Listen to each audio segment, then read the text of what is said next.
Dislyte Excerpts Radio. Dislyte Excerpts Radio.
Listening to Dislyte Excerpts Radio. Dislyte Excerpts Radio.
Dislyte Excerpts Radio.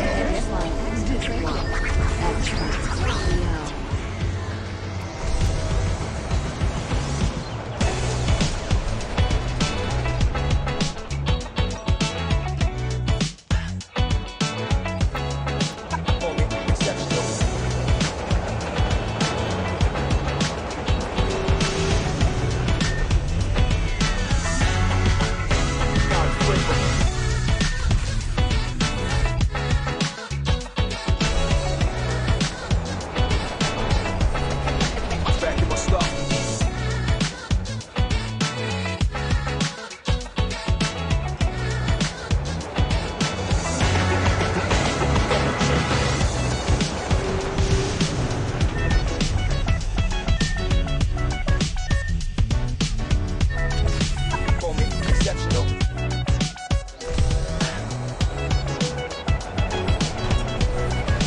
Dislyte Excerpts Radio. Dislyte Excerpts Radio.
listening to Dislyte X Hertz Radio. Dislyte X Hertz Radio.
Dislyte X Hertz Radio. Dislyte X Hertz Radio.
X Hertz Radio.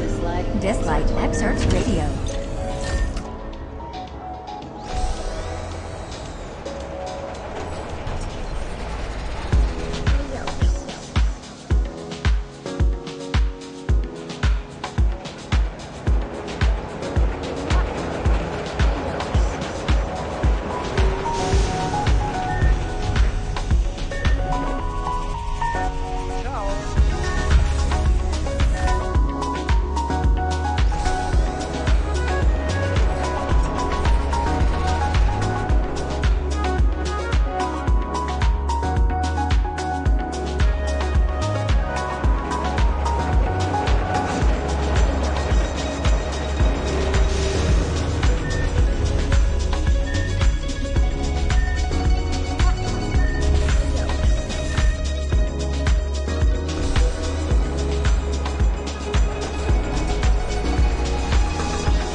You're listening to Dislyte X Hertz Radio. Dislyte X Hertz Radio.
Radio. Dislyte X Hertz Radio.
Dislyte X Hertz Radio. Dislyte X Hertz Radio.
You're listening to Dislyte X Hertz Radio.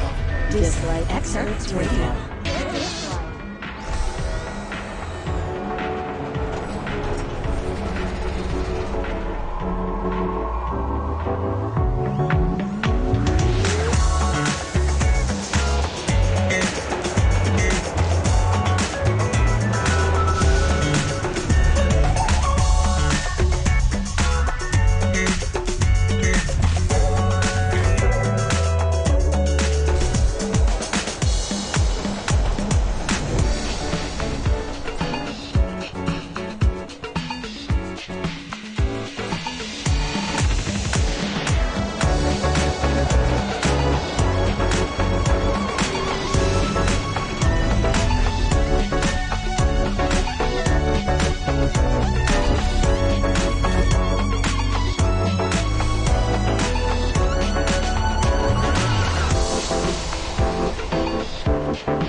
Dislyte X Hertz Radio. Dislyte X Hertz Radio.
Radio.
You're listening to Dislyte X Hertz Radio. Dislyte X Hertz Radio.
Dislyte X Hertz Radio. Dislyte X Hertz Radio.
Dislyte X Hertz Radio. Dislyte X Hertz Radio.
Maybe I should unmute my mic. What's going on, you lucky gamers? How's it going? We are here chilling on Dislyte tonight. So what we're gonna be doing is pretty much like working on a tier list. I want to make one for this game.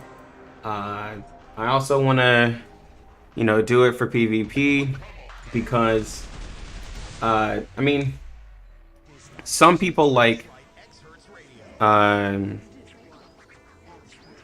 people like it, some people don't. We'll just be honest. Like, Sid PvP. Yo, what's going on, Nico? How's it going? How's it going?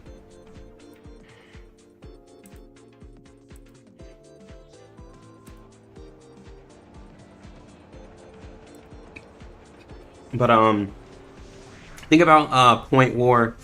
Point war is necessary. I just put a video out for it. Like, you get I'll go over it again. Like, in point war, you get some decent stuff from it, right? Like, you can get a gear set that is a 6-star. Now, it's not flawless. It's like typically going to be superior, but like this piece right here, it's not bad. It's attack bonus with attack bonus, HP, and crit rate. There are a lot of people who could use this. Now, some people might not want that HP, but that's fine. What I'm saying is, like, it's still usable. This is an immunity set, right? This one here, HP, but it comes with defense, crit damage, and HP bonus. So still, this one's a little bit more on the tankier side. Like, you get these. Now, I really don't want you guys going for these unless you just really, like, have to. But I would recommend always going for the legendary ability mon and then the legendary star mon, because you can kind of farm for the legendary star mons by just, like, doing fodder, leveling up fodder. But the ability mon is going to help you level up your 5-star like skills, like I said. And so, like, try to get those, like, yeah, ASAP. So, but we are going to be going over these characters. Every single one I'm gonna go over. As more of you guys hop in here, we can talk and discuss it a little bit more. But as of right now, I'm just gonna go right on the list. Go over Aphrodite, Alexa. So the thing about Alexa, right, is like, in theory, you want and believe her to be really, really good. Like, like, this is why I have situational and like average. It's because, like, with her ultimate, blesses an allied Esper with Kiss of the Nightingale, returning 75% of damage received, and it says true damage.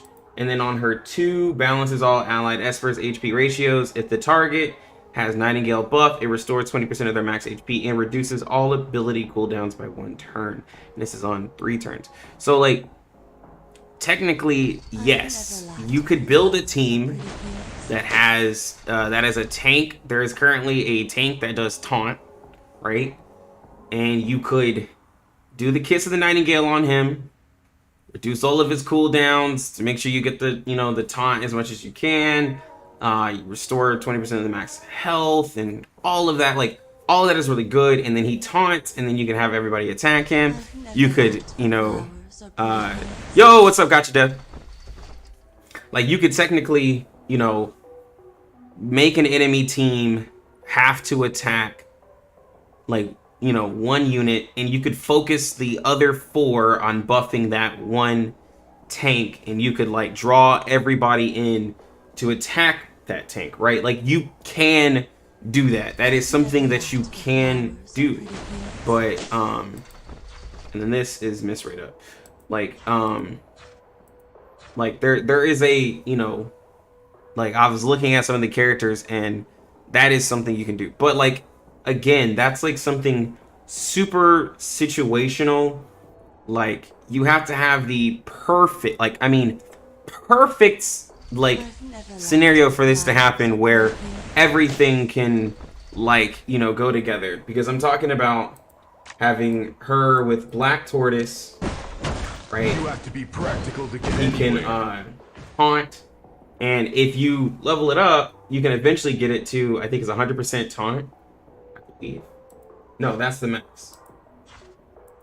Yeah, so 50% taunt is the max. And if the target has lower defense than Black Tortoise, then the chance of inflicting the debuff doubles. Okay, so it was 100%, kind of. So you just have to stack hella defense on him, and then you could technically use this. You have the passive to where he has a chance to counterattack. Like a lot of this could happen if you're using like Renzi, and then there's like, you know, others. You can have other things going on if someone attacks you, right? You could like use the other sets, but that's like her having to go with, you know, somebody like that. If she's with like any other unit, it's to me not as useful, because there is no, like, a player can just attack anybody. Like, they don't have to attack the unit that's kissed. So that's why it's like not as strong to me. Like, I feel like you have to taunt in PvE or something like that. This could be like, you know, really fun and interesting. Just have everybody attack the tank, and then you have the kiss Nightingale. But like, to me, so that's why I would put her like at situational, because you have to do a lot, like a lot, to get it to happen. So that's my only thing. Somebody could love her, somebody could think she's amazing, but no. And then the captain ability, you know, it's for, even though it's extra HP for point war, but we're all mostly using speed. Now, of course, you don't have to go for speed as much if you're doing a full tank bruiser team, but you still want to be fast enough to do the taunt or do your abilities, though, and not die in the first turn. All right, so Pandora is up next. And Isadora. Now, she is also somebody who, like, in my head, in my, like, everything I believe, like, I really want her to be great. I really was, like, looking at her ultimate ability, Pandora's Box. You know, you get to speed up to the whole team for 2 turns and inflict Pandora's Box on all enemies, removing 50% of current HP from enemies and inflicting stun for 1 turn. At the start of the second turn, gains a bonus turn, right? So you can attack twice. Like, it's, you know, something that, something that's there. But, like, if... Interesting. I'll just adjust my formula next time. If you can't do the...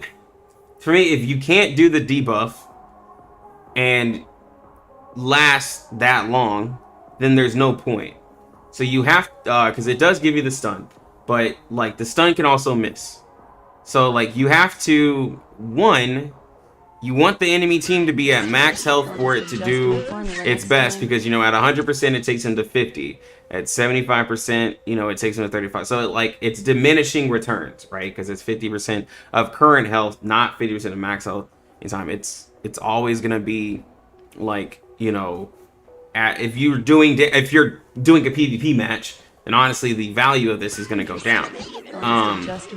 Like the speed up is cool, but everybody else can do that. And then like you can get an extra turn with the 2. You can dispel a buff and then trigger Pandora's Box, right? And you do damage plus 6% of your max HP. So then you want to kind of build her with extra HP, right? Because everything she does is based off of her max HP. She can inflict max down. Like, all those things are really cool. So you could like look at a unit, right? So like if you're looking at a, I don't know, a team who is building like tankier, right? And they don't have much damage, but they're doing a bunch of sustain, then this is something that you could do. Yo, what's going on, Kenshin? Interesting. What's going on? Formula next time. But yeah, like you could use this for like a tank team, kind of, right? And take half of their health to make it a little bit easier for you. But typically the tank team is gonna have people who are gonna try to like dispel stuff and make everything immune. So like that's where it's again a little bit harder. Like you can just spell it like honestly, you're gonna be using this to at least take one unit out and try to burst them down and hope the passive can go. Oh, no problem, Kenshin. No problem. But like for so like for her, like I feel like if you can, but like all in all, like I feel like if you can get it, like yeah, she's at 100 speed. If you can get her debuff to proc, then you can do something, right? Like, I'll just adjust my formula but next like time. it takes too long for it to happen. So I'm gonna put her also in situational because like you have to almost stall the fight to get it to proc, and I personally wouldn't like to have to wait you know 2 turns to get my like you know combo to work. That's to me just doesn't seem great, honestly. All right, where is I don't even know some of these characters. Like I haven't like honestly looked at because they are yeah. Relax. All right, so we got Arcana Hermes next. Let's go over his stuff because he is new to me. So deals damage to an enemy equal to 120% of attack with a 75% chance of inflicting miss rate up for 2 turns. That's not bad. Miss rate up is actually pretty decent. Miss rate up can honestly help you survive a lot of different things, but it's best applied for AoE, like what Tricky does, Loki. See, second ability is S2, launches a 2-pronged attack on an enemy target, each dealing damage equal to 100% of attack and a 75% chance of inflicting a stun for 1 turn. The final attack steals 25% AP, which is shared team-wide. So he's able to give you guys give your team extra AP. So you have 5 units, so I'm assuming it's giving everybody 5% AP. If I'm reading that right, that could be okay, but I mean, you're only stunning. There's nothing I can't steal. You're only stunning and pushing back 1 unit, so you would have to like. Let me see his speed. His speed is 105, so he's really fast. Like he's only 2 under Loki. So I mean, you're looking at somebody who can push back 1 unit. So at 105, I believe he might have naturally more speed than Long Mian, right? So you could push Long Mian back and stun him if like somebody's team is built off of that. That would be technically a counter for that. Or if you see somebody who has a unit that it's like, okay, I know if they move, if they like, you know, do anything, then it's gonna be a problem. And pretty much like, you know, that's what you can like use this unit for. His ultimate deals damage equal to 110% of attack to all enemies and steals 1 buff from each target, gains 30% AP per buff stolen. Ooh. So okay, so you only need 100% to go again. So like if he steals, so if the enemy team is like a lot of people like to use the shield. They like to use the shield relic, right? Or immunity. You could take that from the enemy team and he could go again. So like if you picture like my team, right? I use Long Mian with Loki, right?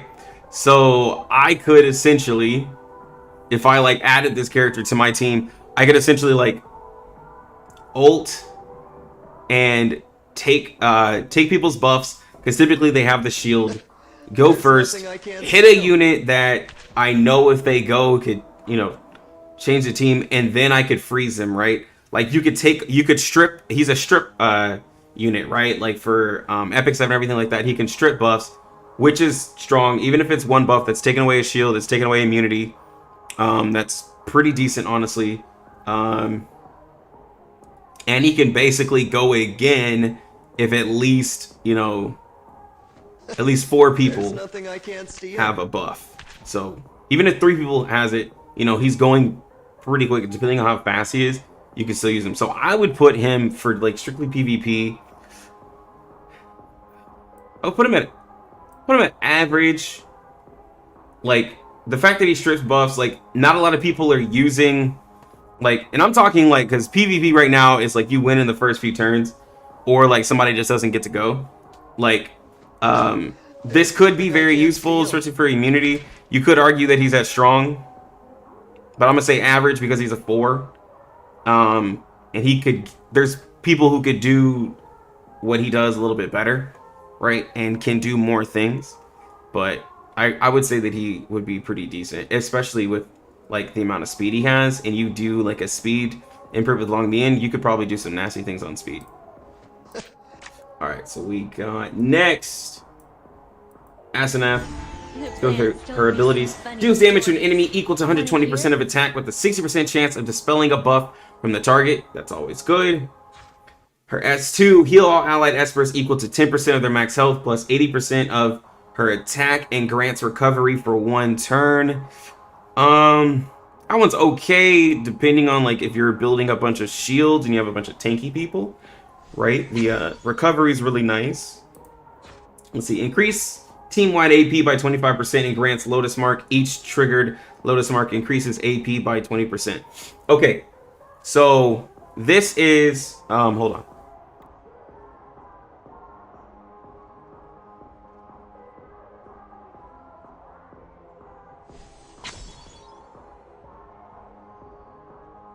Sorry about that. I didn't want to sneeze on the mic. But okay, anybody who does anything with AP is automatically really good, right? And then not only that, but she grants Lotus Mark, which is cleave protection. You can protect your people from getting cleaved. Now, here's the problem. It disappears when attacked. So you like you'd have to have big brain like thought into it, right? Like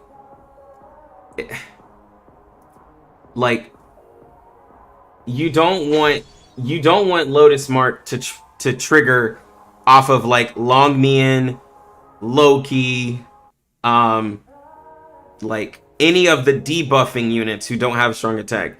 You want this to proc off of like, you know, somebody who has huge like Neja, right? Li Ling. If Li Ling is on the team, then this is what you want it for. But the thing is that you can't control really because it's based off of speed. Like she can, you know, increase the AP, and you could hope that when like, you know, on the Lotus Mark that their Long Mian, you know, doesn't do anything. But like that's the thing. Like it you can't really guarantee this Lotus Mark. Not like you could in PvE, right? So the 25% AP is really great. The Lotus Mark is cool. It makes you take less damage, and it could help you out every now and then.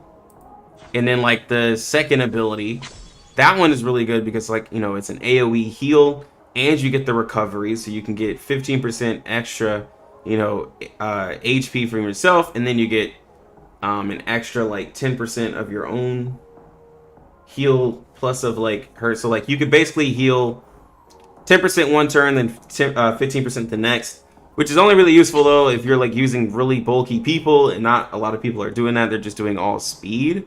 A few people are doing like, you know, stall teams, but I would say that she is also like, I mean, team went. Let me see, how fast is she? That's what kind of determines it. She's at 100 speed. She would get beat out by like somebody like Long Mian, right? You'd have to put a lot of speed into her, and then you wouldn't even have like, I mean, her cooldowns get low, but you can't like, that third turn might be okay. Dispelling a buff might be okay. I don't know. I wouldn't say she's average, probably situational, because like I feel like there's healers that can do more. Now having the team-wide AP buff kind of makes me want to put her at average, but no, we'll wait and think about it after we see all the other healers, because like I just feel she's kind of situational. Like it's like okay, but it's not gonna be amazing, you know. All right, next we have White Snake by Liu something. This unit I read, but I just haven't upgraded. She looks cool on kit wise, kind of in a way, but you know, not something super crazy. Anyways, deals damage to an enemy equal to 120% of attack with a 60% chance of inflicting silence for 1 turn. Her passive dispels a random debuff and restores team-wide HP by 5% at the start of each turn. And then the third ability launches 5 attacks against random enemies, each attack dealing damage equal to 110% of attack with a 70% chance of stealing 1 buff from the target and inflicting Seer on them. This attack prioritizes new targets and deals 15% damage per attack on the targets that have already been hit. So, and Seer increases damage received by 25%. So it's not defense down, they just take more damage, right? And so if the whole team, so basically this is saying if the whole team has buffs, then you can use this, but it is only a 70% chance, which means you could completely miss stealing the buff and inflicting Seer. Because there is, you could technically do a complete cleave setup where you have her where you deal extra 25% damage, you do the defense down on the enemy team, and then you completely obliterate them, because I mean there's no way they could handle that, right? But like she'd have to be really fast. Her speed is at 99. She would get beat by a lot of units. Yeah, you'd have to have amazing amazing speed rolls in your gear. So it wouldn't be for the just a fantasy of mine. It wouldn't be for somebody who's not like super serious in PvP. You'd have to really commit to this unit, and like honestly, you'd also have to have really high stat rolls in your speed to make this work.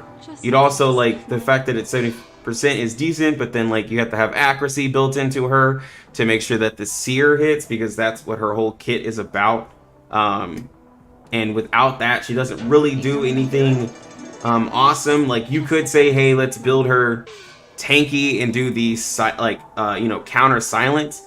That is something you could do. But honestly, I don't think she's great for. I honestly don't think she's great for PvP, because this passive. Well, I mean no, she could be situational. I mean, because I'm thinking on her turn, let's say you get frozen, or let's say you have 2 people frozen, then she could dispel, hopefully there's only one or two debuffs on that your team has, then you could dispel one and restore 5% HP from everybody, right? It's just a passive heal for somebody who's there. So situational. Again, if this were anything else, this or any other mode, she probably wouldn't be up as high, because she has to have a lot be done. But you could do a speed counterattack set, have HP somewhere in there, some defense. You could build her tanky, you could counterattack and do silence, right?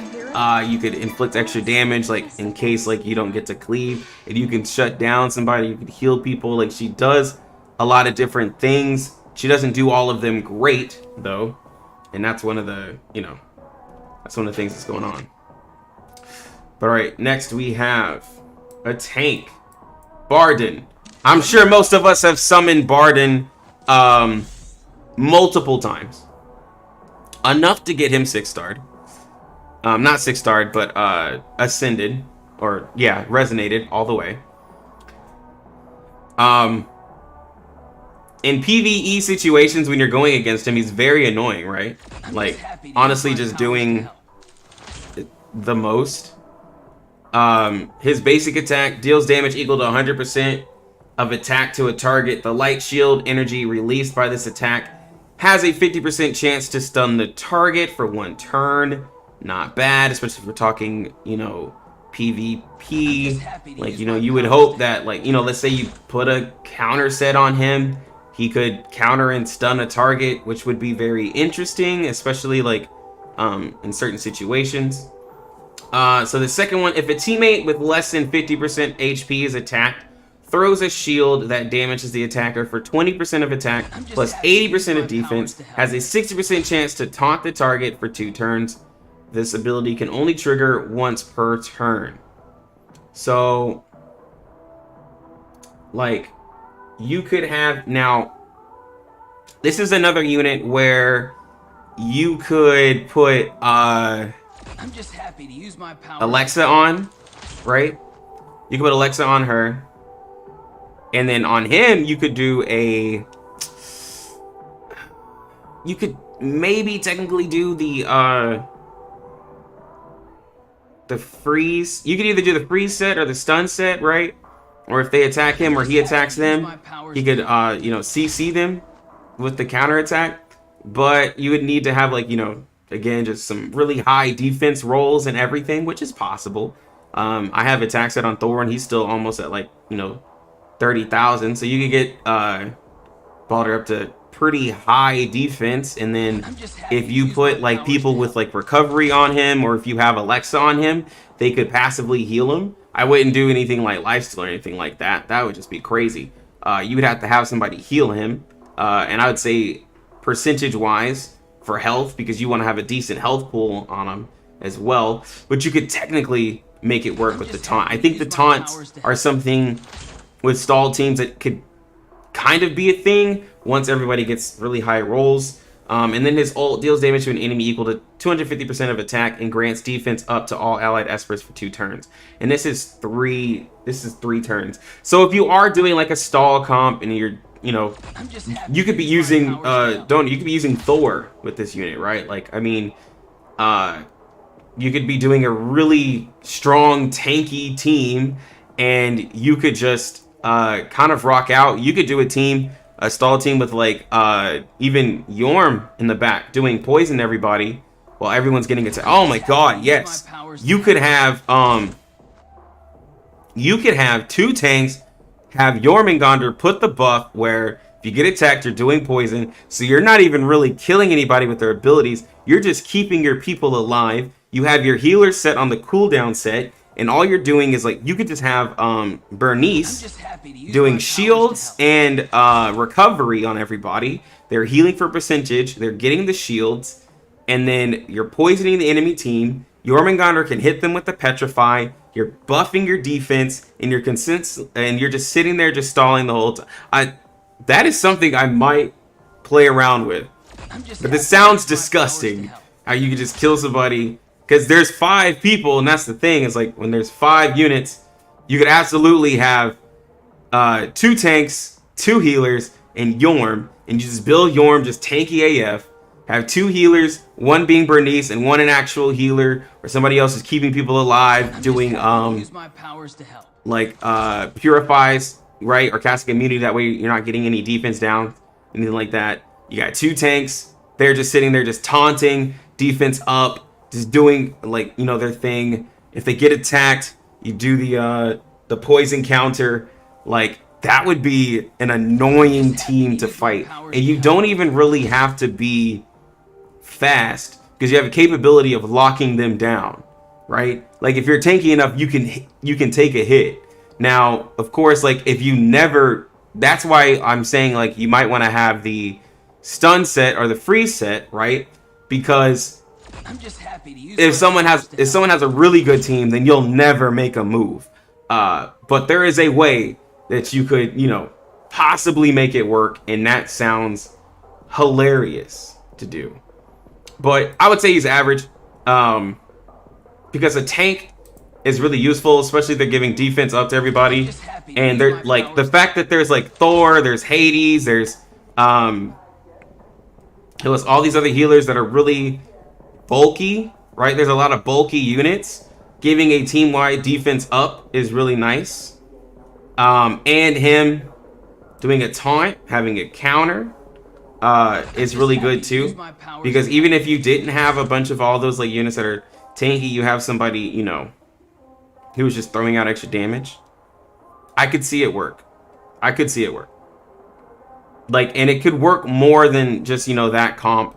There's other teams you could use where if someone's attacking, they do something extra. You could throw different stuff. Like, there's a lot of different things you could do with him. I wouldn't say he's completely situational. All right, now we're talking about Bernice. Yeah, I mean, is Tang Yun any good? Hold on, let me put up something different. I completely forget some of these characters' names. Hold on.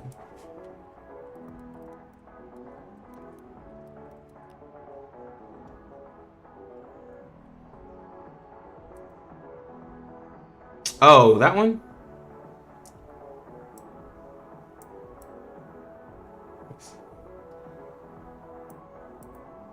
Tang Yun?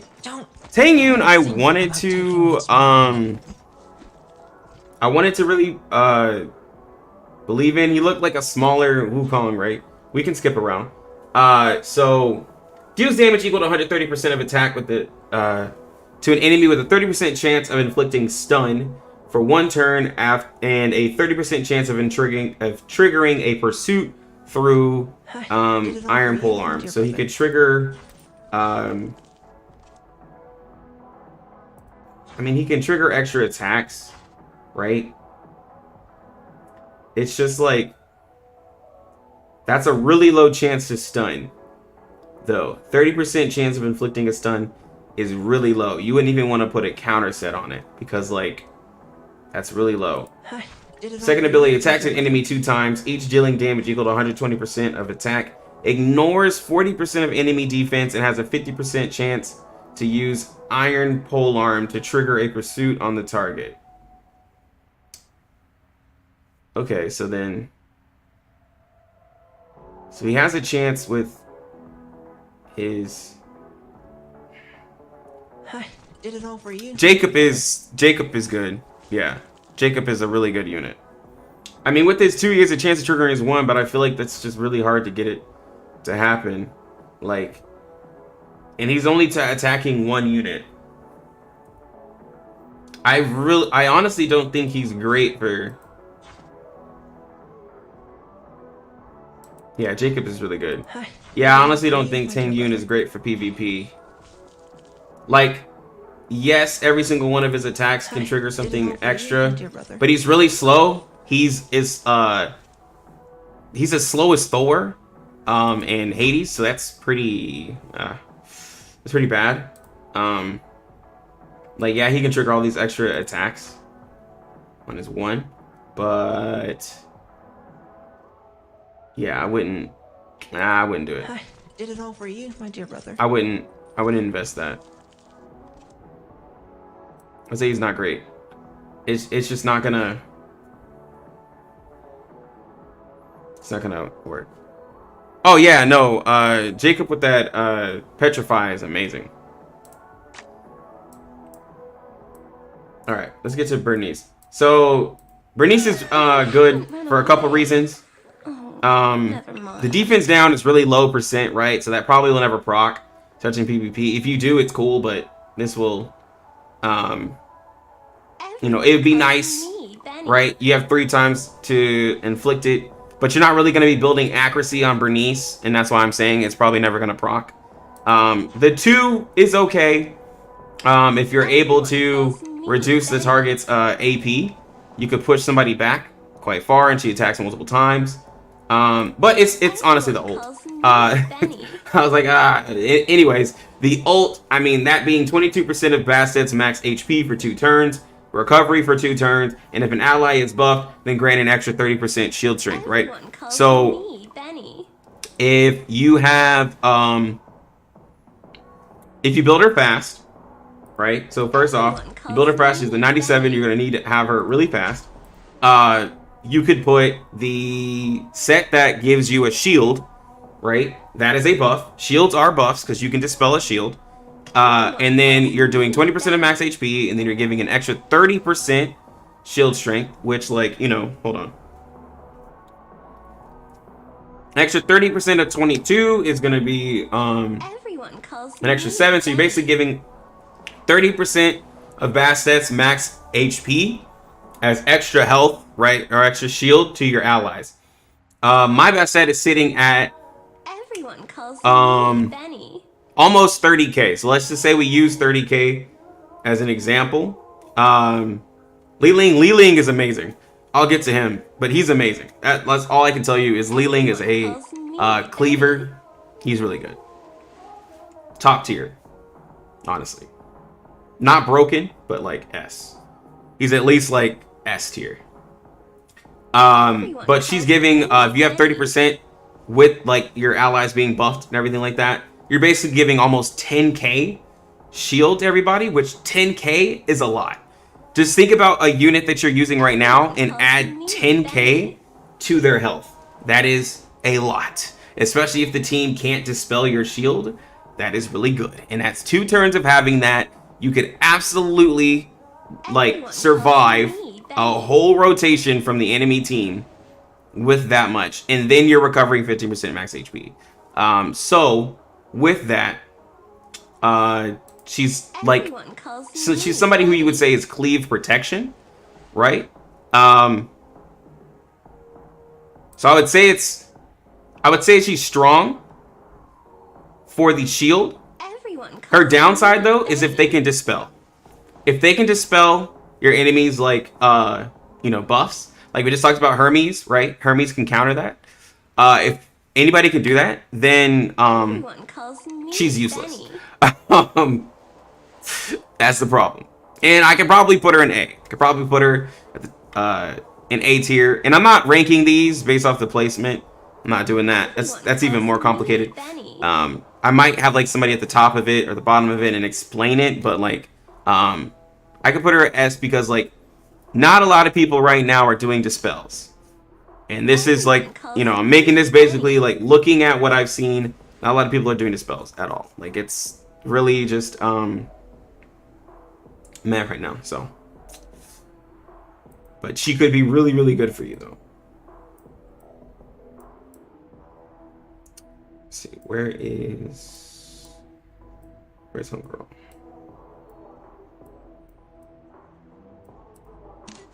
Poseidon. A lot of people don't like Poseidon. A lot of people don't like her. Let's go over her. So, deals damage to an enemy equal to 120% of attack with a 100% chance of inflicting buff blocker for 2 turns. If the target is unbuffed, increase the damage by 50%. So, I mean, honestly, for PvP, to me that screams counter set, because then, like, if you're looking at someone's, like, enemy team, then, like, you could just counter them and do buff blocker. And, yeah, they can't get buffed. For people saying they don't like her, like, for PvE, I could maybe understand in certain situations. But buff blocker is really strong. Like, you were just restricting them from getting buffs.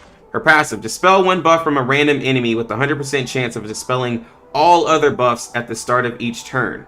Gives priority to targets with buffs. This effect is guaranteed not to miss. Okay, so when people say that Poseidon is bad, they do not, I believe they do not know how to use it. This unit here is not going to allow you to buff up. They are going to counter Bernice. Like, you can take off that shield. You can absolutely get rid of it. You could stop somebody from getting recovery. You could stop somebody from getting immunity, attack up, defense up. You can counter a lot. Like, that's a lot. See, ult. Deals damage to an enemy equal to 65% of attack plus damage to all enemies equal to 30% of attack. Ignores 100% defense of unbuffed targets, which is reduced at a certain amount for each buff a target has. So basically, if they have like 1 or 2 buffs, that's where it's, you know, decent. So you probably want to use this, like, how fast is she? She's 104 speed. So I mean, like, she can hit people really hard, and if they have a shield or immunity, she can dispel it. She can passively take away buffs from other people, especially because, like, there's a lot of people using like heals and stuff like that. I could see where it would get a little ridiculous in a way. Like, I can see where a lot is happening, especially if you, like, I mean, how would you, let me see, you could build her with speed. You could technically build her with speed and counter set to make sure she goes, take people's buffs off, especially if they something like a reactionary, like passive that works with it. And then you could, I could say that's, but I'm trying to think of how many people actually buff up. I mean, there's some people. I feel like she could be, I don't know. Let me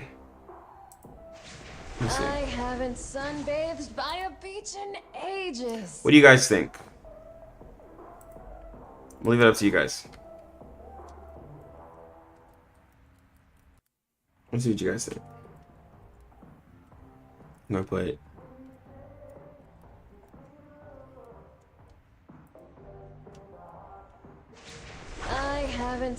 just vote on it. Because, like, the thing is like, it could be really strong when people get into, like, I feel like it could be really strong, but if the enemy team doesn't have any buff, like if they don't have any buff units, then she's just a regular unit. But then if people have, like, if people really like to buff up, then she's useful because she's taking buffs off of people. Like, I mean, she's stripping people of buffs. I haven't sunbathed by a beach in Give it like ages. And then, like I said, if you do a counter set, it's 100% chance of inflicting buff blocker. You put accuracy on her, so you could do like a speed accuracy set, since she says 104 speed. No, I mean a speed counter set with a main set of accuracy. Try to have some, like, accuracy rolls, get to like 50 or 60. Well, no, probably 50 accuracy. Then you might be sitting in a nice spot, right? But, like, it's just they'd have to be really good. I'd probably say like A, because you have to have a certain situation that's to happen. Like, it has to be a very specific situation. Yeah, probably say A. Probably say A. All right, her Miss Demon Lady. Where's she at? There we go. Eris, Bonnie. I've seen a lot of people use her. She's 105, so she's really fast. That's honestly kind of insane. With that speed. For a 3-star, I mean a 4-star unit, but a couple people have it, right? Attacks an enemy twice, each dealing damage equal to 60% of attack with a 50% chance of absorbing 15% of their AP. That's good. You can have her pretty much push to go again. Her second attack attacks enemy 4 times, each dealing damage equal to 50% of attack, with a 40% chance of inflicting stun for 1 turn. It's time for a So you can basically stun 1 unit. Okay. So you could stun a unit and then, like, I mean, do what? Let me see, what's her ult? Deals damage equal to 100% of attack to all enemies and extends their ability cooldowns by 1 turn. Ooh. Has a 100% chance of dispelling 1 buff from the target. Calculated separately for each target. It's time Oh. for a brawl. Grants a team-wide plus 5% AP boost per dispelled buff. So, okay. This is a little more interesting. So she can, let me see. So she can push everybody with AP. You can, if they all have a shield, that's 25% AP boost. With speed, that's pretty strong. You can extend their ability cooldowns. She's like Kisei from Epic 7, like, to where she just kind of adds extra cooldown to their ability. So then, where they were going to ult, they can't.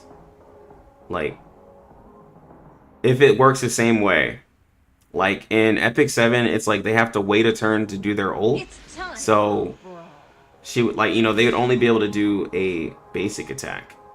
And it's not like a silence where you could dispel that. They'd have to wait. So, I mean,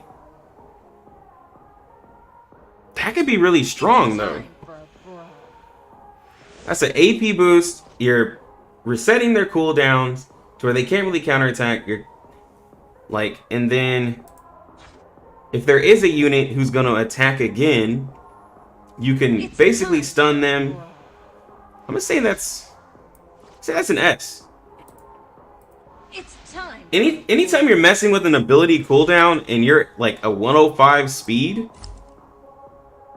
that's really fast. You could essentially counter Long Nian with that, because like you can make Long Nian like not attack. Like that could be insane. And there's nothing like really stopping you from doing this. And then you have a 100% chance of dispelling buffs from targets calculated separately for each target. So you could build like some, like, you know, accuracy on her. You could do speed accuracy or something like that to make sure her stuff hits. But yeah, nah, that's sick. That's sick. And then you're pushing everybody up. Nah, that's really good. For PvP, that's amazing. All right, Brynn. Everybody knows her. Start off with her. She's free. We're here to do one thing. So she's available. That's to win. With her attack, 50% chance of inflicting speed down. Attacks enemy twice. Each hit has a chance. So you're basically going to get it if you have some accuracy. Granting attack up buff to all allied experts for 2 turns. And then you can, you know, attack 1 unit and do freeze and defense down. So, I'm going to say, unfortunately,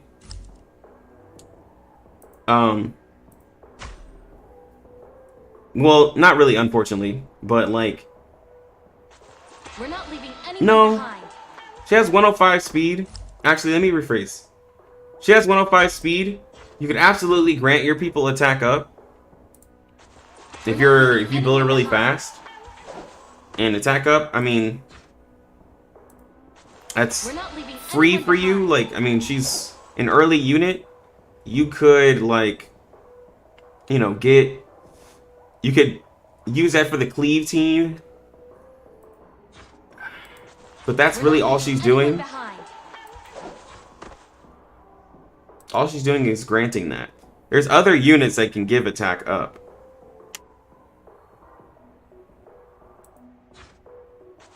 We're not leaving anyone behind. She's freeze. A lot of people are going to have her build.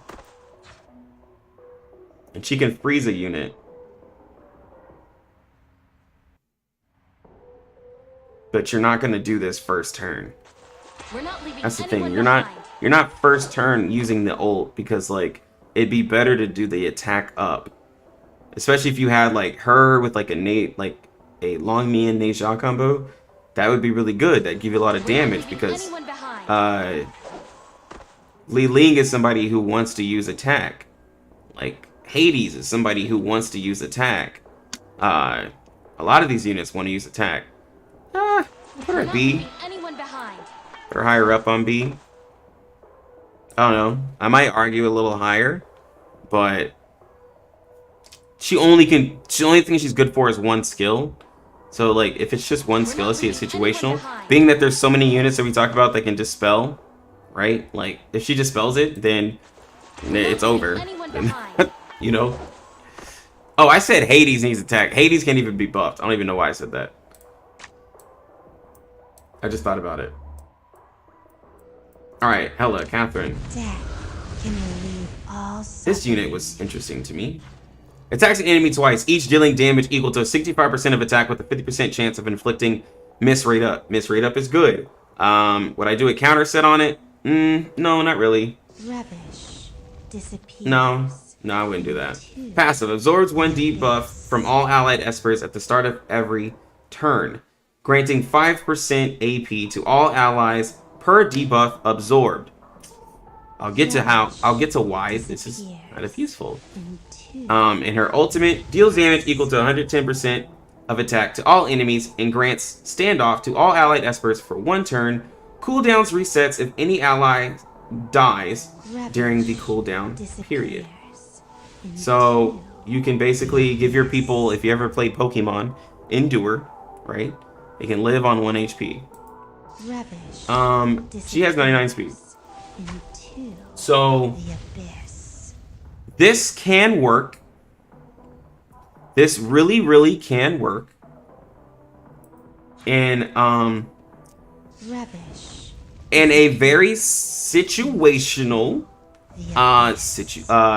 you know, way. If you have Hella built fast, you can you can essentially give everybody standoff to where if you know you're gonna get bursted down the next turn, then like, you know, they can survive.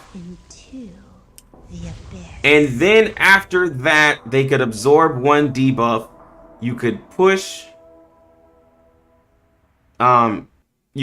everybody up, right? From 5% to all the way up to 25% AP.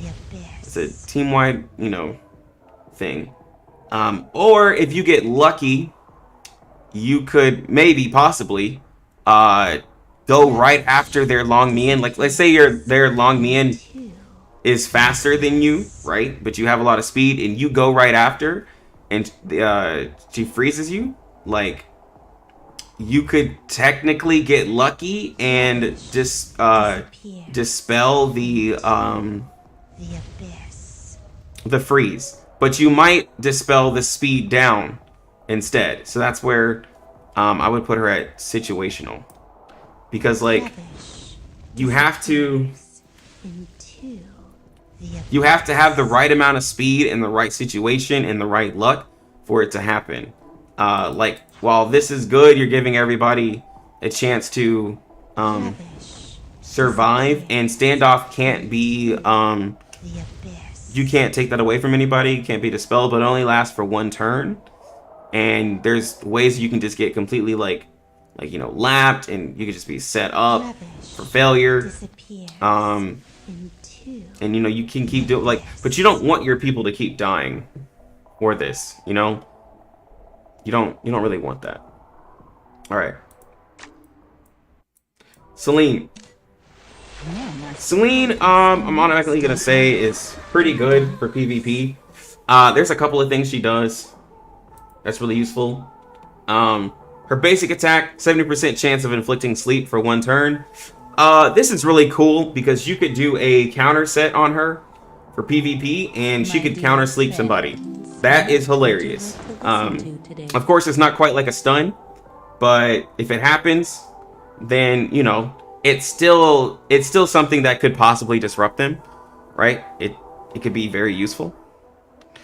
The 2 Removes one debuff from all allied espers and grants speed up for 2 turns and defense up for 1 turn. And this is if you have her ascended to the 3rd, ascension 3. So you could have, like, you know, a lot of resistance on her, to where if she doesn't get frozen by Long Mian, then if you have her build with a little bit of speed, because she has a 104, so she can be pretty fast. She could dispel the hopefully the speed down or the freeze or just something, and then you give people defense up, so that way if she's fast enough, when the rest of your team gets attacked, they could survive, right? That's something you can do.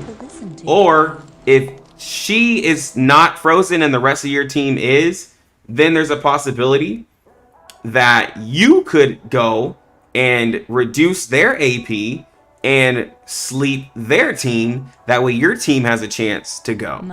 I used her for quite some time before I got Long Mian, because she was, you know, just giving me a free turn to, like, buff up, right? Like, if you're setting up for, like, cleave or anything like that, you could buff up, you could heal real quick, you could do a lot, you could just push them back.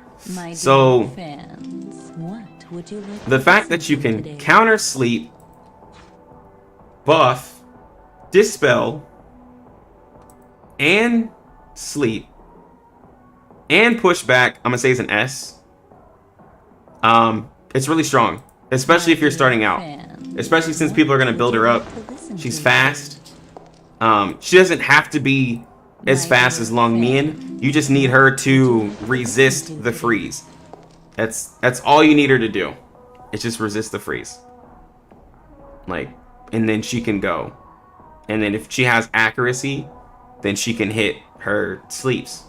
And you could have her counter sleep, and, like, with her stats, she can get some decent HP, you know? So try to get some HP on her, and she could be good. She could do some stuff for you in PvP. Again, this is, you know, PvP, so, like, sleep isn't the strongest, right? I understand that. But in a lot of situations, it could be really good. Alright, Chalmers. Yeah. Chalmers is interesting.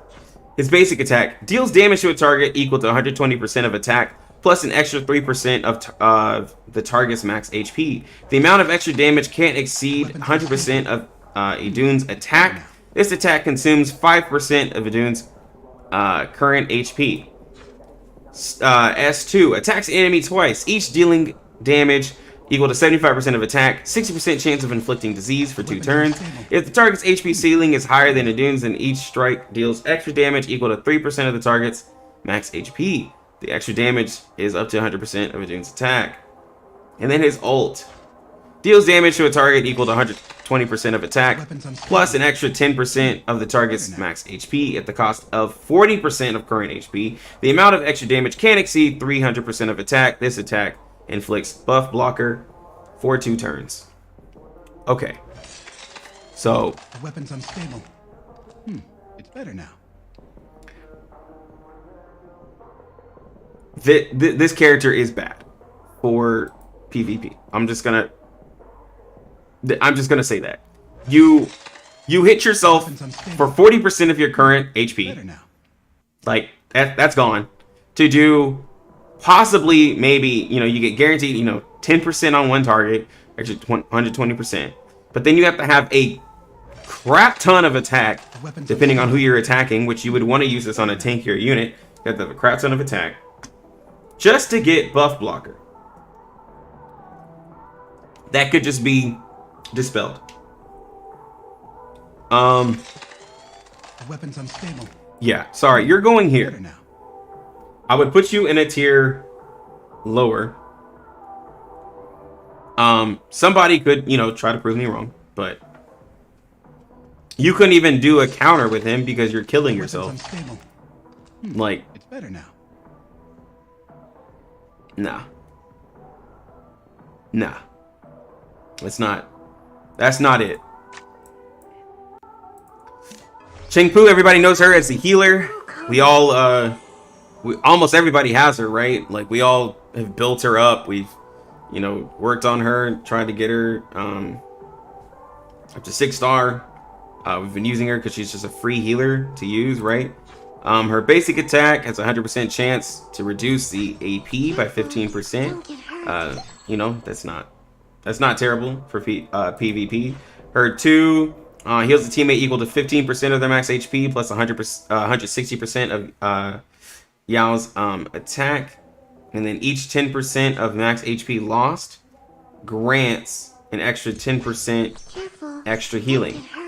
So you're looking at somebody who could pretty much almost full heal a unit, right? And this cooldown is very low, cooldown 2 turns. You could put the cooldown set on her and just heal quite a bit, especially if we're talking about the stall teams, right? And then on her 3, this is a cooldown of 3 turns, heals all allied espers equal to 15% of their max HP plus 100% of Yao of Qingpu's attack, and grants the entire team immunity for 2 turns. So this is a healer I was saying you could do immunity, you can heal them. I'm gonna put this Don't get hurt. for healer for you. It's a really good healer. It heals off of percentile. You could put the cooldown set or the healing set, and she could do quite a bit. Hold on one sec. I want to make sure I am farming.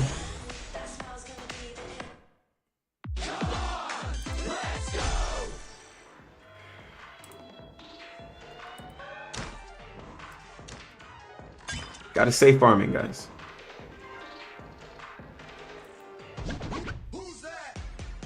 But no, like Qingpu,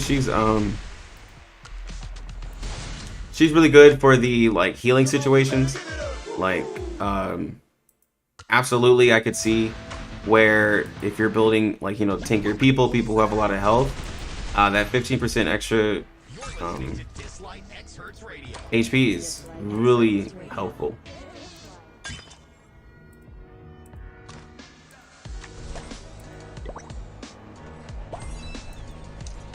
Jesus, so much like popped up. Alright, so now we got Chloe. Isn't it you? Gotcha? Is it you? Is it you or Vaughn who loves talking about Chloe? I think my mind is wanting to tell me it's you. Love Chloe. Alright, so Chloe, if you've ever done the tower, you know how annoying she is. You know that she does a lot. Yeah. You know that Chloe does a lot for PvE. Attacks the target 2 times, each hit dealing damage equal to 70% of attack with a 50% chance to steal 1 buff. In a sec. She's like Rimuru in Epic 7. Rimuru steals buffs, and it's kind of terrible. Launches 4 strikes at random enemies, each strike dealing damage equal to 75% of attack, and extends all buffs carried by 1 turn. If the target isn't buffed, then inflicts buff blocker for 2 turns. Its cooldown is 3 turns. Beauty is a universal right. Yeah, so she could just, you know, she could just get an extra turn with her buffs that she's stolen or that you've given her. That could be really strong, if you just think about it. And then ult, because if she goes first, she can make buff blocker, and if she goes after, she can steal the buffs. Exactly. Launches 5 strikes on random enemies, each dealing damage equal to 90% of attack and stealing 2 buffs from the target. Each buff on media increases damage dealt by 10%. Okay, so let's talk about this. Let's talk about this. So, beauty is a universal right. You can absolutely, let me see what people like to put on her. People like to put Hades, crit, yeah, so people are using her for like this. But I'm looking at her like let's say she's 103, gets 11,000, so you would kind of want to put like, there's a couple ways you could build her. You could build her with strength. I mean, you could build her DPS, right? and try to have her burst down, but she has to survive. You know, she does need to survive. She doesn't have any sustain with her. And she attacks multiple people. So if you were to be a mad lad who did a lifesteal set on her with a counter set on her, because she could counter and steal buffs as well, and then extend those turns, and if there's an enemy team where they're consistently buffing themselves, you're consistently stealing those buffs, and then eventually you could do buff blocker, that way they can't buff themselves. You could make yourself a powerhouse. You could just take everything that, you know, Bernice gives. You could take what, you could take the extra speed up, you could take you could take all of the buffs that any of these units do. Except for the ones that can't be, like, you know, spell. It's really dangerous. She had, what was it, 103? She has 103 speed, so she can be somewhat fast, right? Like, like, if you built her, like, Bruiser, she could be absolutely dirty. She could steal someone's heal. You could have a healer on her to keep her alive. She could absolutely do something, especially since she attacks people randomly, and she could have, like, you know, she wouldn't even really need a healer depending on how much damage she's doing with the lifesteal set, but you could put a healer on her to make sure she survives, and then she's, like, stealing shields and stuff from other people. I would say she's, like, I don't think she's broken, because I don't think she's, like, she could still absolutely be shut down, right? Like, you could just, you know, stun her or freeze her, and she's out of there. But if you don't hit it, then you're gonna have a hard time, right? Like, she's really strong against people who, yeah, again, like, she's really strong, but not, yeah, I wouldn't say broken. Yeah, because, like, if you've ever, you know, done the tower and you've tried to heal your people with a shield from Bernice and then she took it, you're like, oh, okay, that's great. I didn't want those. Like, yeah. Alright, this dude, he looks... I've, like, seen him in the tower. David, or Jason. I've seen him in the tower, and that's about it. Nowhere else. Deals damage to an enemy equal to 130% of attack with 100% chance to inflict attack down for 2 turns. That reminds me of Violet in, Epic 7, where if you were to counter people, you're inflicting attack down and now they're doing less damage to you. That is very annoying, especially with the 100% chance, because that's a 40% damage, you know, debuff that somebody could just do on a counter. So that is pretty good for certain PvP situations, especially if they're just really strong and you're trying to stall out. Alright, so second, if Jason is disabled from taking actions before his turn starts, then he'll dispel a buff from himself and taunt a random enemy for 1 turn. This ability has a 30% chance to trigger after Jason is attacked. Okay, so what did we just talk about? Stalling. He basically can't be stunned. I was brilliant today. So, yeah. So he can't be stunned. He can't be frozen. He can do an attack down. You can counter an attack down. You can taunt a random enemy, right? So it's not exactly, you know, of course, taunting the target that you have, but like that could help you out, right? Like if Neja was going to, let's say, kill somebody that you really needed, and now he's attacking your tank, you know, you could take that hit, or you could taunt them, you kick them. You know, it could be useful, but he has to be very tanky to do, like, to survive any of this. He has to be very, very tanky. Attack an enemy 3 times, each dealing damage equal to 60% of attack, and steals up to 3 buffs from the target. Then launches a finishing strike dealing damage equal to 85% of attack while stunning the target for 1 turn. Oh, that's not even a chance. That's just stunning the target. Each stolen buff empowers his finishing strike to reduce the target's AP by 30%. And that is a cooldown of 3 turns. That is very cheap. Huh. I was Huh. brilliant today. Okay, so like let's think of like a like you could put accurate. Well, no. You could build some accuracy with him to try to make sure he hits his stun. He does. He can. Today. Wait, what are his stats? That's what determines it. Brilliant today. His defense is all right. He's very slow. Holy crap! I haven't seen anybody lower. His HP is all right. Like this is definitely a like stall comp because he has to get attacked and taunt an enemy. You could use a set. What is it? The it's either the stun set or the freeze set, where if you get attacked, Brilliant today. you can CC them because you have a stun here in your ult that's really cheap. You have a chance of taunting somebody, because you're not gonna attack I was brilliant today. that often. You'd only really attack on your counter attack, and then you're doing attack down. So you need to have a healer, right? And since you're taunting random people, certain characters that you have wouldn't be, I was brilliant today. certain characters you have like wouldn't be targeted.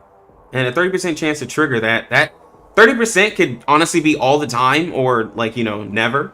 So just depends on the game. I could see this being,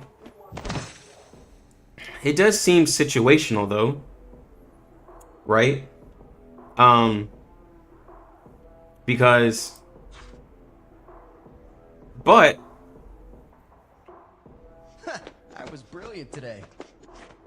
where it is situational, you steal 3 buffs from a target. Like, so you could take, let's say if you attack Thor, right? Thor gives himself, I was brilliant.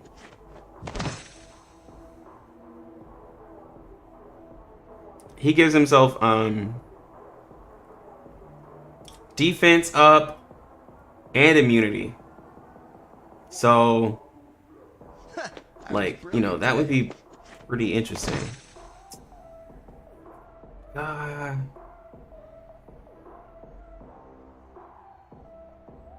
I'm gonna put him in like.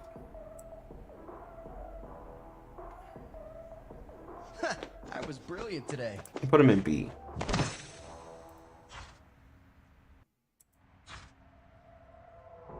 I don't know though, but there's not a lot of single target. A lot of people do. That's the thing. Not a lot of people do single target. So if you can't like silence them or anything, then yeah, it's not really it. So I was brilliant today. hold on. Let me look at something. Let me look at all the sets again because like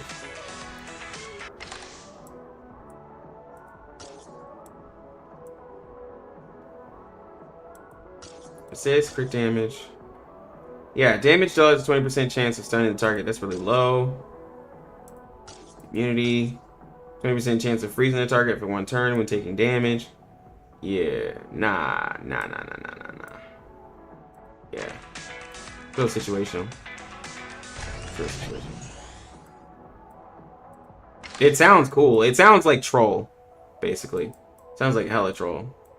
All right, this Minotaur. I don't even have him. Oh, he's a 5-star, isn't he? No. I thought he was. Oh, there he is. A2. Got a new mission? I've only seen him in Try to keep up. the tower, I think. Deals damage to an enemy equal to 30% of attack plus 65% of defense, with the 60% chance of inflicting defense down for 2 turns. 60% chance makes you want to think of doing a counterattack set with him because you could do defense down, especially since he's a defender. But I don't know. What's his passive? Stacks 1 bull rage, increasing defense by 10% and resist by 5% per hit taken. Can stack up to 10 times. Gains a bonus turn upon stacking 10 Bull Rage. Hurt my family and I'll destroy And you. each stack is 10% defense and 5% resist. So you could eventually get to the point where you can't be debuffed and you have 100% defense.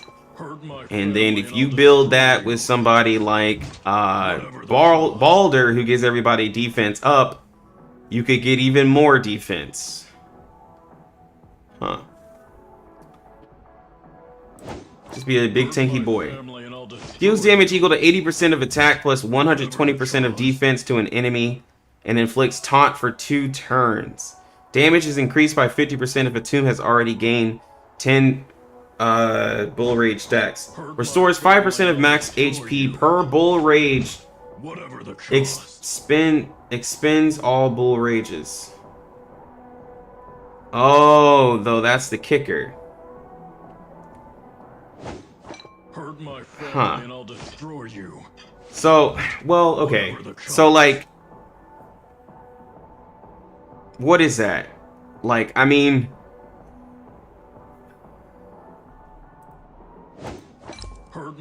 what's this sense? Yeah. Whatever the cost. Okay, but like,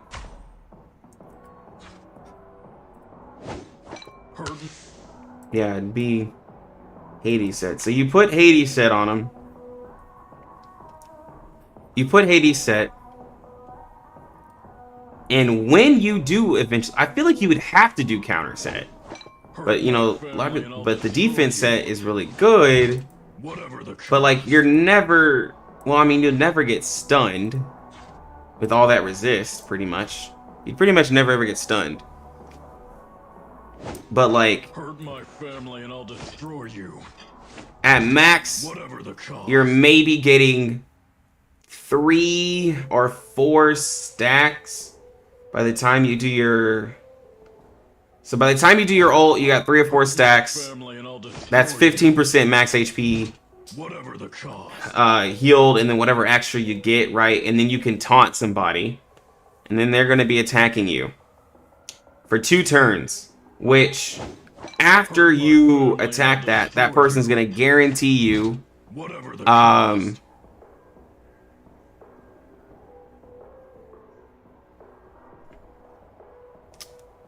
Actually, I just thought about that. Taunt moves him up, because I forgot it forces the debuff caster with basic ability. It forces them to do a basic. Yeah, that's actually really good. But you can taunt somebody to do their basic attack for 2 turns with taunt. Taunt's really good. So then that guarantees you... what would you say? Like, at least 15 to 20% extra max HP every time you ult. But then you have to have a healer on him. Then he gets like tanky like Thor. He just doesn't do AoE like Thor. But he has more sustain than Thor.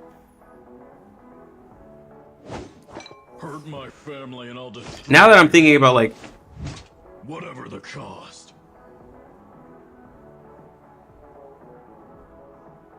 Might actually add a tier. Hurt my family and I'll destroy you. Whatever the cost. We're very strong.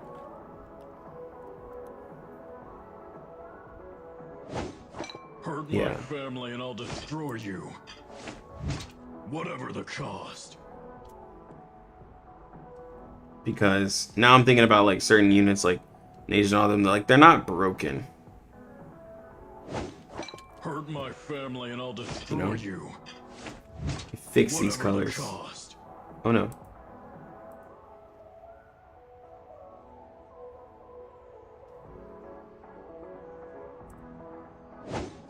Hurt my family and I'll destroy you. Whatever the cost.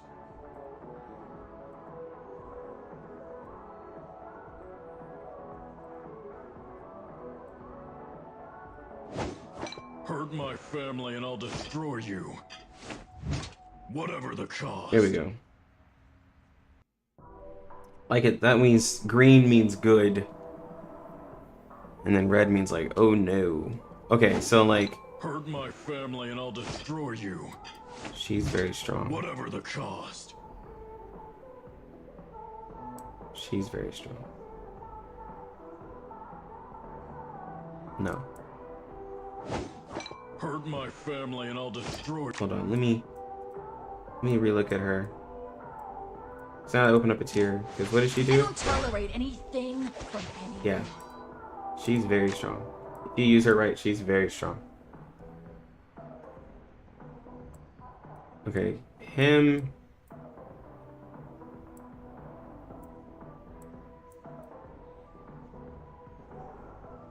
Where'd he go? K-Tune. Got a new mission. I think he can be tanky and heal himself. Keep up. I'm gonna put him. I'm gonna put him in average. He could be really Hurt good. my family and I'll destroy you. He's like a, I mean, he's a 4-star Thor, so I could argue strong, because he does have a taunt.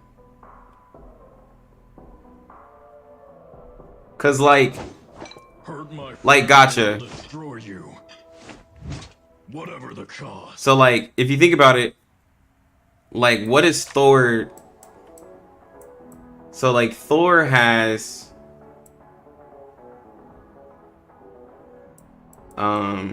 where is he? Oh, right there, literally in my face. If you've got a problem, You know, Thor has an ability that gives him defense up and immunity, right? Like, that's basically what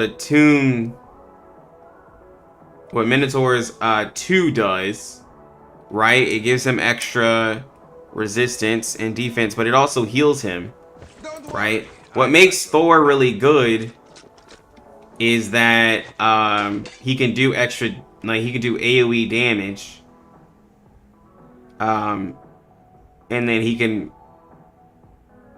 you know, just hit hard and be tanky. But don't worry, I've got your he back. doesn't heal himself like Got a new mission. Joser does. All right, try to keep up. So I feel like that's strong. If I'm like, cause if I'm putting Thor up here, basically putting him right here, My family and I'll destroy you. because he also taunts and can stop people from like attack. Like he could, like, I mean, honestly, you could argue that he does more than Thor, therefore he is a little bit, you know, on the quote-unquote better side. They have the same, but like, you know, Thor has better stats, I think. 11,996, 1173. If you've got a problem, speak Yeah. up.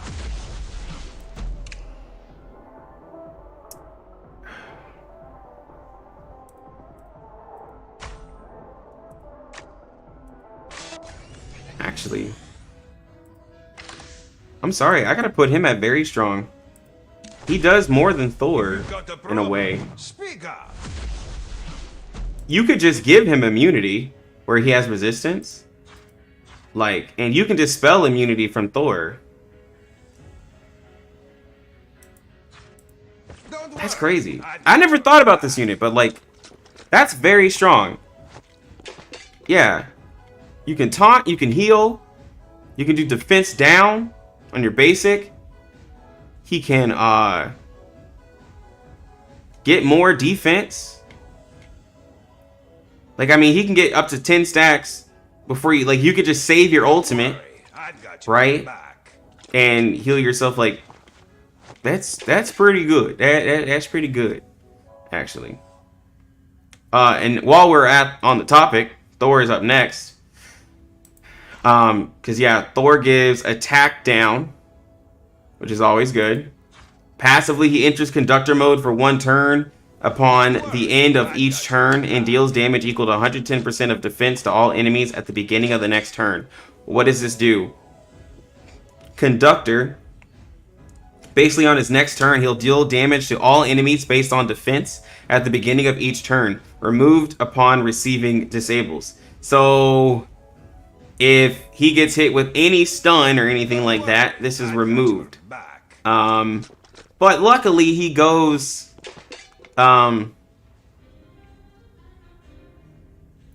like he goes after, like you could have a way where this works because Thor is very slow. He's very, very slow. You could still have the conductor mode not get, you know, completely taken off. And then he and then basically he gets also 1 stack of Thunder Blessing is applied when attacked while conductor mode is active, right? And then you get Thunder Blessing, which increases your defense by 20% upon receiving damage, stacks up to 5 times, which would give you an extra 100% defense, which would be good because your Thundercrack and proc and, you know, you do damage. And when an active ability triggers a crit, reduce the cooldown on Thundercrack by 1 turn. It's really good. His ultimate deals damage to an enemy equal to 80% of attack plus 140% of defense. Grants defense up and immunity for 2 turns. This is really good because especially if you stack up a bunch of defense on him, this can hit decently to where you don't even need it to crit. It just will hit pretty hard. And I like it, honestly, a lot. And he's gotten me through PvP, and I see a lot of top-end people use him for PvP. He's very strong. Again, not broken, because you can dispel his buffs. You can steal his buffs, like the defense up and immunity, right?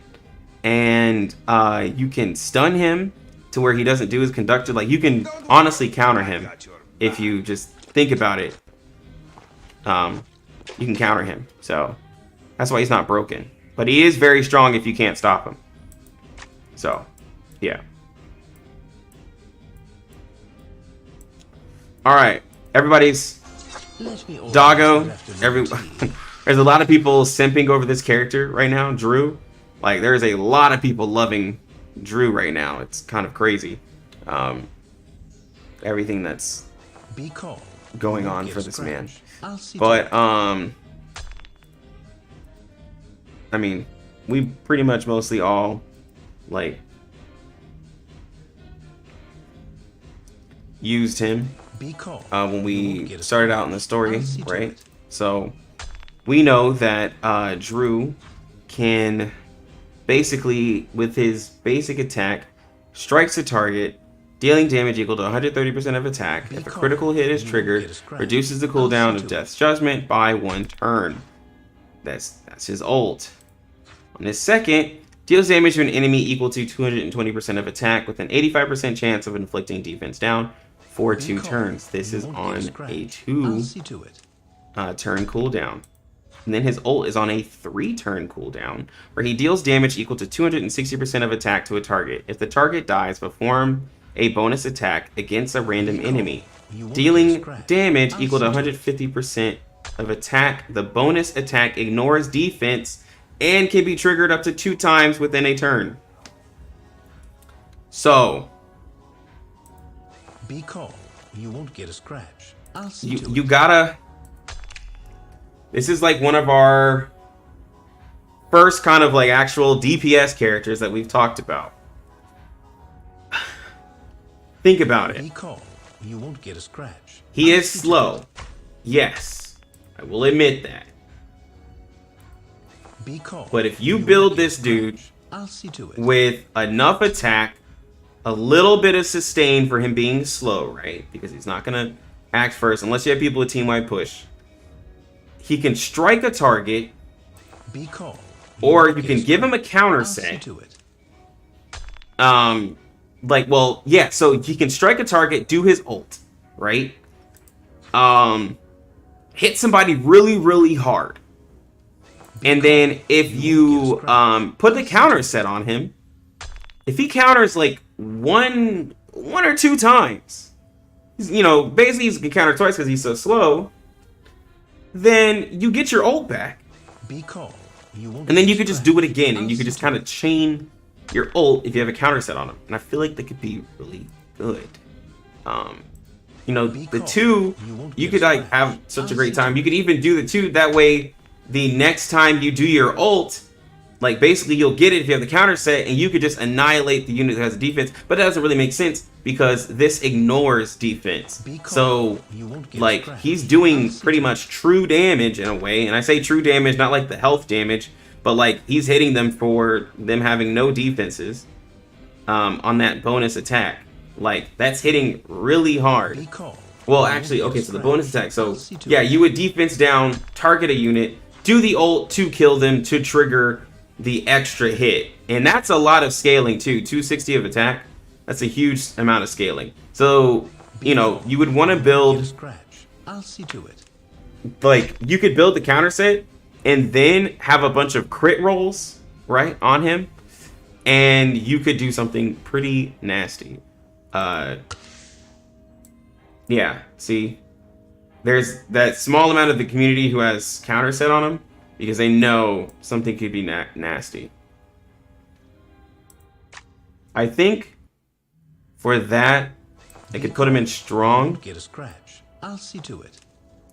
Like, you'd have to have really high rolls of your stats. Like, you'd have to have really good gear for it to work. But it is possible. Be calm. Like, it is very possible for it to work. But you have to have really high rolls. Like, you got to be able to survive a hit, have some HP, like, you have to have high attack. You have to also crit all the time. You have to have good counter sets. Like, yeah, it's a lot going on. And you also want to have, like, resist. A little bit of resist in there because, or, you know, you could try to have somebody with immunity on the team because, like, if he gets stunned or whatever or shut down, then he's a problem. But, like, yeah, he's strong. Say he's strong. I would never put him up here.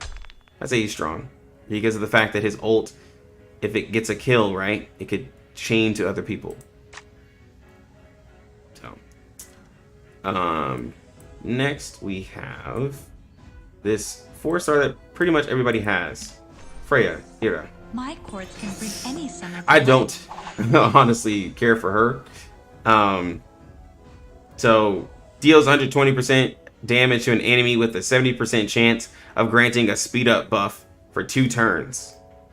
Second attack purifies all debuffs from a teammate and grants them a buff, which grants 15% bonus AP at the end of each teammate's turn for 2 turns. That's cool. It's decent, right? And then the 3 deals damage to all enemies equal to 120% of attack, inflicting speed down for 2 turns and lowering AP by 30%. Also resets Divine Love cooldown, which is the, you know, 2. So, and I said I don't like her not because, like, you know, I never want to use her, but like this is really good in a lot of different ways. You she's 103 speed. The only problem is that it takes 2 turns for her to do what she needs to do, right? Because pretty much you want to use the Brisingman's watch. Divine Love. You want to use Divine Love on a unit that you're gonna want to, like, you know, go multiple times, right? 15% bonus AP, especially if they're a unit that's really fast. This could be really useful where they could start lapping people, right? And then you can, after that, if you're still alive, you can ult and then do speed down on everybody else to make sure that that unit is lapping, and then you can reset the cooldown and just, like, you know, keep giving it to them, or you can give it to somebody else, right? And if you have the cooldown set on her, then she could also just get this multiple times, right? So it's a lot of ways you could do it. Like, people are doing, like, speed on her because you do need her to be fast. So that's the only thing, like, she has to be fast. But if you have a speed imprint, you have AP boosting, you could probably, like, do something, especially since you're knocking everybody back. I'd say with the fact that, like, You could do speed down and lower AP by 30% on everybody. Like, you could even ignore the 2 and just do this. It's really strong. I'm putting her up in strong tier. A calm ocean. I might even Symphony of sound. I mean, that's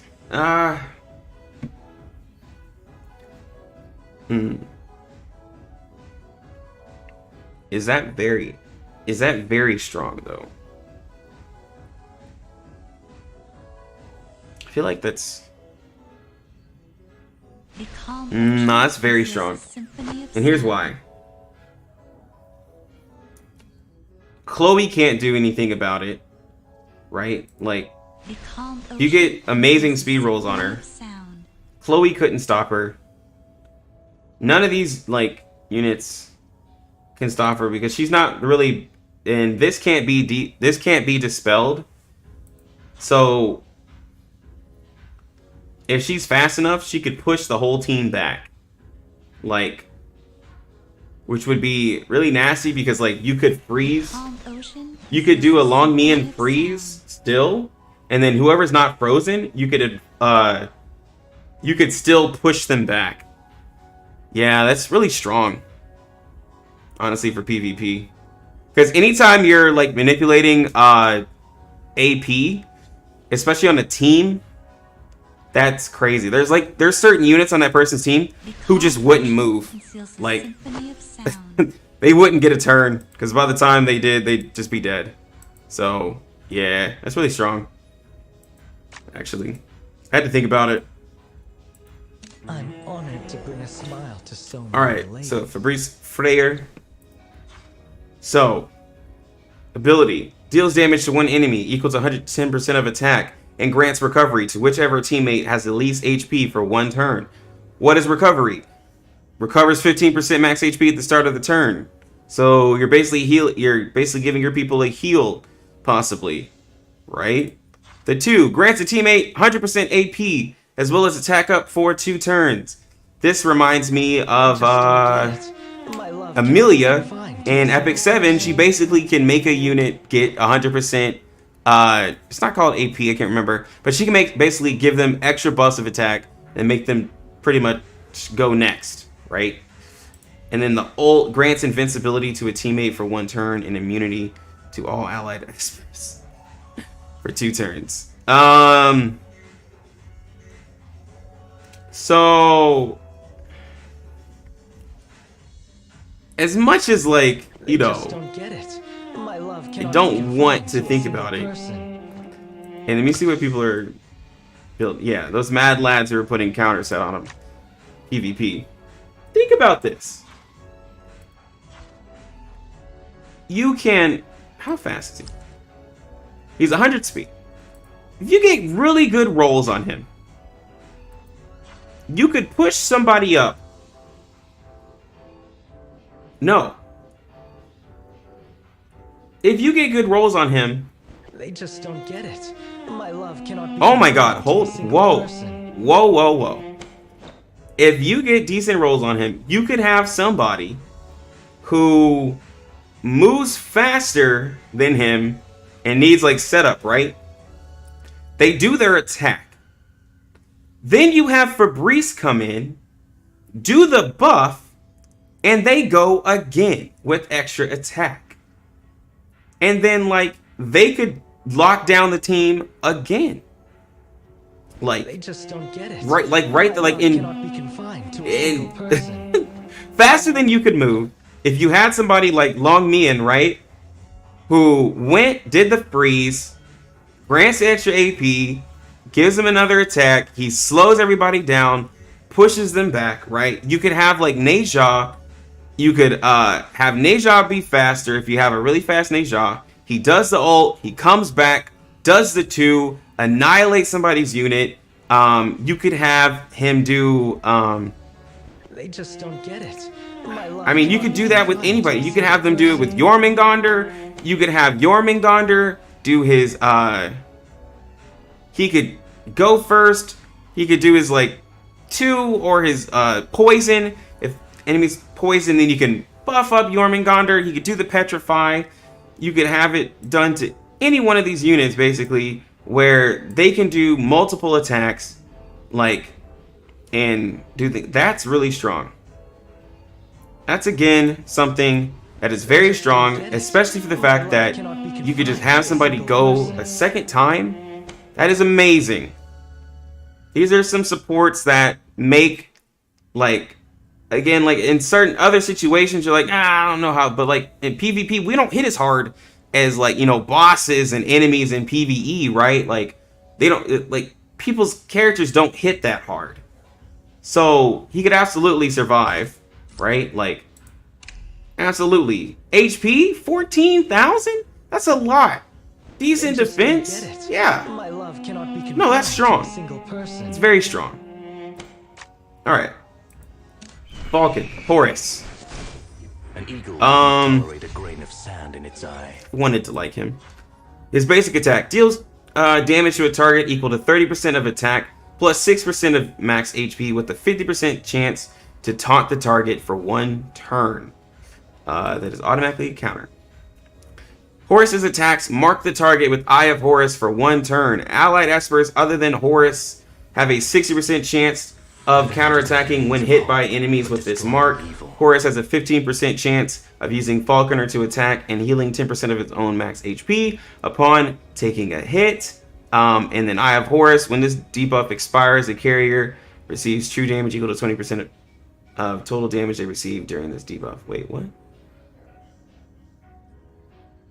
Oh, yeah. So basically you cast this means of hope, but destroying evil. You cast this on like a unit who does like AoE damage, and then when that unit does AoE damage, everybody will counterattack them with the basic attack, which could be honestly and heal himself. Evil. But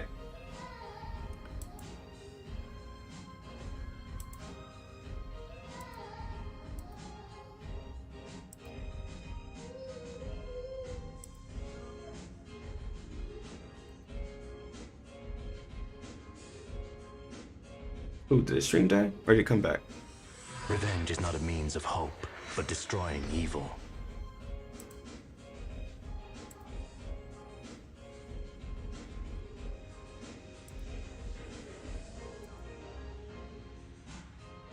No, we're still good. Okay. For a second, I thought the stream died.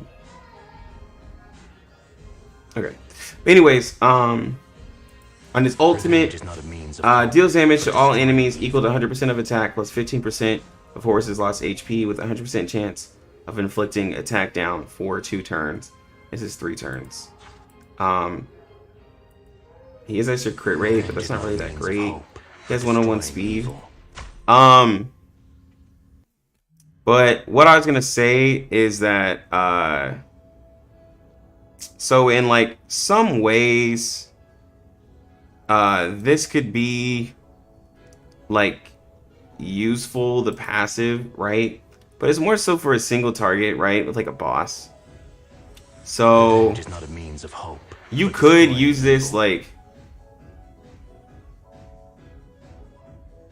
oh no, wait. I'm so dumb. Ignore everything ignore half of what I said. This is when Horus attacks, he inflicts this. So he ults. And then he inflicts this. And then if you have him on a counter set, he inflicts this. And then he also has a chance to taunt. And then you're giving your whole team, whenever they attack, pretty much a chance to counterattack. So when we talk about the like stuff that you could do with Baldur, stuff you could do with all these other units, this could be something that's pretty strong, depending on how you build them. But destroying evil. Like, because he has to go first, of course, right? And then do this, because then when they attack, like, they could absolutely just like counter that unit and just take them out with the basic attacks, or you could shut them down, especially if you have certain units. This could be very strong. A lot of people, yeah, like they have him. Yep, counter set, Hades set. Like, there's a lot he could do, especially since he attacks everybody. He could full heal himself with the ult. This could be very useful, and it's only 3. It only has 3 on the cooldown. You could absolutely build, you know, Revenge is not a means of Hades set with counter. Or if you have some decent healers, you could even put the cooldown set on him. But I would say Hades set. That way he kind of heals himself. But yeah, this is pretty strong. Alright, Fafnir. I actually saw somebody today. Some mad lad Gotcha Death had this character at 6, like they 6-starred him. Like they promoted him all the way up to 6 stars. Definitely mad lad, I believe. So let's let's look at this character. Deals damage equal to 100. Yeah, it's on Facebook. Add him at a 6-star.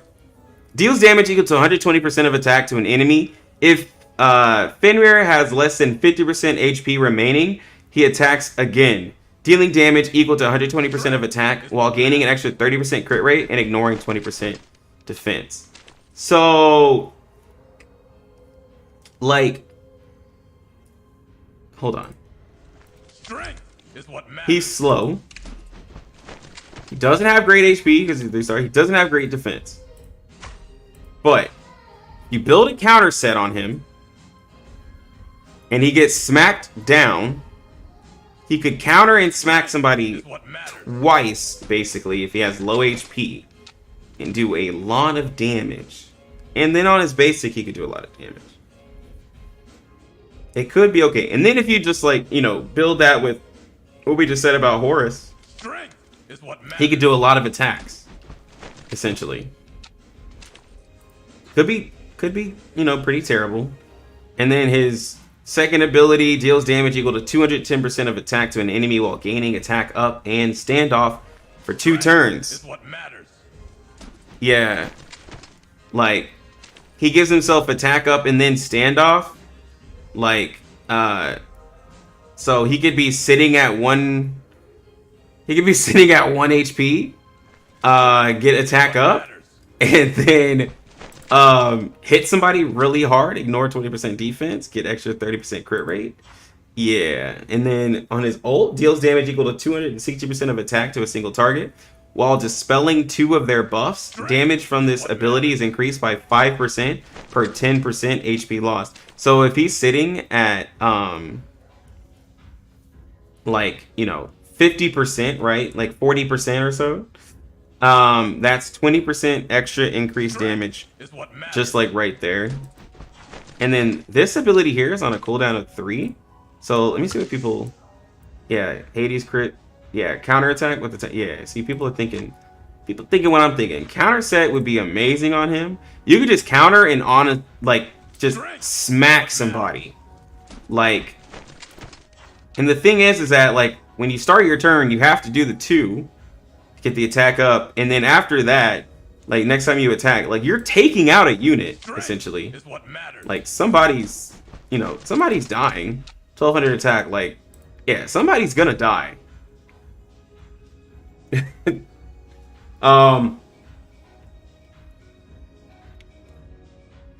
him at strong. Only got these, you know, he's single target. But that's strong. Because he can basically give himself endure.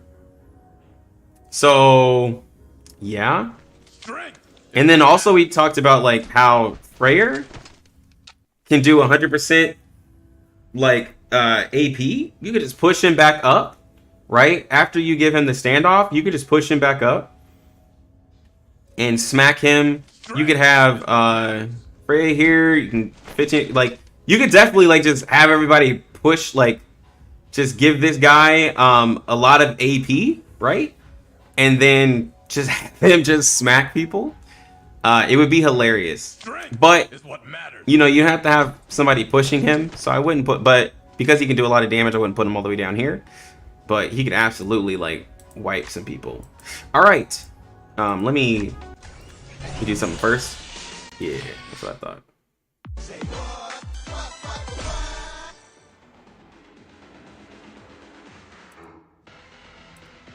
Got to get my, you know,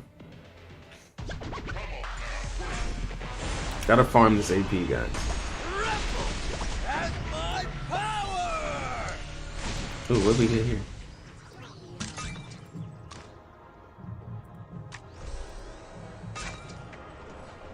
Oh, the Heron box is up.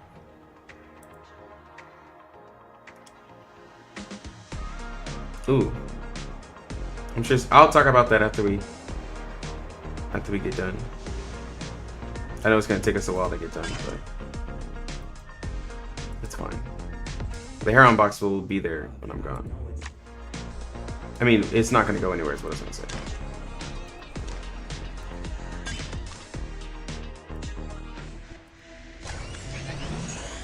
Wrong place. Oh, you've seen my you saw my relic, my 2 relic farms? Yeah. Literally got some 6 stars right there.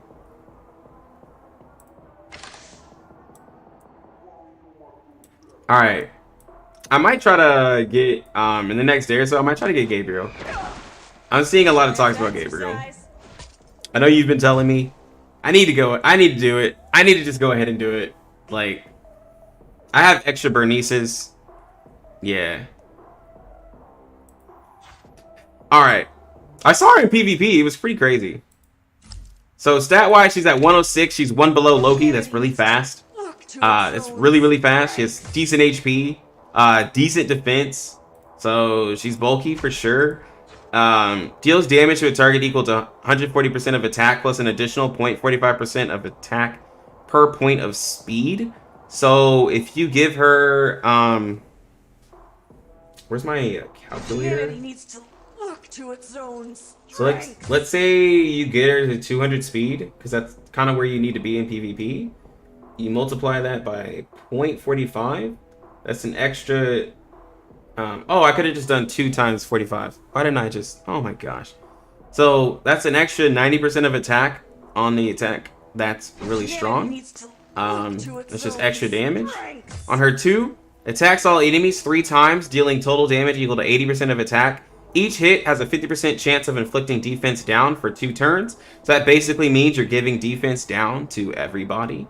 And then the ult blesses all allied espers with immunity and defense up for 2 turns. Deals damage to all enemies equal to 100% of attack with an added attack down debuff for 2 turns. So you're buffing everyone up, lowering their damage, lowering their defense, and then you have an attack that can do a lot of damage, that can do over 200% of attack. People are building her, of course, for like, you know, PvE or just other situations with speed, even accuracy, like, because she does all these debuffs. She can be really good. I think because though, like, she has a lot of stuff that can be dispelled, it kind of sucks, right? Like, but she can get really fast and give people immunity.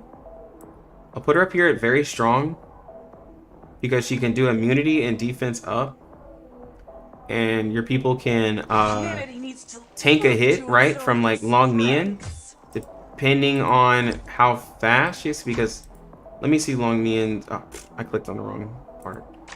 Long Mian's speed is I can't wait to see the new 101, so she could absolutely naturally just if you have a really good set, she can naturally outspeed Long Mian.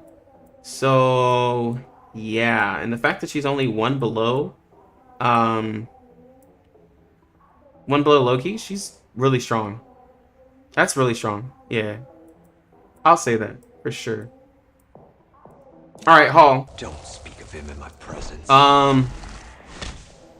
But yeah, I need to get her for PvE for sure. Alright, so Hodor, the person I've kind of wanted to use. Deals damage to an enemy equal to 110% of attack with a 40% chance to inflict attack down for 2 turns. So that's definitely not somebody you would put a counter set on because that is a really low chance for that. On the 2, each time Hodor's teammates attack individual targets, he follows up with the extra strike, dealing damage equal to 40% of attack and inflicting poison on the enemy for 1 turn. Again, not something that's super crazy for PvP. Poison is really for like a stall team, and he doesn't have a good, like, I mean, I couldn't really see that being used. And then I know this does 80% chance of inflicting defense down and poison for 2 turns. And it deals damage to 2 random enemies, which isn't really good because, like, the only attack he does that you can guarantee, like, he hits somebody with is his basic attack, right?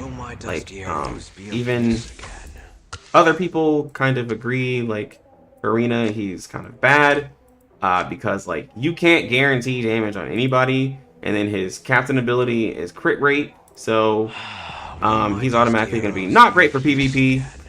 Sorry, fam, but no. Other situations, yeah, stacking that that poison, yes sir, it'd be amazing, but yeah, not everywhere, not used everywhere. Next up, Helena. Some of these units I'm just gonna go fast on because, like, it's like, don't need to do a bunch of time on you. Deals damage to an enemy equal to 120% of attack with a 100% chance of dispelling a buff from the target. That's really good. There's a lot of units in the game who do that. They can just take away buffs, and that's a 100% chance, so it's pretty decent. Second ability, attack an enemy twice, each strike dealing damage equal to 90% of attack and reducing the target's AP. That's decent. You can push them back. And then the ult heals a teammate for 30% of their max HP. Heals other allied espers for 15% of their max HP. Grants all allied espers crit rate up for 2 turns, increasing heal amount by 10% per 10% of the max HP. The target loses. So, Hey, watch it. This dress was very expensive. she's slow. I'm putting her automatically in situational. I'm gonna tell you why. 94 speed, that's slow. She's not going to be super fast to be able to give everybody extra crit rate up. This, like, by the time she attacks, she might be dead or her teammates might be dead with 94 speed. Even if you had, like you'd have to have wonderful, wonderful, amazing speed rolls into her. Because, and then also, when she grants everybody crit rate up, it could just be dispelled. It could be stolen. It could be taken away by the time she gets it. So, yeah. Yeah. Nah. Like, somebody could probably make an argument. I was like, nah, man, like, this is really, really good. Like, nah, that's situational. Like, it's a heal, but that's hella situational. I'd almost say not great for PvP. But there's a possibility you could do something. But nah. Nah. Alright. Chang'e. I've seen her in Tower. I've seen her a couple of times in PvP. I hear she's really good. So she deals damage to an enemy equal to 120% of attack with a 100% chance of dispelling a buff from the target. That's literally what Helena does. We just talked about it. Her passive heals whoever has the lowest percent of HP on the team for 10% of their max HP and dispels a debuff on them at the end of each turn. Grants an extra recovery buff for 2 turns if the teammate has no more than 50% HP. So, that's passive. That's pretty good for giving recovery to, especially if you're doing a stall comp, right? Like, if you're doing a stall comp, you can heal them for 10% max HP, dispel a debuff on somebody, help keep them up, right? That's really good. The ult dispels debuffs from all allied espers and heals them for 30% plus 3% per dispel debuff of their max HP. So she's keeping everybody off of, like, she's keeping them from getting debuffed, right? Like, that's really good, especially if you're going against like a debuff like heavy team trying to do defense down or stuns and stuff like that, you can heal your people up. You can heal them by a large amount. Honestly, 30% max HP helps out for like some of your tankier characters. Like if you have like Thor, if you have the Minotaur, like a lot of these units here, that's really good.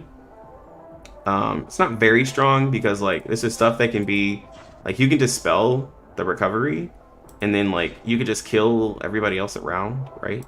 She's just dispelling buffs, like that's it. She's not pushing up, she's not doing anything like that. I guess she's a strong healer to sustain people, but you have to use her with other people. I could honestly put her down in average, right? Because it's like well, if I put her up here, there's more to divine power than playing doctor. well, actually,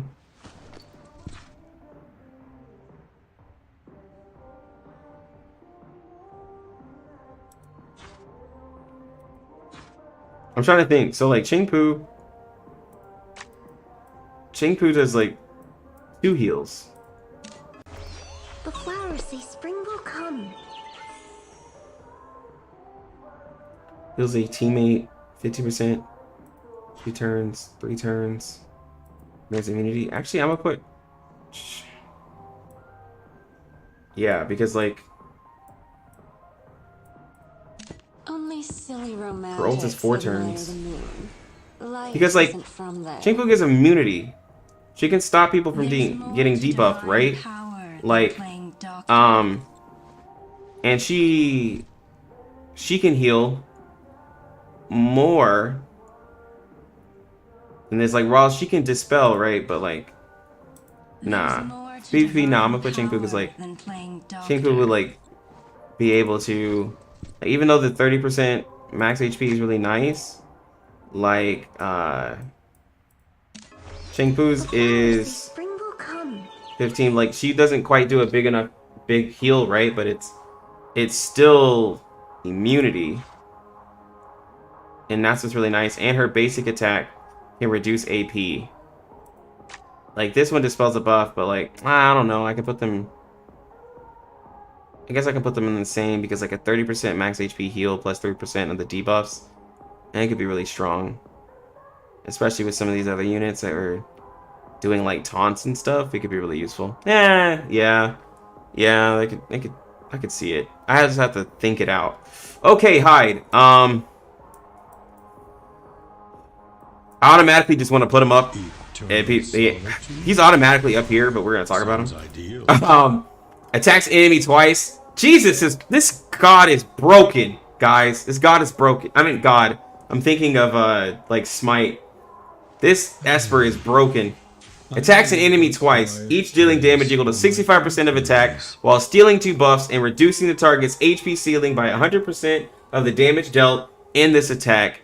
His passive, Hyde is immune to buffs and debuffs and takes 10% reduced damage from all sources.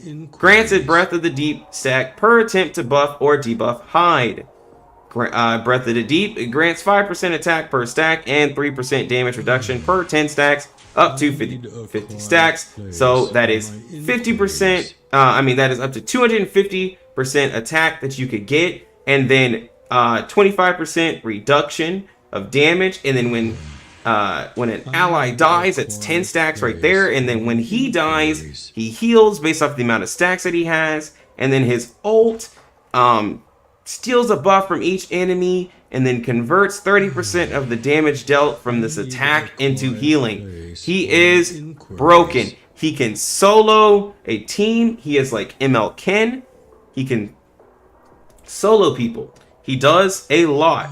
He is very hard to take care, like, he is very hard to handle if you don't have a good team. He, like, the fact that you just can't shut him down, the only thing you can really do is just push him back because he's like slow, but he has decent HP, he has high attack, and people are building bonkers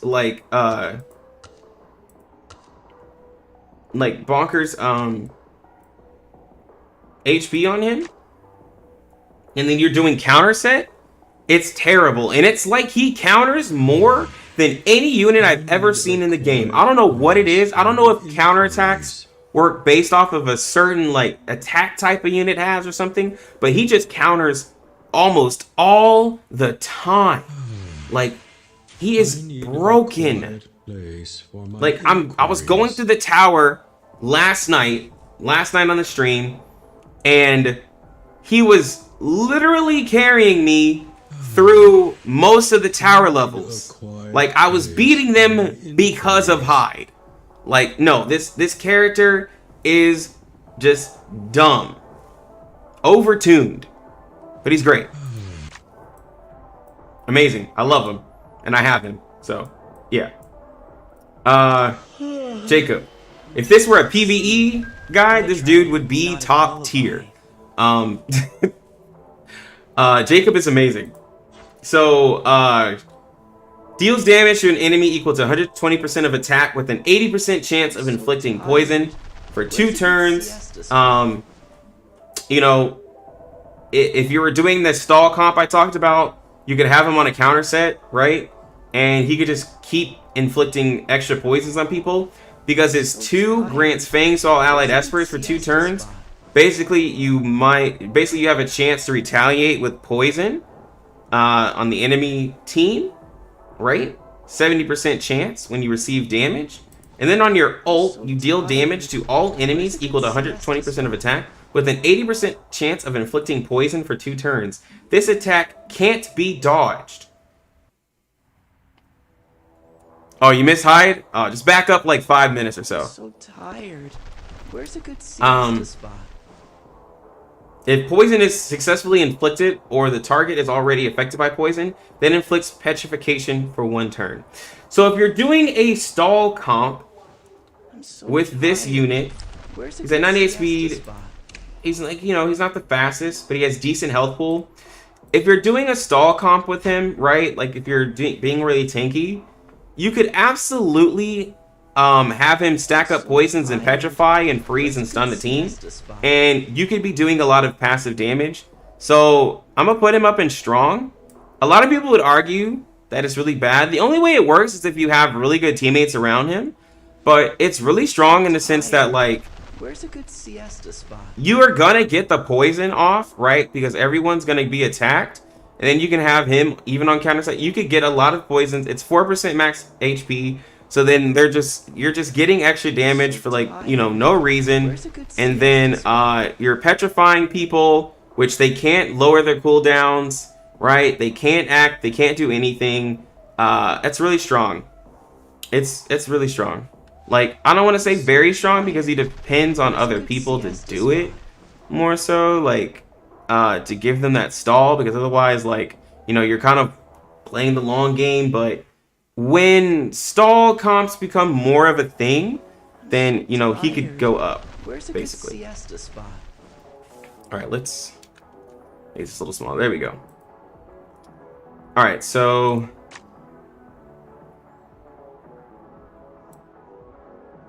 who is she? Jean? Yeah. I haven't even looked at Jean, if I'm going to be honest. Jean attacks an enemy 3 times, each dealing damage equal to 40% of attack with a 25% chance of inflicting stun. That's really weak. Even with 3 times, like, there's a huge chance of you missing that, so that's definitely not a counter set user. On the 2, deal damage equal to 90% of attack to 3 random enemies with a 100% chance of inflicting stun for 1 turn. Absorbs 30% of AP from each target. Now, this is where she gets, well, actually, maybe you could do a counter set on her. Actually, I'm lied.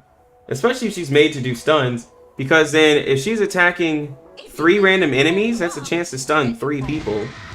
Like, you can't control it, but, like, that's pretty decent. And you absorb 30% HP, so you push them back even further. And then on the ultimate, you deal damage to an enemy equal to 12% of attack plus 12% of max HP. Dispel all buffs and inflict stun for 1 turn. So you dispel all their buffs and then you stun them. Actually, that's kind of strong. If you think you're too old to rock, that's actually strong because you're just constantly stunning. You can counter and stun. Like, no one's built her, right? But oh, people ever heard of SS? I mean, like, is that? I mean, that's 3. How fast is she? She's a 102. I mean, like, I've made my decision. You can't stop me.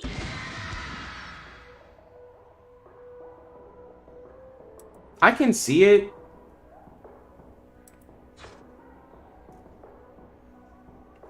I've made my decision. You can't stop me.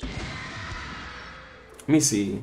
Like, if you were to do a bunch of stuns, I mean, that's 3 random stuns on the 2.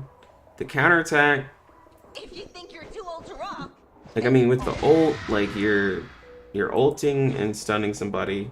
But you really wouldn't want to start. You would open up with the 2. Yeah, you'd open up with the 2, though. Get a 3 random stun. You're too old to rock, then you are. And then you could, like... But it could be dispelled. I'll put her at strong, yeah, because it could be dispelled. It's strong. I don't want to say SS. It's strong. Like, alright. Who she be? Who she be?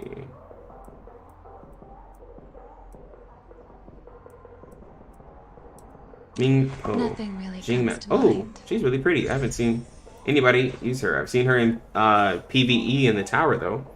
All right, cast only. Oh wait, deals damage to deals damage equal to 8. Can't read. Equal to 80% of attack to 2 random targets and marks the target with Netherbloom.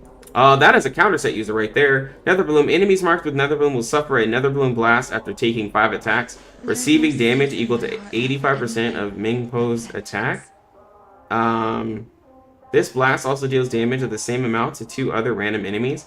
Has a 50% chance of silencing the affected target for 2 turns.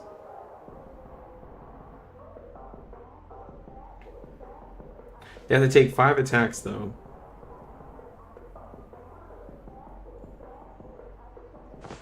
But it could silence people. For anything but vengeance.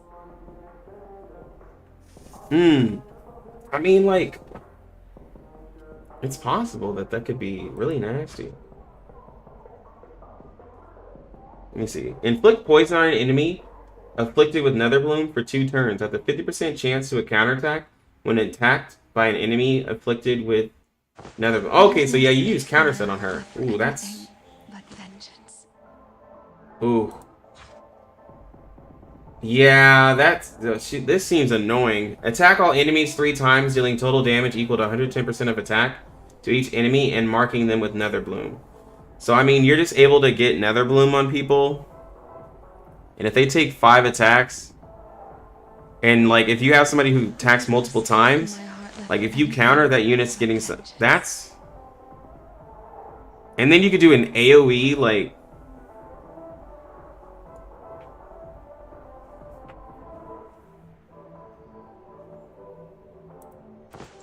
Let me see what... Yeah, counter set.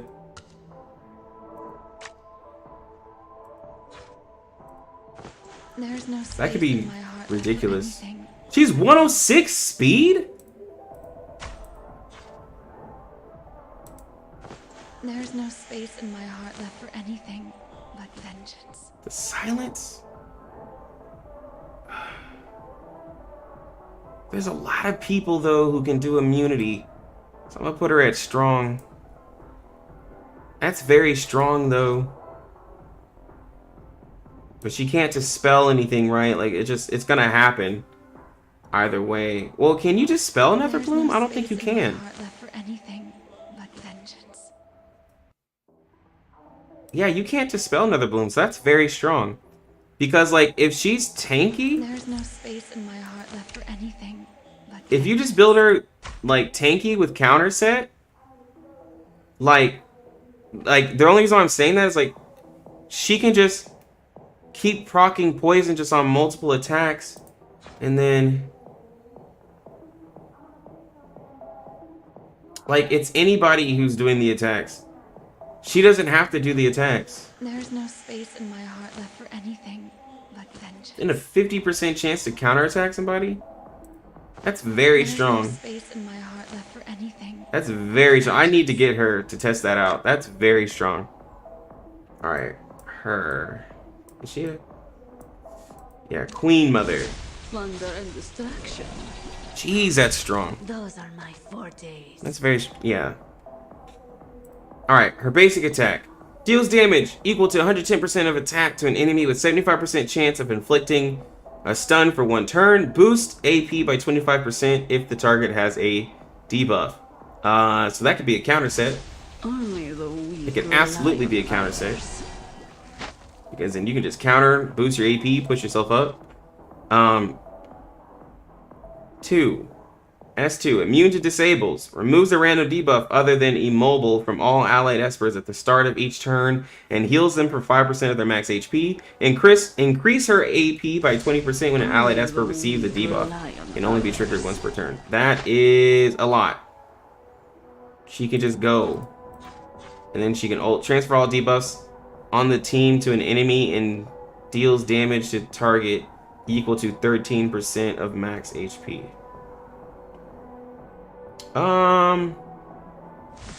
Only the weak rely on others. That seems like a more PvE thing. But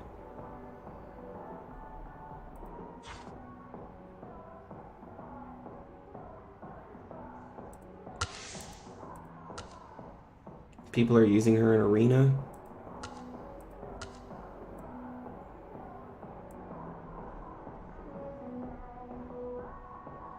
Yeah, that's that situational set, isn't it? Let me think. Let me think really hard real quick. Only so rely on others. So if everybody gets hit with a long Mian, right? Then if everyone's hit by long Mian, they're frozen. Only the weak rely on others. Then she can remove a random debuff from them. And then heal for 5%. And then heal them for 5% of their max HP. And then increase her. And then she can push herself up by 20%. Especially if you build her fast. Rely on others. You know, she can have some decent speed. And she could be on a counter set and get another 25%. And then you could ult and transfer only the weak rely debuffs to the enemy team. I mean, to an enemy. If it was like everybody, if you could transfer all the debuffs on your team to the other team, that would make her broken.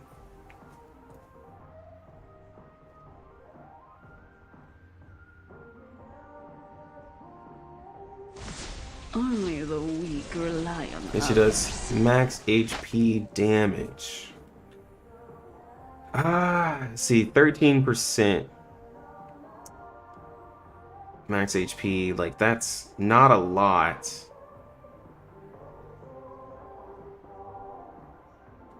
But I mean, she can push herself up. Only the weak rely on others. I can only see where you can push yourself up and stun.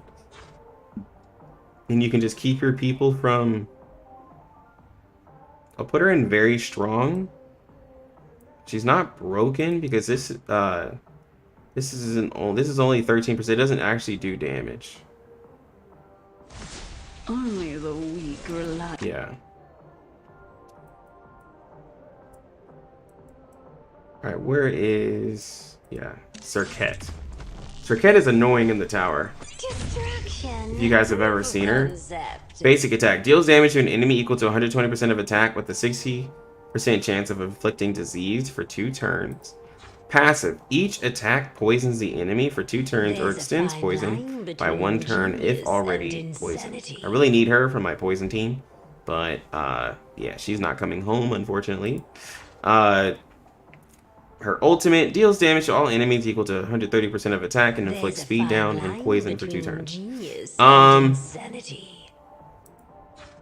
She's not good. Not great for PvP. Disease is like, meh. You could just, you know, get rid of it. Or just not even heal in most fights. I don't even really heal in most fights. So, yeah. And then this just giving the poison. It's like, meh. And then, like, you know, speed down. That's all you do in poison. Like, that's what Yorm does, but at least Yorm can get a silence. So... There's a fine line between genius and she's very slow at 94, slower than Thor. So, yeah, not great. Not great, not great, not great. Unfortunate. Who is this one? Who do we have next? Oh, there we go. I got some brand new The fairy cat, tales. Lauren. I hope the Oh, she's that annoying unit in the tower. Deals damage to an enemy equals 120% of attack with a 40% chance of inflicting speed down. Sorry, no. Heal one ally for 40% of the ally's max HP at the cost of 20% HP and increases the target's AP by 50%. So it's a 50% push.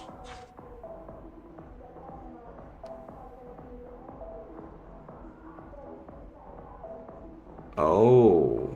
Whoa, someone once told me, don't ever look down on yourself because Wait a of minute. appearances. Yeah. Wait a minute. She revives.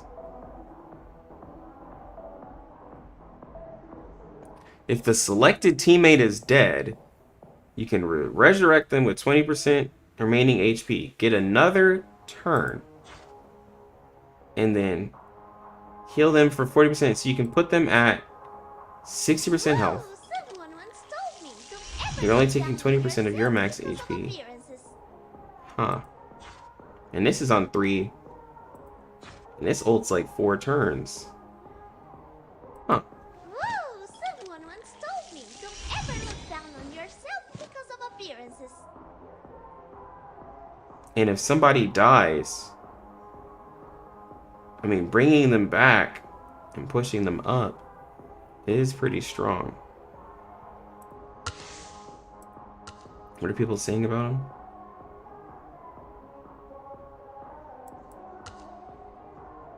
Yeah, see, people are talking about... Yeah, because with the right team, like, just think about it. She's a reviver, and she can push them up. Like, that's really good. You could bring... Like, imagine... You know what? Actually, imagine this. Imagine this with her. She ults Hyde. And, you know, like, let's say Hyde dies and she's still alive. You bring Hyde back. Imagine seeing Hyde get resurrected. Imagine seeing, you know, Thor get resurrected. Imagine seeing, like, any of these people get resurrected while you don't have anybody up here get resurrected while you honestly aren't prepared for it. Well, probably not these people, but, like, anybody who's going to be up here, that's very strong. That could turn the tide of a fight. Because for Hyde, he could absolutely be brought back. You put him at 60%, and then he gets his passive back. You basically reset the cooldown of his passive so that he can get another life. That's very strong because certain units could use that to their advantage. Actually. I'm not going to put it as broken.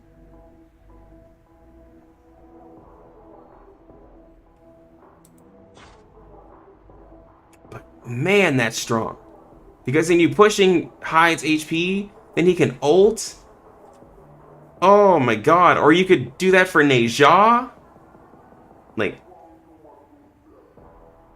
oh, that would be terrible. Putting her like up here with them. That's terrible. I would hate to see somebody bring a unit back and then them just like, you know, annihilate me. Now, if you're completely dominating them, right? Then, like, that's another story. Like, she's not as good. But like, nah, there's ways that could be really strong. All right, Layla. Let me go through this real quick. 40% chance to stun on the 2, disease and poison. Poison, yeah, not great. Yeah, that's not great. That's what I was. Even though this does like. I can't stand it when a client interrupts my research. Wait a minute, hold on. That's situational. I'm so sorry, I rushed through it too quickly.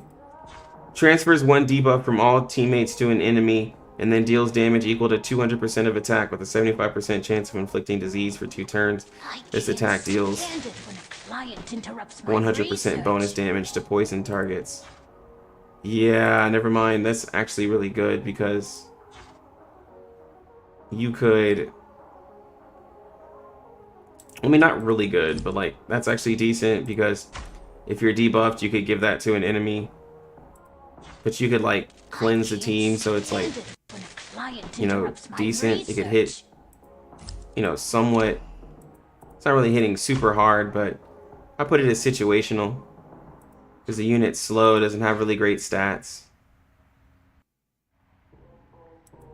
Yeah. I can't stand it when a client interrupts my research. Okay. Leon. Each bullet has a purpose. This unit's annoying in the story. Deals damage equal to 140% of attack to an enemy with 100% chance of inflicting disease for 2 turns. That could be annoying, especially with like a if you wanted to do a counter set. That could hit these basics could hit pretty hard. On the passive, transfer 1 debuff if any from Valley to the target each time before he attacks. Ooh. Time to plan our next move. You could put freeze on somebody. Like somebody deals damage equal to 300% of attack to an enemy and inflicts. That's basically they're dead. And inflicts sear for 2 turns. This attack is 100% more likely to trigger a crit if the target is affected by any debuffs. So you could, yeah, that's an A. Because you could pretty much take out a unit if they have like freeze, right? Like, think about critting on somebody who's debuffed with something that does 300% of attack. Like, nah, like even though he's like slow, he has 1100 attack. Like, if he's able to make a move and then he gets rid of it like freeze, like he could take out a unit. That'd be crazy. 300% of attack is a lot. Like, if you give him like let's say if you give him like 2k, like 2500 attack, right? Like 300% of that, and then it crits. Like you're looking at 300% of attack for somebody who has 2500 attack. That's 7500 damage, and then if it crits, it's doing like what is that? Another time to plan our next move. 50%, so you're doing like 10k. No, crits is 150%, so but if you had a 200% crit, then you're doing like 15k. Next move. Yeah, so you can either do like 10k or so you either do like 10k or 15k depending on what like set you have on them. And people pretty much probably have them ranked a little low. Oh, no one's even used them in PvP. Interesting. Like, but you could do a counter set with him. I think he could be decent. Just I'd have to build him up. I think he could be averagely good because like, yeah, 300%. Like he could just take off that buff, take out a unit. Yeah, I could like on my team I could use him if I wanted to, basically. All right, now we're getting to some of these good units. Ares or Lewis. No one messes with my brothers. This guy here. I wish I had him. Extra crit rate. His basic deals damage to a target equal to 130% of attack, and it converts 50% of damage dealt in its attacks to healing. If a critical hit is triggered, then AP is increased by 20%. So that's obviously a counterattack set, right? Because he's healing 50% of the damage dealt right there. And then you could also have some decent crit rate on him, and he gets AP. Yeah. Oh, look at that on his 2. Gains a crit rate up buff for 2 turns and damages the target for 180%. Gains a bonus turn if a crit is triggered. Look at that. Look at that. He can attack twice. Look at his ult. Attacks a target 3 times, dealing total damage equal to 260% of attack plus 6% for every 10% loss. All ability cooldowns are reduced by 1 if this attack slays the target. To battle! What could be better? To battle! He's slow, but he gets high attack. 1300 is high attack. And everybody I know who has him, yeah, is building him like this. He's, but who has him at the high tiers? I need to see someone. Tier 6. Okay, there we go. What do they have, like, on him? Oh my god. Yeah, like, this guy's sitting at 3,500 attack. 84% cooldown. 220% crit damage. Not much speed, but like, and also 23,000 HP. Nah, like, that's really strong. Ooh, and if you're pushing him up, he's absolutely annihilating.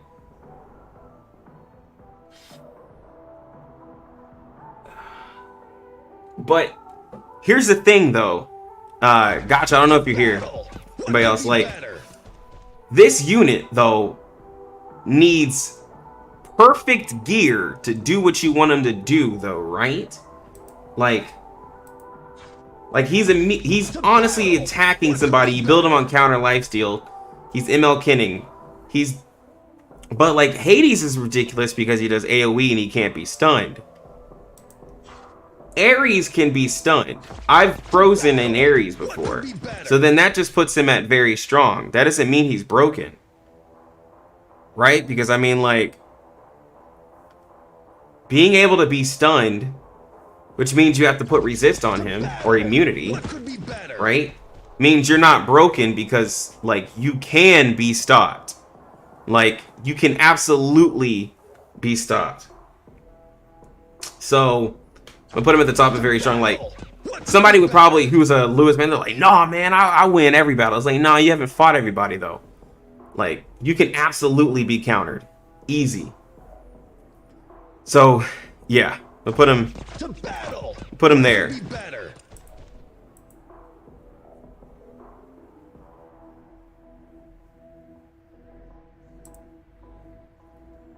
Okay. Oop.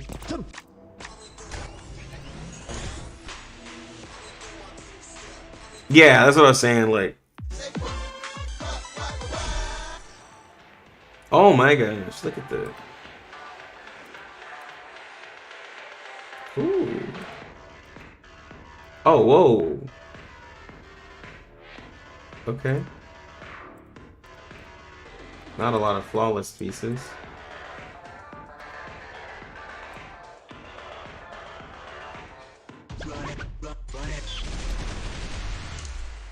But we gear farming tonight. Dislyte excerpts radio. Alright. Mona. The unit that everybody has, and she's really good in a lot of situations. Artemis. Yeah, we're just gonna automatically look. So she's slow, but she has decent attack. She has okay HP. I'm honestly, I kind of already know I want to put her, right? Like, some people would put her higher, right? But she's mostly a PvE unit.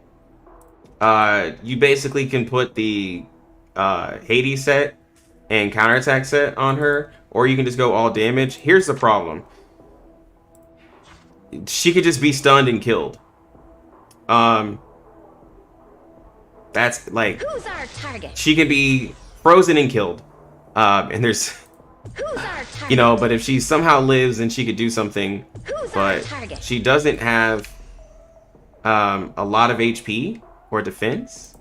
So I'm gonna put her at like, all of her attacks do multiple damage. So I'm gonna put her at the bottom of like strong. Because she can like do a lot of healing. She can do a lot of stuff. She's really good for people, right?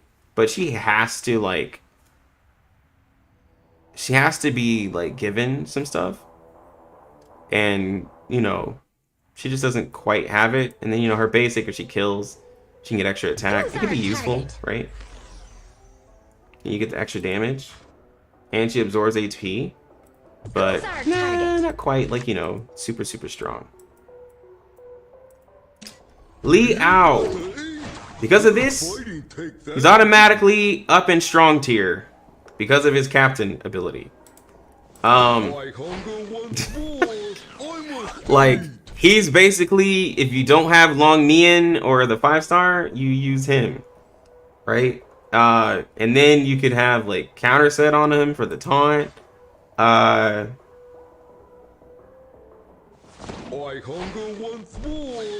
Like everything else he does is kind of weird. Like, so yeah, his basic attack, 60% chance of doing a taunt. His second ability deals damage to a target equal to 200% of attack, then heals 5% of max HP. Has a 100% chance of dispelling all buffs affecting the target. Healing Tao Tai for 3% of the max HP per buff dispelled. There's a lot of times on Thor, like Thor's had like 5 buffs, so that's like a 15% like max HP. And then on the ult, deal damage equal to 15% of max HP to a target, and inflicts Devour on them, where prevents the target from taking actions, being selected, being attacked, and being buffed or debuffed. If the target has more than 50% HP, then Devour lasts 2 turns. Basically, you take him out of the fight. The target is released immediately if Tao Tai is defeated or has no other teammates alive. So, like, basically, I think, is he this? He's not even the slowest unit in the game, which is crazy. But you have him fast, you can like take somebody out of the game, right? And then you have the speed. So I put him up in, strong, because he does the same thing that Long Mian does, but he doesn't do it quite as good because Long Mian's going up here. But yeah, like, you know, he's like, people use him like for, you know, different situations, and he can just be annoying, but a lot of people like try to like just never use him. But yeah, like a lot of people just have him die. Yeah, it just, a lot of people just use him with the speed imprint and then he just dies. All right, my boy Li Ling. This is this unit's strong. You've got something to say. Better have the power to back it up. Yeah, basic attack. Deals damage to an enemy equal to 130% of attack and absorbs 15% of their AP. That's counter set. Second ability, this is his burst, on his single target burst. Attacks an enemy 5 times, each dealing damage equal to 36% of attack, with the 50% of damage dealt converted into healing, which is basically a full heal for him. Each strike also deals true damage equal to 6% of the target's max HP. The true damage is up to 80% of Neja's attack. His ult, attack all enemies 3 times, each dealing damage equal to 30% of attack plus true damage equal to 6% of the target's max HP. The true damage is up to 80% of Neja's attack. The last strike steals 10% of the target's AP. You can look at the sets people build on him. Hades set with crit rate, or counterattack set, or you can just do straight attack. People have him ranked, you know, there's people at tier 8 up here with him. That's people who have him as a mad lad, 24k. If there's one thing I can't stand, it's dumb Here's the thing. rules. Here's the thing.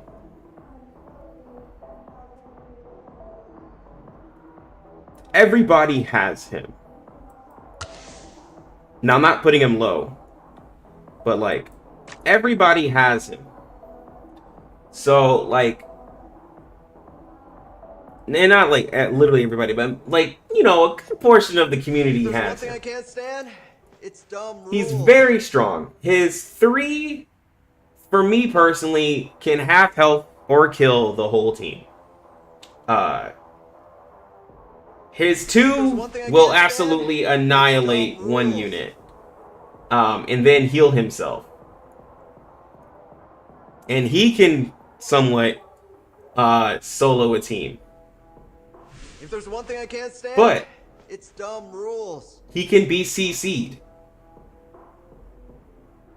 So it's the same thing what we said for Ares, except if there's one thing I can't except the thing stand, is that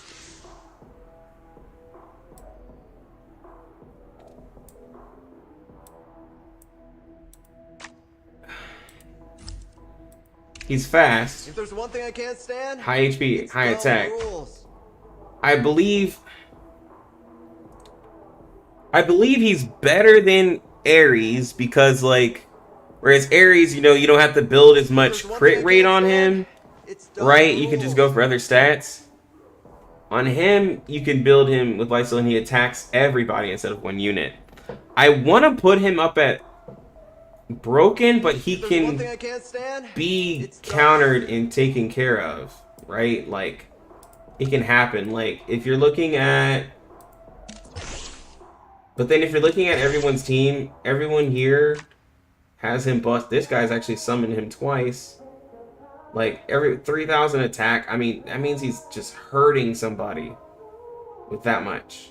This dude is a whale. Or close to it. But, like, now the thing is that they don't have good crit rate. So it's not really a good show. Because you want to put him on as high a crit rate you can do. But, like, this one's a little bit better. Like, and he can absolutely, like, just dumpster a team. Like, honestly. As long as you have him at, like, if he's, like, at 2,500 or so, like, attack, he could kind of, like... See, that's the thing. So, gotcha. Let me ask you. If there's one thing I can't stand, if Li Ling can ult the enemy team and pretty much take out most of the squishies and do half health or so to the healers and stuff like that. There's one thing I can't stand, it's if he only has, like, you know, one weakness, right? But he's better than Ares, is that not up in broken tier? Because, like, most everybody has him and they have him heavily built. I can't stand, it's dumb rules. Because, I mean, he does a lot of damage. Like, he does a lot of damage. More than what Hades can do. He can go twice, basically. And whoever he didn't kill on his ult, he can kill them. Especially if you're using, like, Long Mian. You're winning almost, like, I win most of my fights because of, like, Li Ling. Like, I mean... If there's one thing I can't stand, it's dumb rules. To me, that's broken. Because it's very hard to counter it because of how PvP is going, and he just does so much damage, and he does health percentile damage. But the thing is, he can't solo your team, so I would say he's reserved for those units. Yeah, and that's what I was thinking. Like, Hades can solo a team. It's dumb rules. And there's other, and I don't want you guys to think, like, there's other units that can go in broken. It's not just Hades.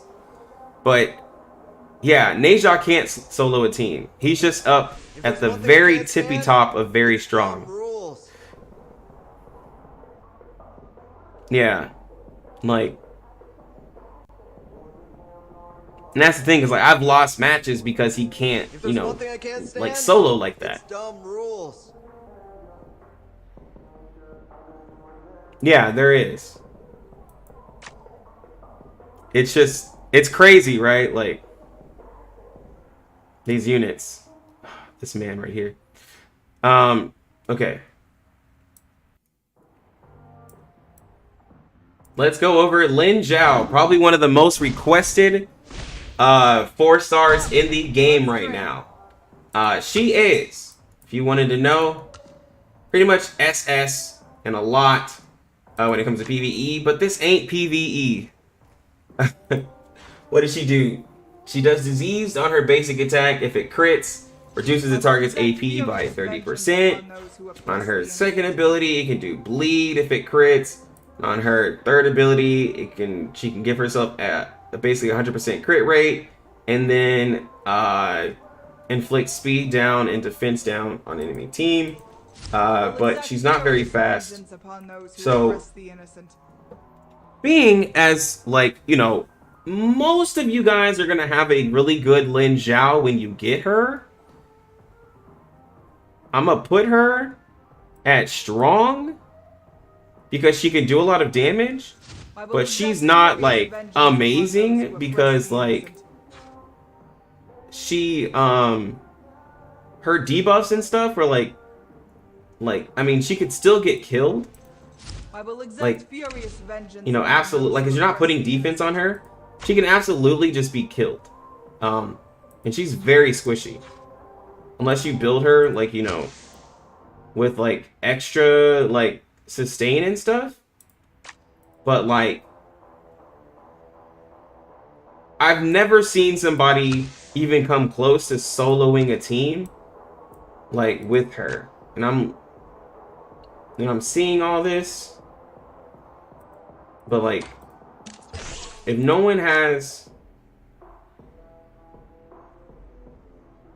like, people have her leveled up, and I think that's because of PvP. But yeah, like 90, like 13 speed, 113 speed. No, that's 103 speed. I'm sorry, I can't count.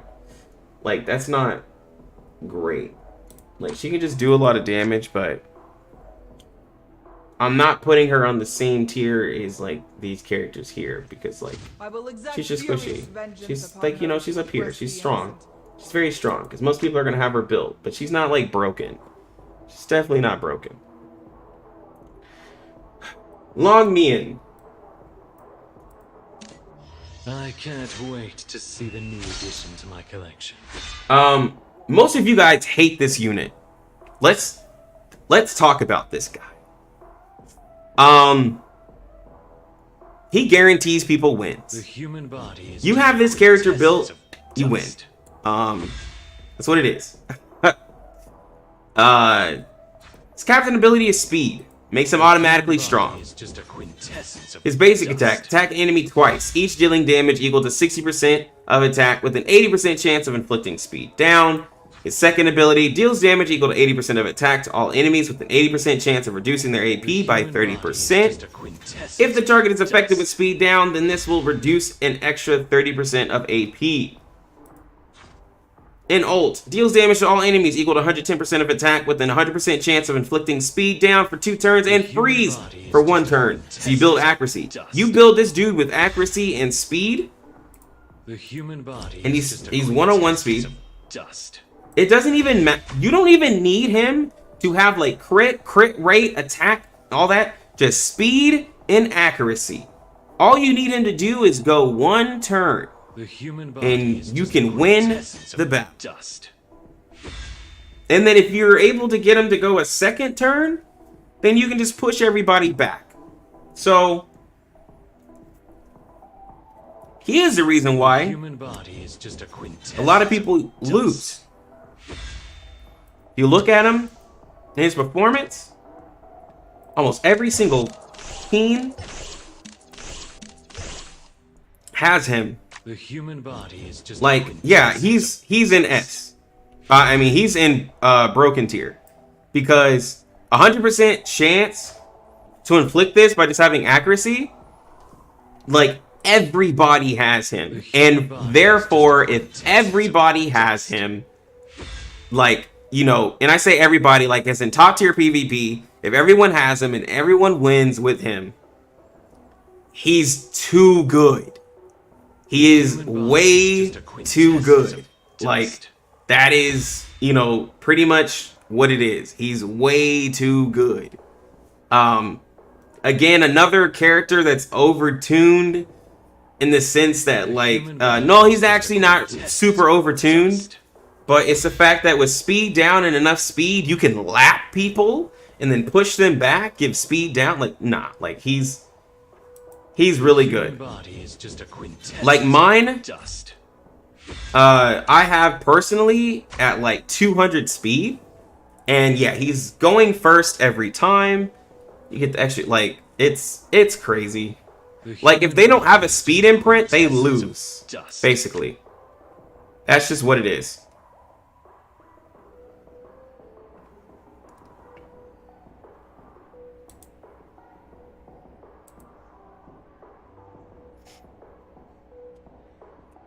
All right, who is that? Ron? No. Gotta take Lu an arrow Yi. to the heavens if you want to root out evil. Let's see what Lu Yi.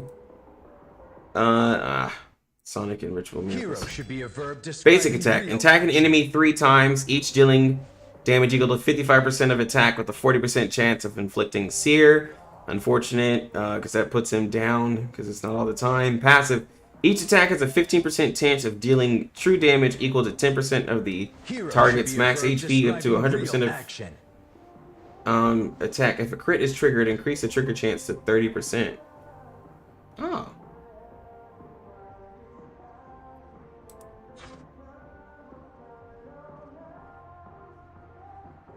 Whoa. Describing real action. What?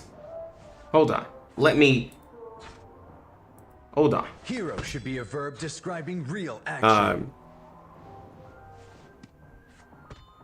15%. So if you built 100% crit on him, you could have a 40% chance of doing 10% max HP. And then you randomly inflict damage. Inflict 9 attacks on the enemy. Each dealing damage equal to 50% of attack and inflicting bleed on that target.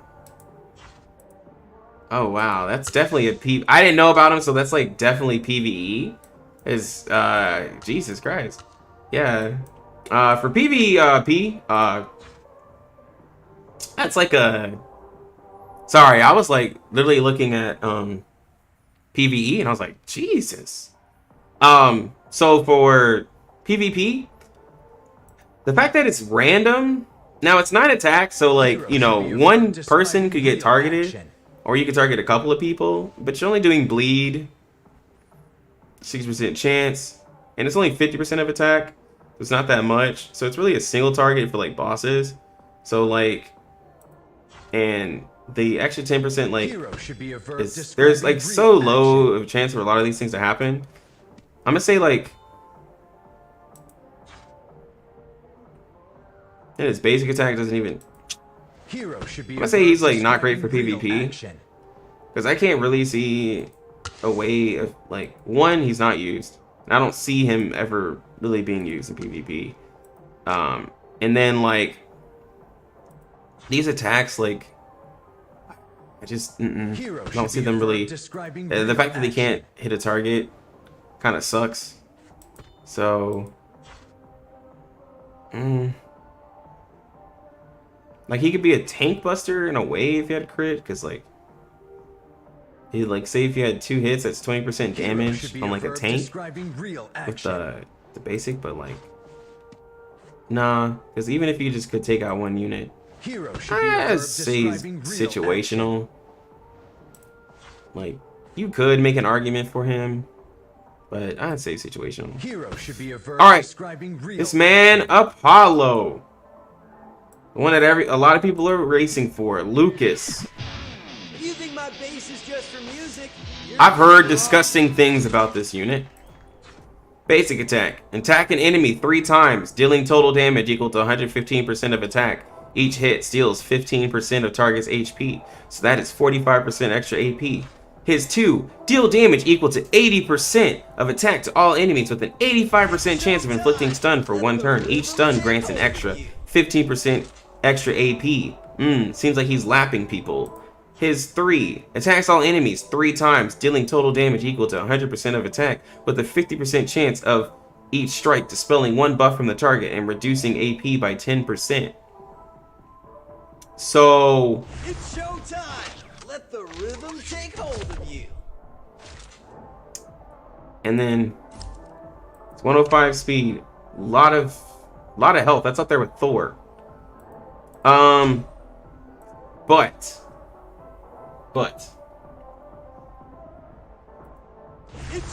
let's see what. I've never seen him in PvP, but I know he's used. Tier 6, tier 7. Ah, you're at floor 99, yo. Wow, this dude has 3 copies of him? What? Oh, wow, he has him at 214 speed, though. Oh my god.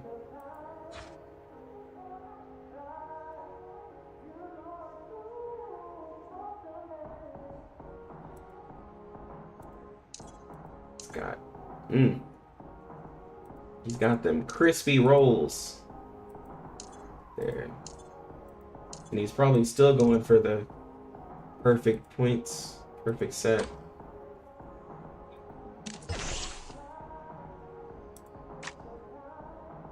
And the far off chance that you outspeed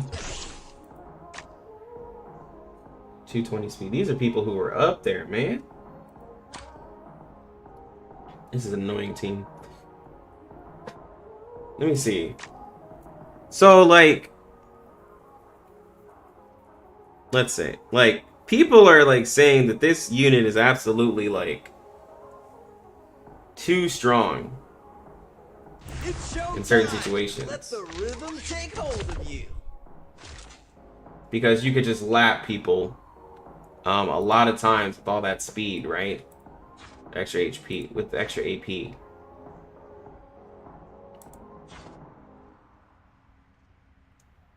But he's not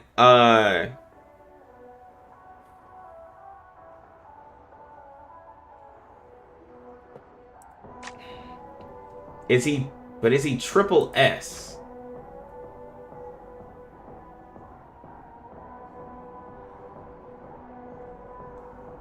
I mean, he can make your team literally not go. Make a turn. I think that's triple S, because that's what he does. That's what Long Mian does. I mean, he's absolutely lapping people. His ult does an attack that dispels a buff.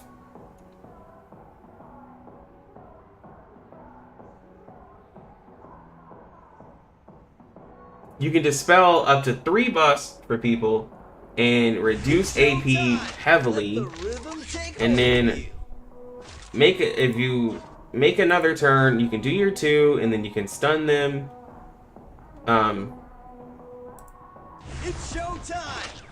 Because you could shut down, Apollo could shut down pretty much all of these people. The only person who Apollo can't handle is Hades, because he does stuns. But he could do AP, but he can reduce AP, right? And lap Hades. He just can't stun Hades. But then also with all those attacks, Hades can counter you, right? And then possibly kill you. Because, like, he can absolutely shut down everybody here. Even Thor doesn't get his passive with that. He can shut down a lot of these people. I don't have any friends with him yet. I'm just thinking, like,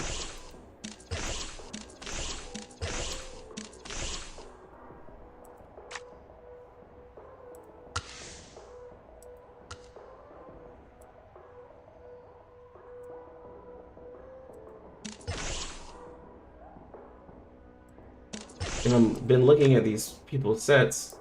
Some of them have him, like, absolutely bonkers. Yeah, everyone has him at 213 speed, so I mean, he's their fastest unit. Wow, 197.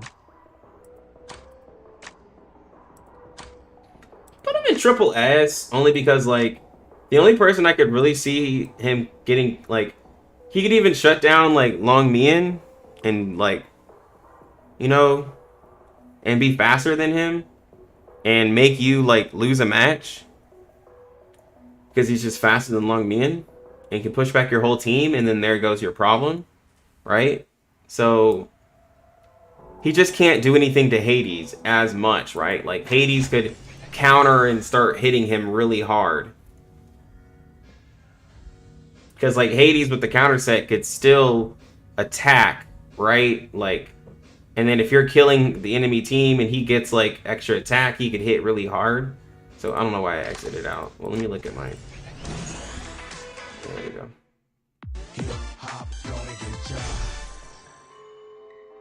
Ooh. Not getting what I want, but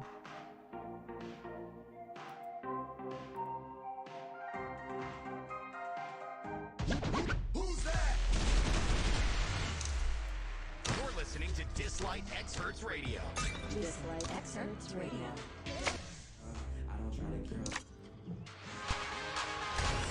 he made me wrong thing. Okay.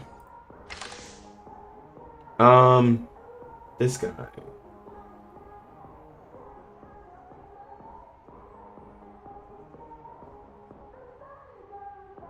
Who is that guy? Somebody I have. Who is?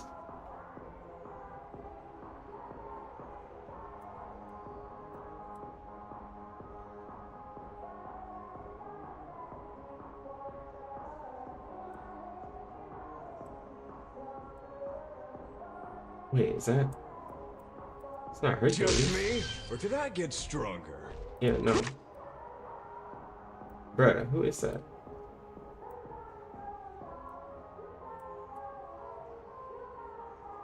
Because it might just be the wrong angle of the picture. It's not him. No evil deed. Oh, no, it is. It's just the picture looks different. Okay. I'm so dumb. Okay, so basic attack. Deals damage equal to 120% of attack to an enemy while healing whichever ally has the least health of 50% of the damage dealt in this attack. So you could counter set and heal people.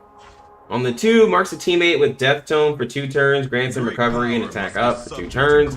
After the Death Tome expires, the teammate has lost some HP during the 2 turns and restores the lost HP. If they have died, then resurrects them with 30%, you know, extra, with 30% HP remaining. So basically you just buff up a specific target. On this ult, deals damage equal to 110% of all enemies and reduces their HP ceiling by 30% with a 75% chance of flicking disease. Because he has a revive, everything like that, I'll put him at strong. It's not as good as her because she can push people up after she does hers, and she resets like the she resets one of her cooldowns. Like him, like it's really cool, but he doesn't push that teammate up that gets like revived. So that teammate that gets revived could still just get killed. Like, you know, it's not like that teammate's gonna like be able to do anything as much. Like it's good, but it's not like broken as much.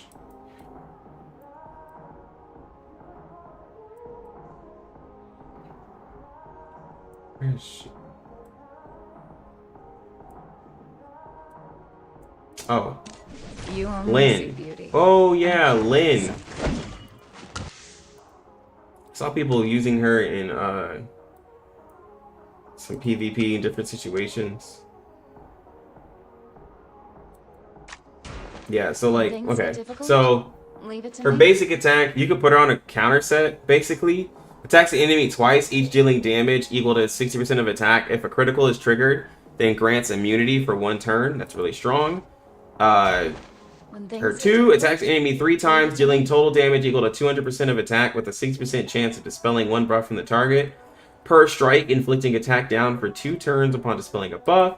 And then her ult deals damage to a target equal to 280% of attack, grants a shield that absorbs damage equal to 35% of max HP for 2 turns. If a critical is triggered, then damage dealt is increased by 30% and the shield strength by 50%.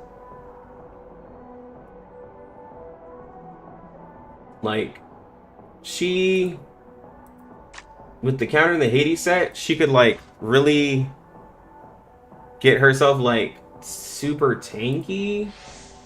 Right? When things get difficult, leave it to me. But she doesn't have naturally high HP or defense. So I'm gonna put her at strong.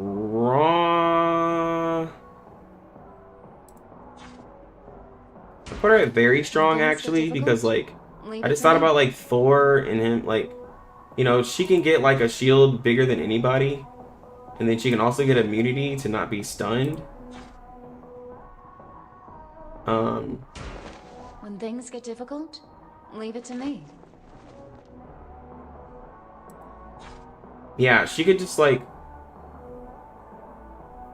No, I'm gonna put her at strong.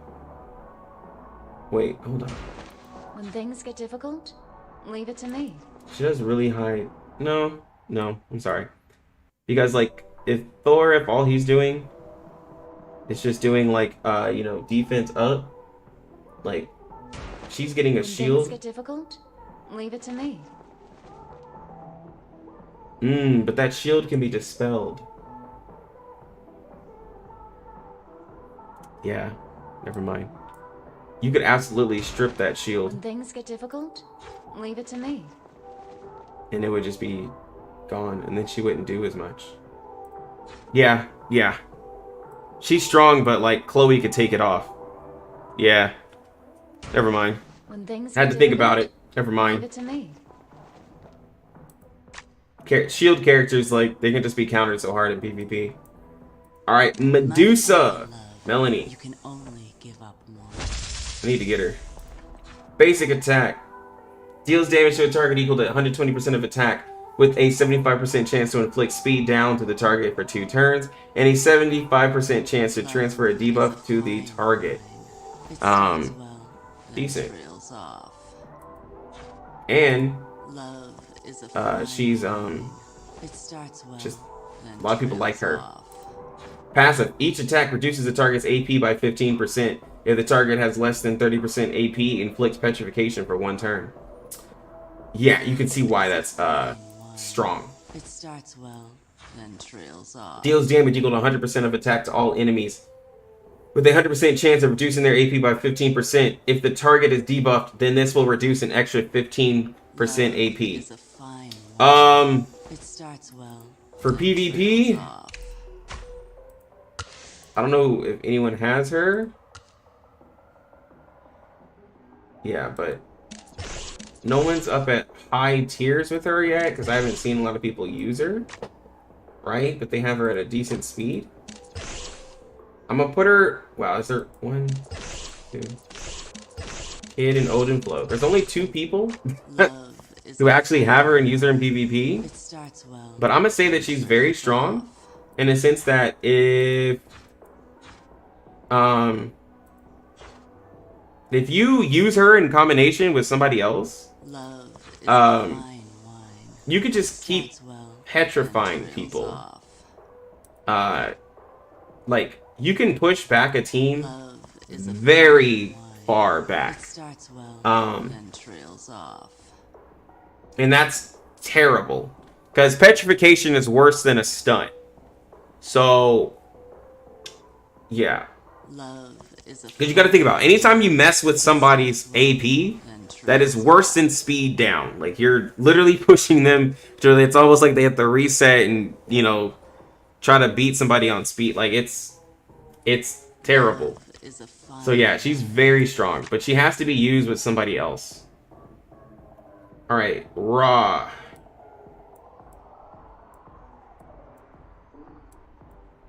Narmer. It's perfect weather for exploring the miracle. Basic attack. Deal damage equal to 130% of attack to an enemy while stealing 1 buff with a 100% chance of granting attack up for 2 turns. That is a counter set to me, because that is ridiculous. Passive. Stacks 2 burning suns at the start of each turn. Each buff received stacks 1 burning stun with a maximum of 8 attacks. And burning sun amplifies the power of emblazoned strike. It's old. Deal damage equal to 100% of attack to all enemies. This attack consumes all of Ra's burning sun, and each burning sun increases the damage dealt by 7%. And then you could stack up to 8. So that's 8 times 7. That is 56. So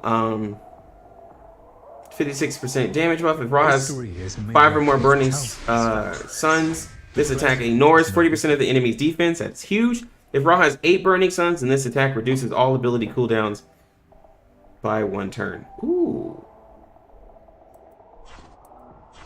So then you're just...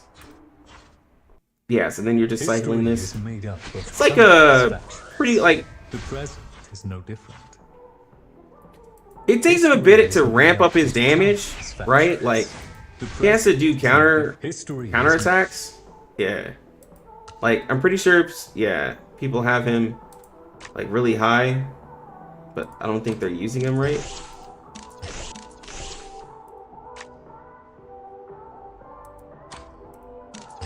But he could absolutely, like, hurt people. But no one's using counters on him. But that's what you would use. Ooh, somebody's at tier 9. I actually summoned him again.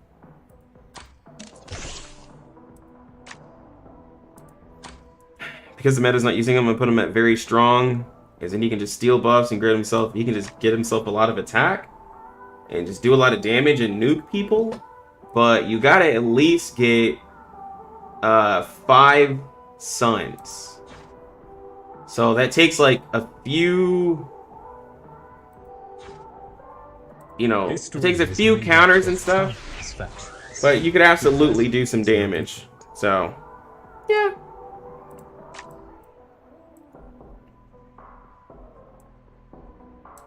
This is also showing you how many, like, good units there are in the game. So, yeah, but some of these units that we're getting to are... We haven't even gotten to some of the units that... Oh, man, it's bad. Oh, I hate this dude when he's, like, built right. Because, like, he has decent speed. Oh, when this guy's built right. Basic attack. Deals damage equal to 110% of attack with a chance stealing... with 80% chance of stealing 30% of the target's AP. If the target is currently debuffed, then inflicts stun for 1 turn. Like, so that's counter set right there. You can just stun somebody. And then it's 2. When a Mimir inflicts a debuff, if any target is immobilized, all of the target's ability cooldowns are increased by 1 turn. Like, come on, man. Like, I went against a guy who had one that was really good, and I just couldn't do anything.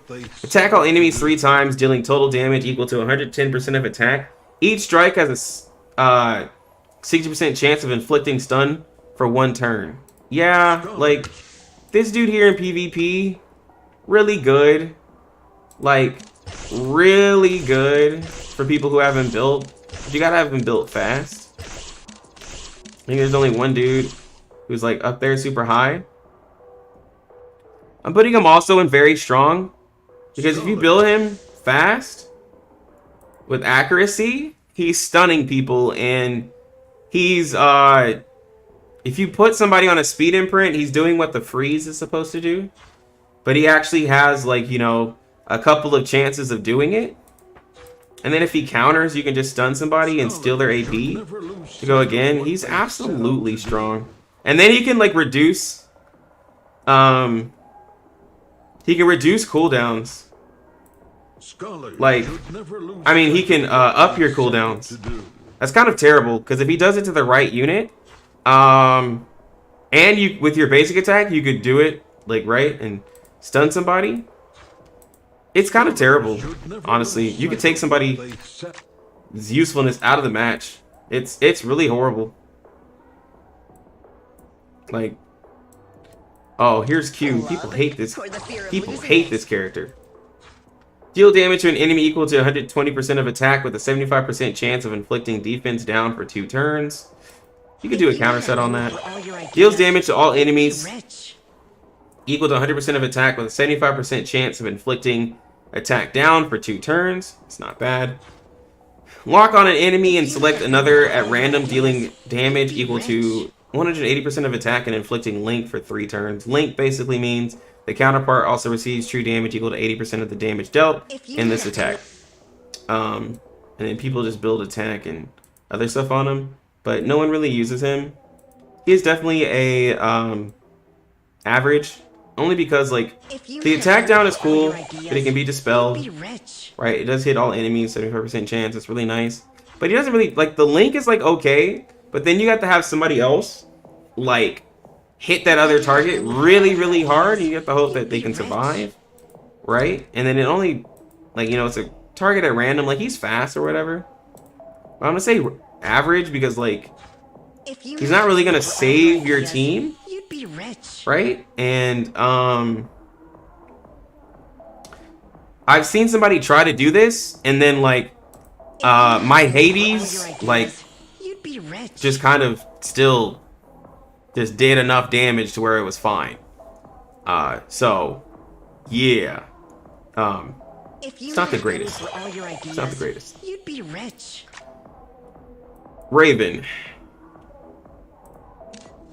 She's so cool. She's so cool. Regretted the loss of my eye. So, attacks an enemy twice, each dealing 70% chance, with a 70% chance of stealing one buff from the target. If the caster steals a buff from a target, then inflicts Sear for 1 turn. So, you can, lead humanity to victory. basically, if you wanted counterset this, and the, you know, the unit is getting Sear on them if they have a buff, and then they get 25% extra increased damage, which is honestly nice. Attack all enemies twice, each dealing damage equal to 50% of attack. The first strike inflicts buff blocker for 2 turns, which is strong.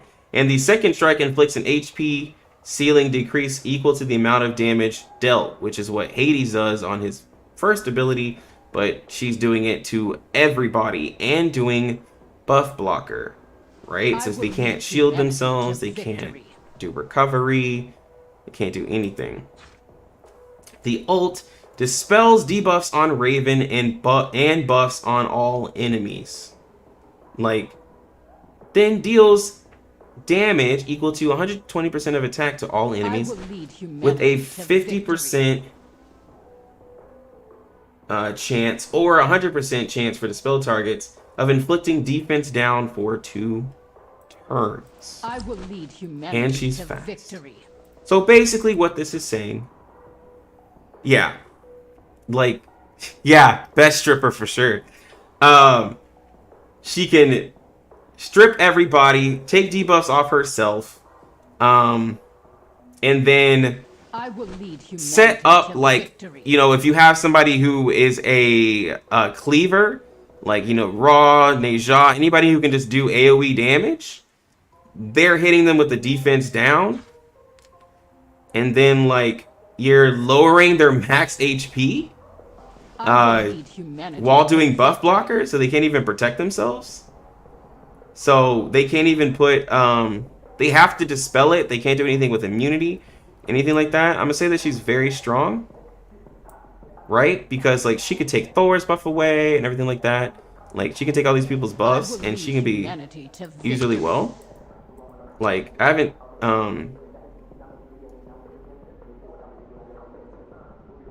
like, yeah, people, I haven't really seen her used, and I'm up at tier 6, right?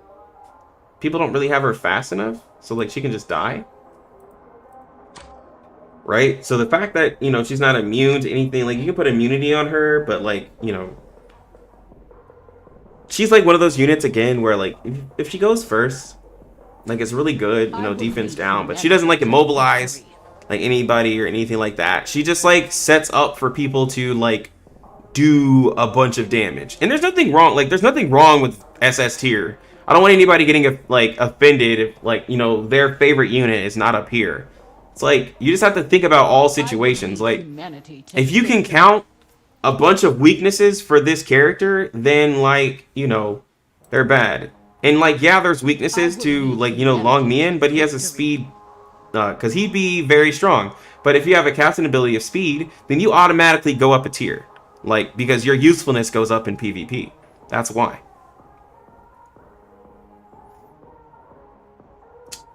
I don't know where I'm going. Rinsey, I talked about him kind of already. So basically deals damage, because I just got him. Deals damage to an enemy equal to 30% of attack plus 80% of defense with a 70% chance of inflicting defense down That'd be really nice to work with, like somebody who helps you counterattack, or your passive, where enter standoff for 1 turn and resets the cooldown on True Warrior, which is your ult. When you suffer fatal injury, granting a 50% chance to counterattack and restore 30% HP upon ending. So he'll heal up 30%. Whenever Black Tortoise defense is higher than the target, he deals bonus damage equal to the percentage of how much higher the defense is compared with the target's defense, max 40%. So basically 40% extra damage on his attacks. And then he deals damage to all enemies equal to 90% of defense with a 50% chance of inflicting taunt for 1 turn. If the target has lower defense than Black Tortoise, then the chance of inflicting the debuff doubles. So this is where he can taunt everybody. And then you can have a counter set on him. For PvP, you can have Hades, like, you can just build him super tanky. I think he's like, yeah, like people have him. I need to see somebody with a high tier with him. There's only 2 people who use him, but they have not great defense.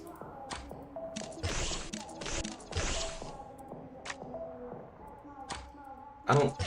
Okay, there we go. Tier 7. Yeah, he's an amazing tank. Yeah, like 2200 defense. This guy has speed on him, I guess. He's tier 7. Ooh, she has him. Yeah, resist. Yeah, you would need resist on him for sure. 44% is really high. I say the fact that he can taunt everybody, right? Because then taunt is forcing them to do their basic attack, and if they can't dispel it, then yeah, it's really good. He's very strong because he can shut down. He can shut down a lot of people who like have to do their abilities, and if you don't have somebody who could take off like debuffs or anything like that, it's over for you. But here's the thing. He can't beat Hades though. Like, you know, he can't taunt Hades. So there goes that. And he can't inflict defense down on Hades. He can't taunt Hades. You know, if you attack Hades, Hades is gonna attack you back. This is why Hades is the top. Because it's like, you know, it's the same thing where people's like, yo, can he beat Goku though? It's like, yeah, but can he beat Hades though? That's pretty much like what determines how high you go, is like if you can help people beat Hades. Like, you know, you can help clear out the rest of the enemy team by taunting them and make it easy. But he can't do something that helps you like beat just like Hades. But he can make everything ridiculous, right? To kill everybody, help everybody else. But you also have to have high stats on him for him to survive stuff. You got to have that really good defensive gear to make sure he is tankier than everybody else, because then also you are not out tanking Thor. You are not out tanking this Minotaur, right? These are characters who have really high defense. If you get defense up from this unit here, Gabriel, like, then there's people who are going to be tankier than you, and you're going to have only a 50% chance of doing this. So you can have a chance to miss, and you got to have accuracy on it because it's a debuff. So there's a lot of things that could go wrong. But if it goes right, and you have all of those stats on him, then you could be really strong. And then you can, like, basically, you know, go to 1 HP and go back to 30%. So yeah, oh my god. Now we have to talk about Sally. Oh my god, I hate Sally. I hate Sally. Attacks an enemy 3 times, each dealing damage equal to 45% of attack. Has a 60% chance of granting immunity for 2 turns. I haven't given up on my dreams. Her 2. Dispels debuffs from all allied espers. Evens out allies' HP percent. and grants the entire team attack up for 2 turns. Her ultimate enters a Sweet Harvest state for 2 turns, rendering Sith immobile, dispels a debuff from, and heals every ally for 26% of max HP at the start of their turn. All allies take 25% less damage. Sweet Harvest can't move. All allies, Espers, take 25% less damage each time before an ally moves, dispels the debuff on them, and heals them for some HP. 26% precise of max HP. This is what keeps you alive from Long Mian. Like, if, you know, you freeze and she has resist, then, yeah, you're, doing pretty good, honestly. Yep. Like, people are high tier with her.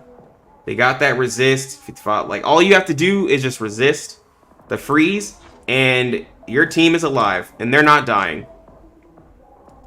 Like, I would even say it's really good for going against the fact that she can, I haven't given up on my dreams. you know, pretty much counter, right? Like,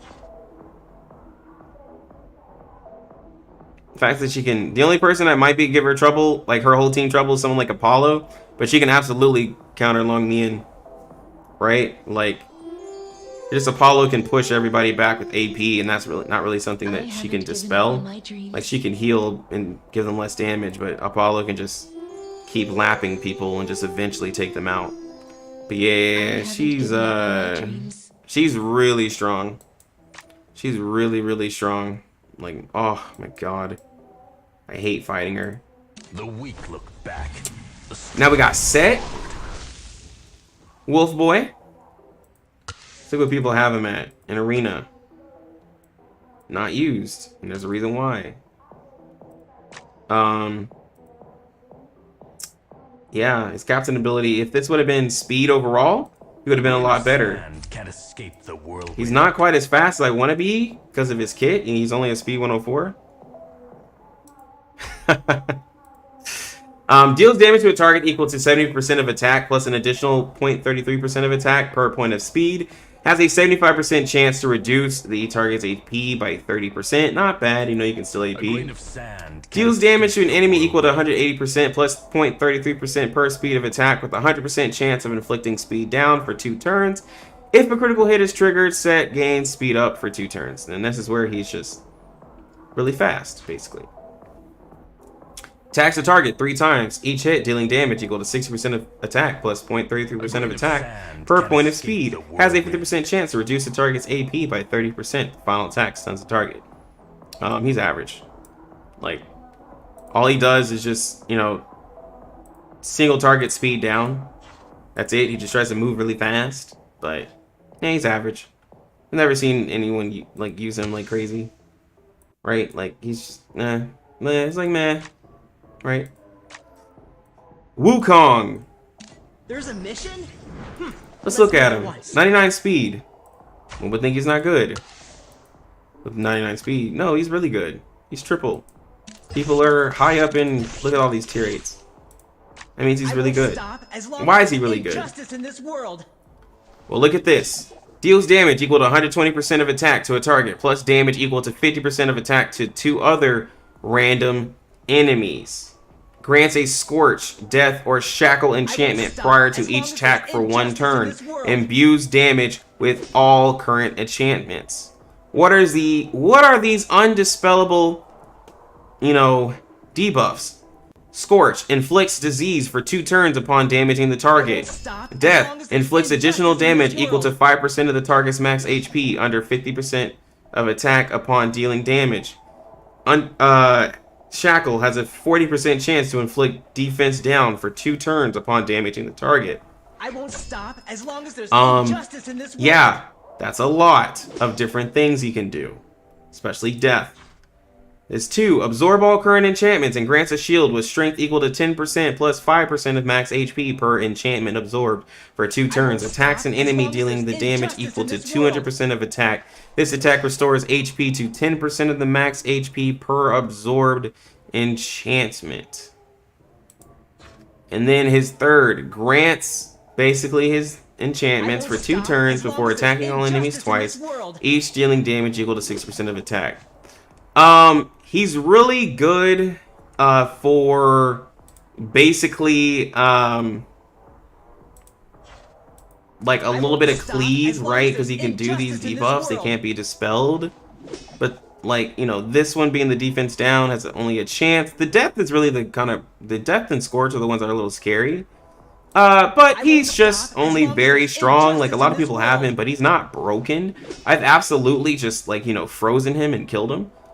Like with Neja, so he's like, you know, he's like up here or so, but like he's not like I won't stop as long as there's he's not broken at in all. This world.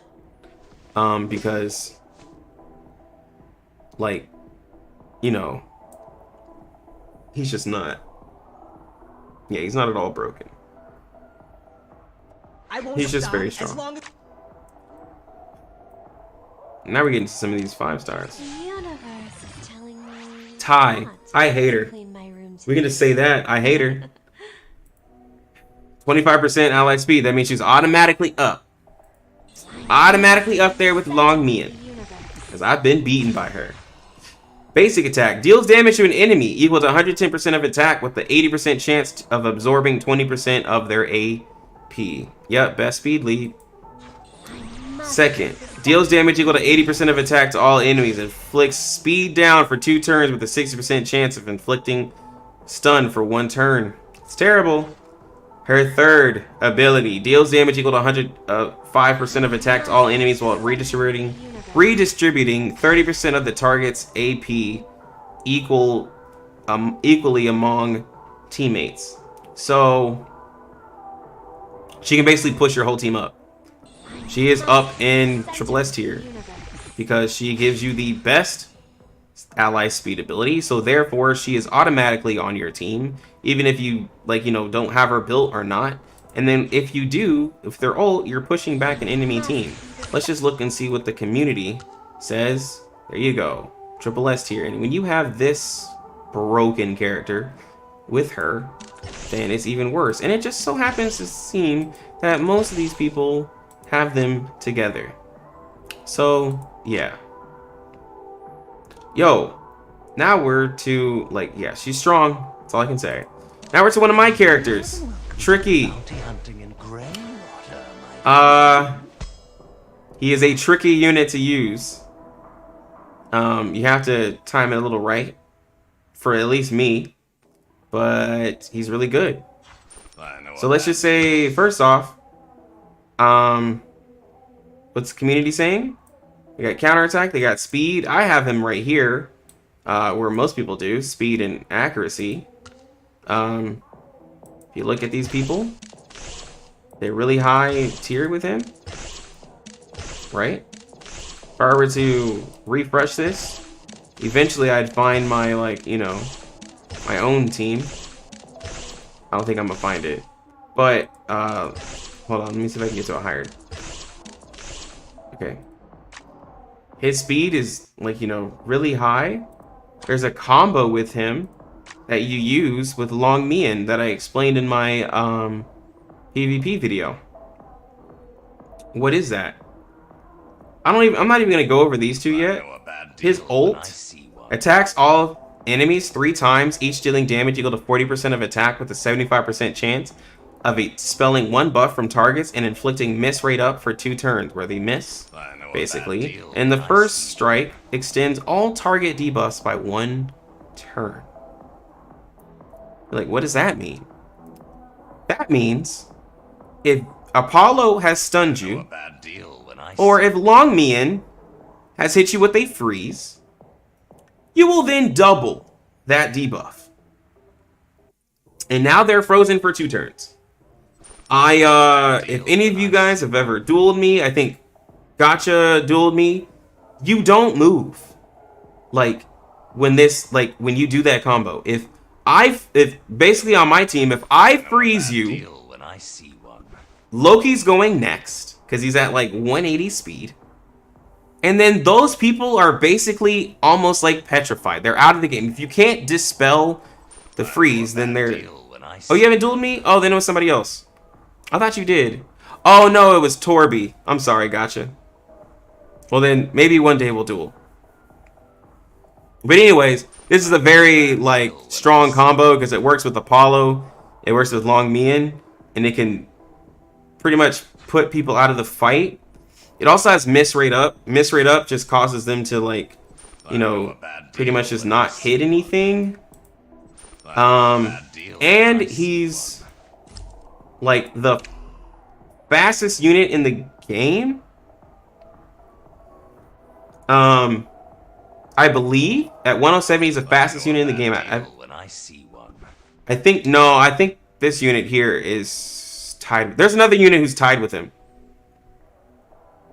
He also has the highest HP pool at 16,000. So, oh, I'm sorry. Let me go over these first two abilities that make him really strong too. Attacks the enemy twice, dealing damage equal to 30% and 110% of attack separately. Each strike transfers a debuff from Loki to the target. If successfully transferred, then has a 70% chance of inflicting a stun for 1 turn. So, you could put a, I don't know, a counter set on him, but you could still just do speed, right? And then if you try to silence him, give him defense down, do poisons, do speed down, anything like that, he's giving that back to you. Like, you are taking that back. He's like, here, have it. And then you have a chance of being stunned for it. And then this little guy right here, this passive that has no cooldown for what it does. Loki's attacks won't miss. Of course they won't. Any enemy who clears their teammates' debuffs will lose 30% of their current HP and all buffs, as well as become petrified for 1 turn where they cannot reduce their ability cooldowns or take actions. This is very strong. Loki goes up here for a couple reasons. He counters people who try to purify your Long Mian or your Apollo stun by taking that person out of the game, right? And then they lose 30% current HP. I know it's not max HP because that would be too broken. But, like, you know, if, like, even he can even counter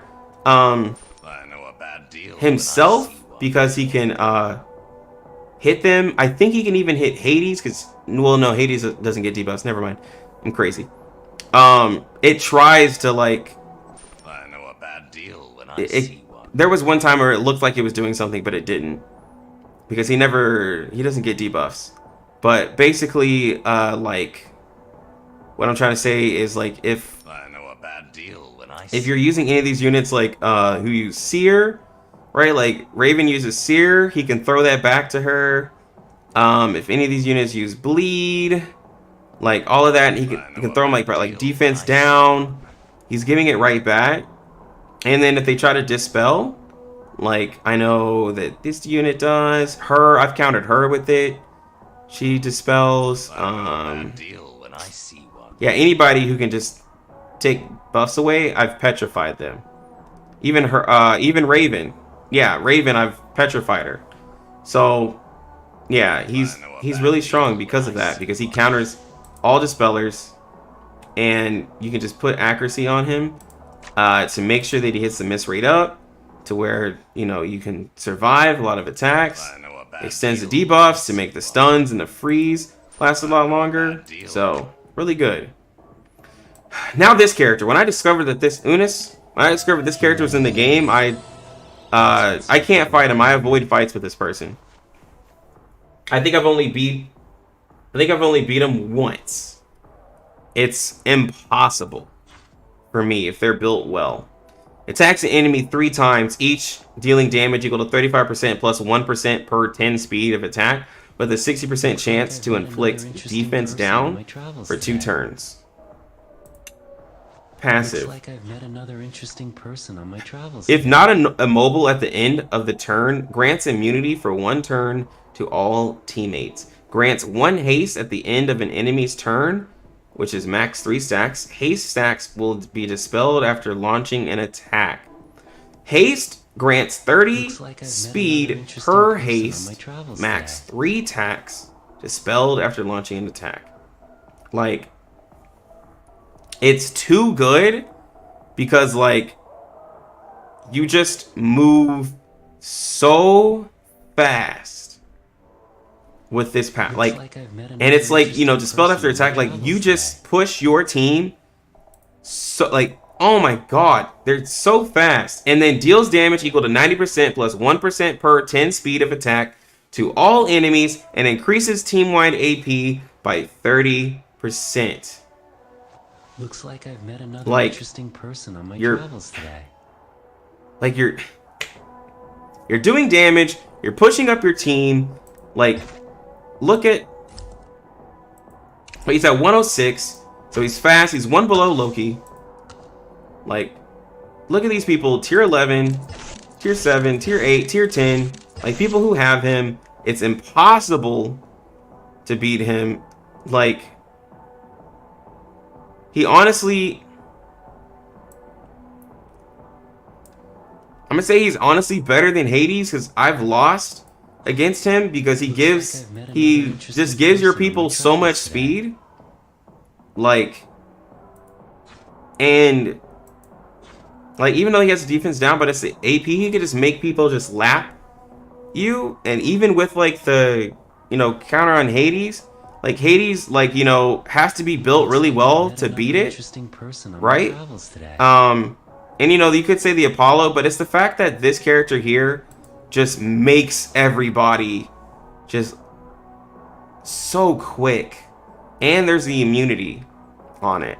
So he's really strong. Like Hades, yes, he can solo a team. He's really, really good. On my travels today. No, because like I haven't seen people like I have Hades and I've lost to this guy every time.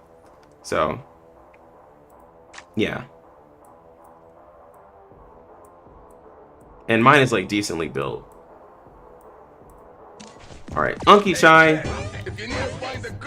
Interesting. Deals damage to an enemy equal to 130% of attack. Increases AP by 25%. You can put a counter set on him. And you can, you know, pretty much go next. Grants crit rate up for 2 turns and attack up for 1 turn to 2 random allies at the start of each turn. Reduces ability cooldowns by 1 turn if an attack up buff is already present. So he could just go into his ult where grants attack up to the team for 2 turns, reduces the ability cooldowns of a teammate by 1 turn if an attack up buff is already present. I saw people started using this in higher levels of PvP. He's not really shown, but the reason why he's like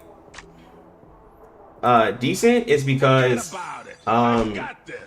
he can just reduce a cooldown of somebody, right?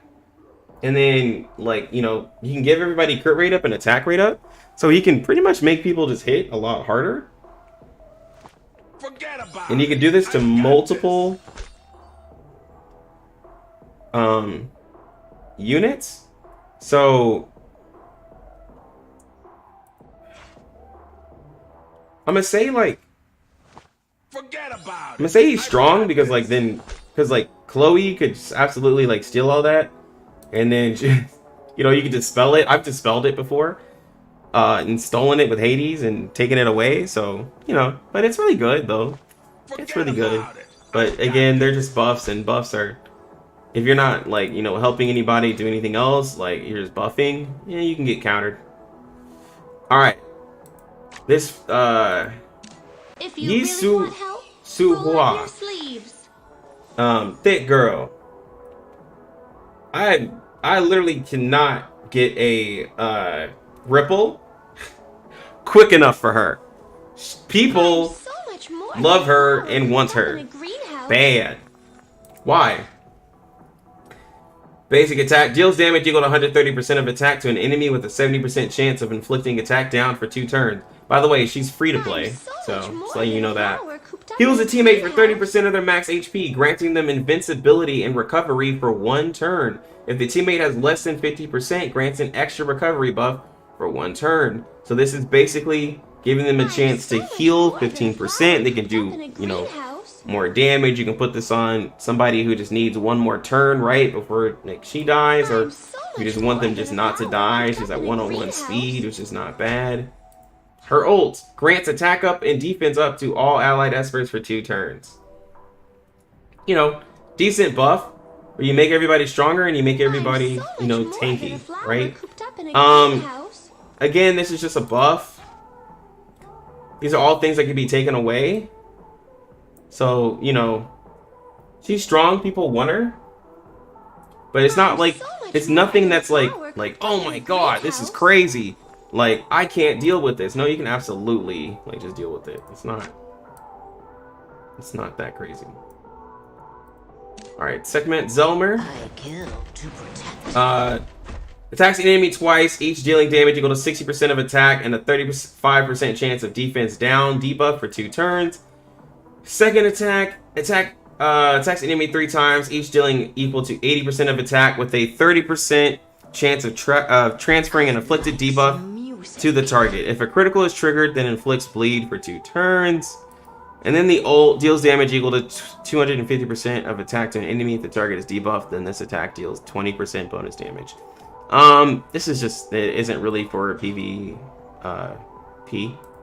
She's like, okay, but she's like one of the slowest units in the game at 90. I think she is the slowest. So she's not really doing anything. And it's crazy because she's like, I guess these big feet are weighing her down. Like, Jesus, where do you get shoes like that made? So she is not for PvP. She's way too slow. Way too slow. Now we're getting to some interesting units down here. Alright. Cecilia. Isis. Ugh, I hate this unit too. Basic attack. Deals damage to a target equal to 30% of attack plus 5.5% of Cecilia's max HP. Converts 100% of damage into healing. Because why not? Passive. When Cecilia dies, revives all dead allies with HP equal to 15% of max HP. Grants a shield to all team members equal to 50% of their max HP for 1 turn, increasing all team members' AP by 50%. This passive can only be triggered once per battle. Okay, before I even finish her. Third ability, removes all debuffs from allied espers, heals 35% of their max HP and grants them immunity for 1 turn. When people use her in combination with like him, it's just, you can't attack. You can't do anything. If you look at her performance, she's triple S. People are getting literally just free wins with her. Not a lot of people have her. That's why they're not super high tier. But I want her. I need her. As soon as I get her on my team, it's going to be ridiculous because she does a team-wide revive. We already have 2 characters. Where are they? This one right here. This is right here who do revive. She does a team-wide revive. So if by chance, you know, you do everything, you nuke the whole team, then she's like, ah ha ha. She revives everybody. This is too strong. It's too good, honestly. Like, just imagine somebody bringing back, like, imagine you're fighting somebody who has an Isis and they bring back anything up here. Like, you know, any one of these units here, it could absolutely lose you a whole match. Like, so, no. Because you could have single targeted that unit because you know they're a problem, and then she brings them back, she boosts her AP. It's, nah. Nope, she's too strong. She's too strong. Alright. This is another unit who, like, Dahlia, I have not been able to, like, get. She's so cool, though. Calypso, like, 102 speed. I think she's, like, the only unit who is at 102. But, let's look at her. Basic attack. Deals damage to an enemy equal to 110% of attack with a 50% chance of inflicting stun. Pretty cool. Second, attack an enemy 3 times. Each hit dealing damage equal to 50% of attack with a 70% chance of inflicting speed down for 2 turns. If the enemy is already afflicted with speed down, inflicts freeze for 1 additional turn. So she can do like freeze, like, right, like Freya. or I can't remember her other name. She does freeze on her ult. Like, she could just do it on her basic, but they have to be inflicted with speed down, right? So, you know, basically she can freeze a unit because she has 3 chances, and each one of these have a chance of doing speed down. And then ult, grant 25% AP to all allied espers and attack up, and 25% attack rate up and crit rate up for 2 turns. This is what makes her really strong. Honestly, if you look at her performance, she's not really shown in PvP yet, but you give her speed, which is all you really need, and she can push people up. So Dahlia is automatically up here because, like, again, 25% extra AP to everybody is really good. She's at 102 speed. You can she can be faster than Long Mian, right? And you can just push everybody up. If they were just like a little bit slower than the enemy team, you push everybody. Let's say you have any one of these units right here who push up people's AP, right? Or slow people down. You can push them back up. You can lap somebody. Anybody who affects team-wide AP and then give it attack up and crit rate up. Come on. Come on. Too strong. Oh my god. This unit. Clara. If anyone in the Union is experiencing unusual symptoms, Hera. please report them to me. Ugh. Attacks an enemy twice, dealing total damage equal to 110% of attack. Heals 2 allies with the lowest HP for 5% of their max HP. This is really good because you can just randomly heal any, like, your allies for 5% max HP, and that's 2 allies. That's a really good basic attack. Passive, remove 2 debuffs when granting healing efficacy to an ally, or grants immunity for 1 turn if the target has no debuffs. At the same time, 120% of overflow healing is converted into a shield for 2 turns. So if you basic attack, you're just giving people like extra shield, like you're just shielding and immuning people, and then your ult boosts team-wide AP by 20%, and you recover 35% max HP. Like, so the thing is that she's really good because she can heal people, boost your AP, basically be like a better Bastet. I mean, yeah, Bastet Bernice in a way, right? Because, like, she can grant immunity, like, she can heal, she can give shields, she can do a lot.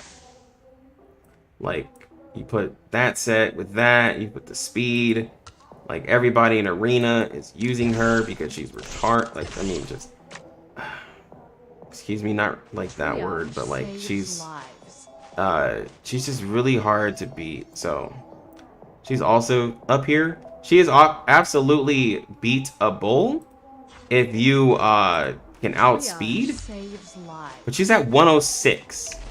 So most people who are good have her really fast. Again, the only person who can, like, the only way you can beat her is if you have a really built, tuned out, like, of any of these, like, people who can push your team, you have to beat her. But again, if that's the only way you can beat her, like, right at the top ends of PvP, then that means she's really good. Because Hades can be beat, right? If you have a lot of burst damage or multiple attacks. Or if you just push him back with AP and he can't make a move, right? But she's pushing people up. All of these people, most of them are dealing with AP, as you can see. I have her like 215 and I don't have her fully tuned out. Yeah. Yeah, she's just really good. She's really, really good. Triage saves lives. Like,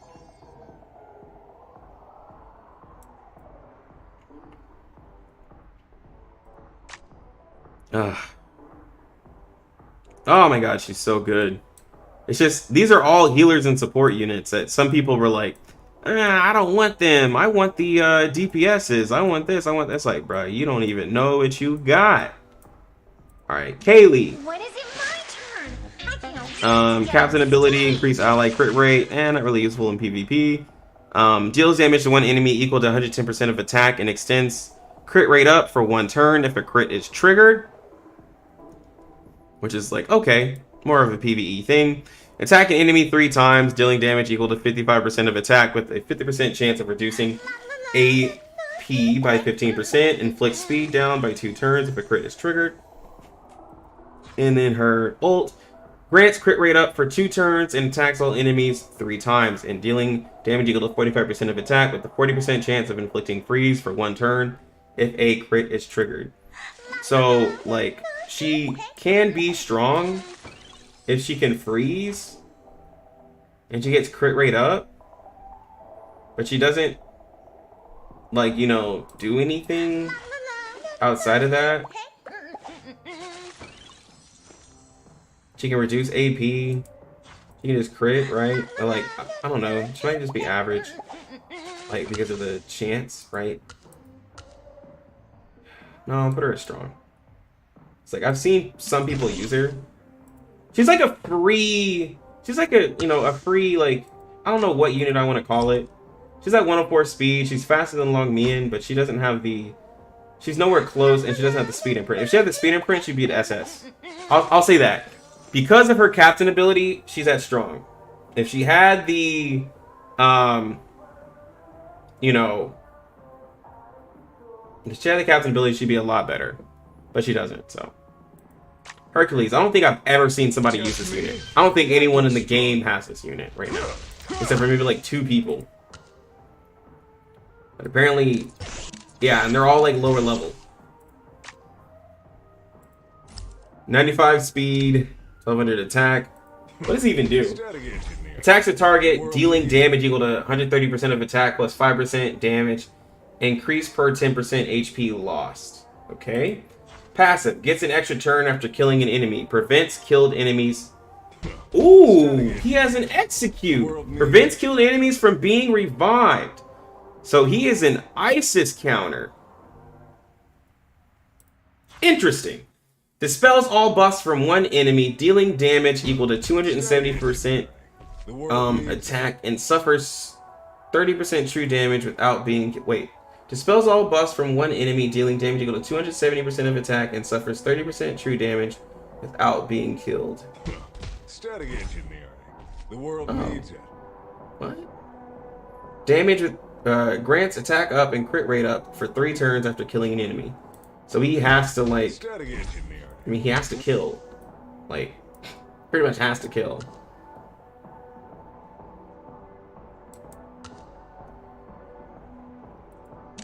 Does anybody have him at a high rank? I want to see what their stats are. And they're all 4. Oh, there was 6. Missed it.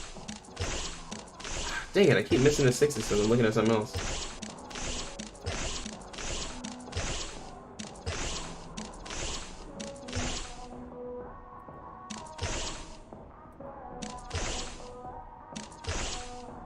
This guy is in 60. I mean, that's 3,000 attack, 74%, 200%. I mean, yeah, I could see it if you set him up to kill. Like, I don't like the team he has. But for him to do something, he has, like... He's very situational. I can see him as, like... I see him as strong. Right? Because he doesn't, like... All he does is just damage, and he's... You know, he gets buffs and can just be dispelled.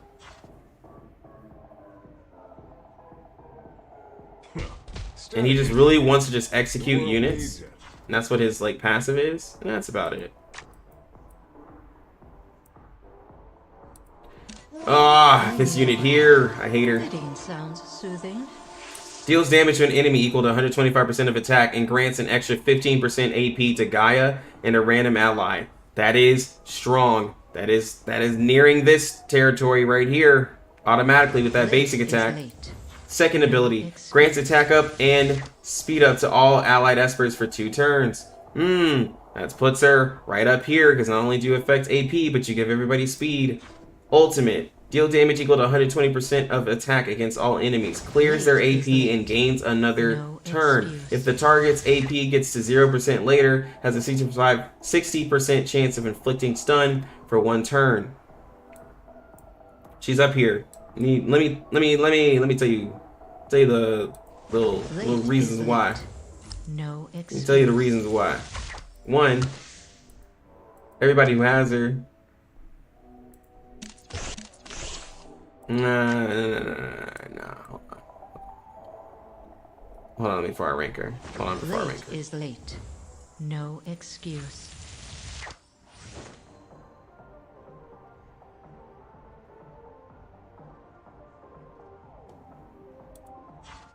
Yeah, no. At the higher ends of PvP. Late is late. Yeah. No excuse. Like, basically, she clears your AP. Because every time I fought her, I pretty much never get a turn. No excuse. Especially when you use her in combination with other people. She can, like, stun you and then give everybody, like, speed up. And then her basic attacks give allies just random stuff. Like, if you wanted to be really annoying, you could build a counter set on her. I just think people haven't really built her up, like, in different builds. But, like, if you do a counter set on her, she's giving AP to 2 people. She's clearing AP. She's getting speed. She could actually be, like, pretty terrible. Especially the less teammates you have, the worse it is. Like, because then you pretty much know it's going to one or the other, right?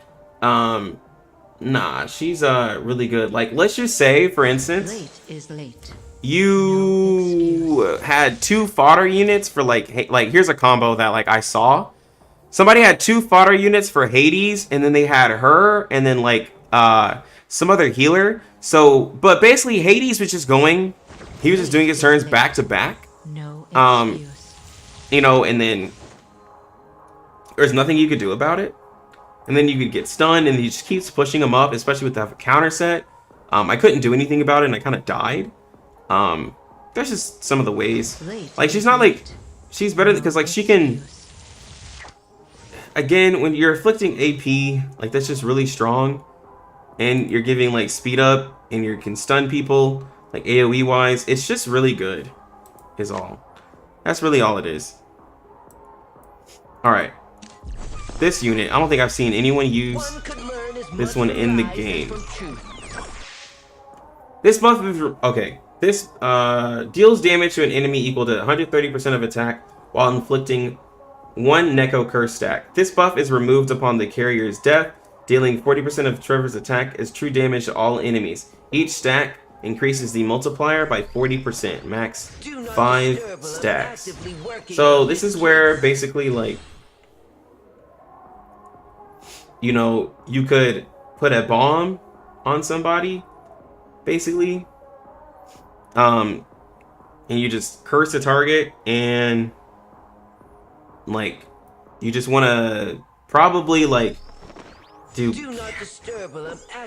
maybe do counter or something on it. Oh, I forgot. This is a boy. Do not disturb while I'm actively Passive. Each attack allows Trevor to cast the same ability on the target again when their HP is above 50%. If not triggered, gain 1 Neko Sense. Can only gain 1 Neko Sense stack per turn. Each stack provides 15% damage reduction. Let's see. Each stack increases Trevor's damage taken by 15%. When stacks are maxed, resets all ability cooldowns and attacks a target twice the next turn, then removes all existing stacks. Max 2 stacks. That sounds strong. Do not disturb while I'm actively working on like if you are like big brain. Yeah, no one ever deals damage to an enemy equal to 210% of attack and inflicts sear. Oh, okay, that's where it's like, I can say average. Because like you'd have to get these stacks, and you could maybe do something with like, I feel like it's too big brain to get it to work.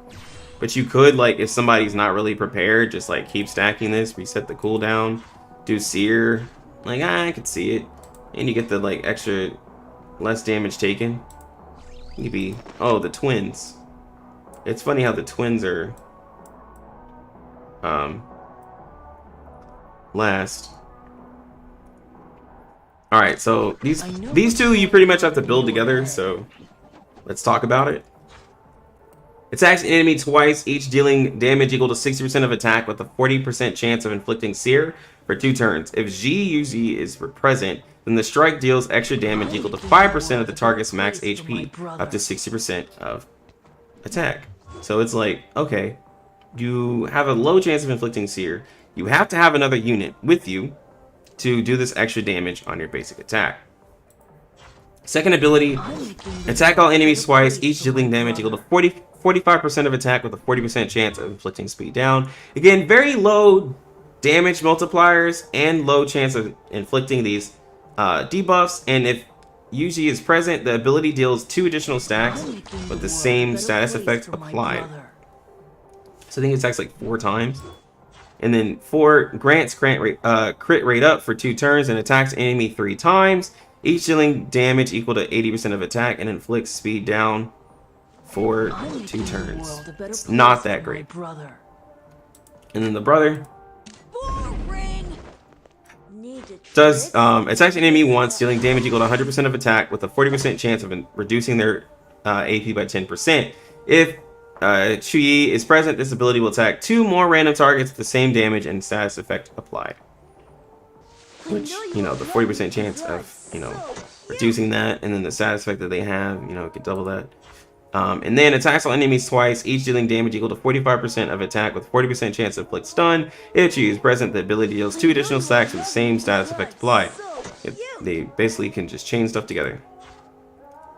Then grant speed up for 2 turns and then attacks the enemy twice, each dealing damage equal to 120% of attack and stealing 10% of the target's max HP. So, you know, speed, accuracy. Some people use them in arena. You have to use them together. Like literally, as you can see, like this one person has the other brother because the brother is decent.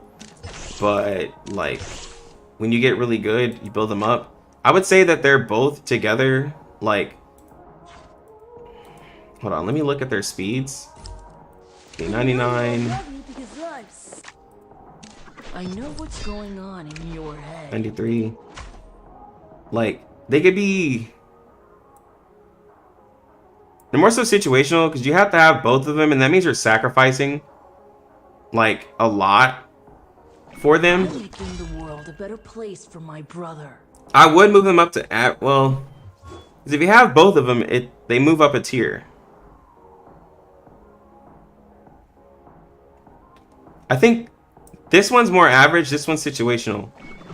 Because he doesn't do anything without his, like, he doesn't really do anything. It's his brother that takes the AP. So that's what we'll put. Like, the brother is A. The UG is the A, and he is the B because he needs to be with his brother. It's better to have him than him. Yeah. But that pretty much is our tier list. I personally think it's a somewhat, of course, fair. I know not a lot of people were here, but it is a tier list pretty much like that. It just explains. Yo, what's up, Christopher Taylor?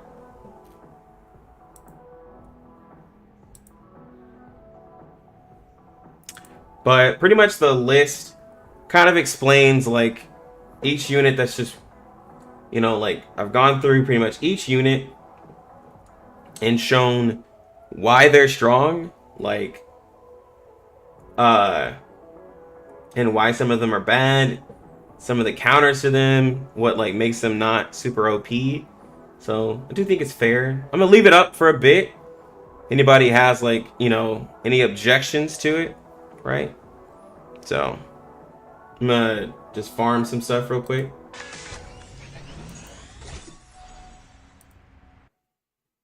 What can you do? Yep.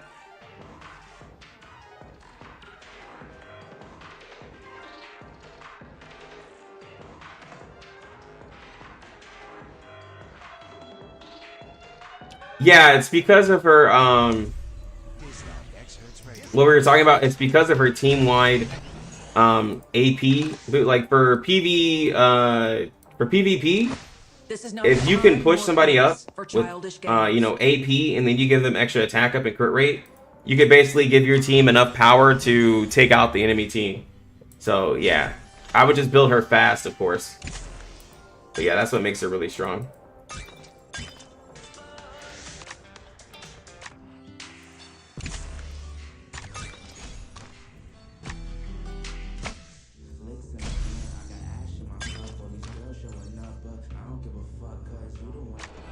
All right.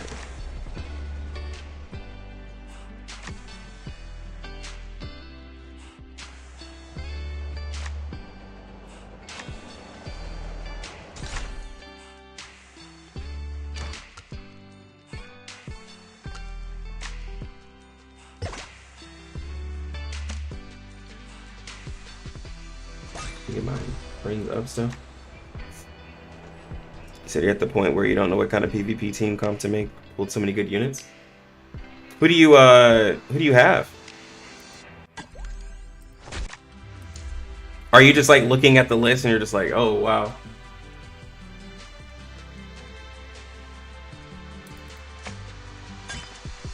Well, I got a max level Starymon. Yeah, I'll probably wait to get to 5. Dislyte excerpts radio.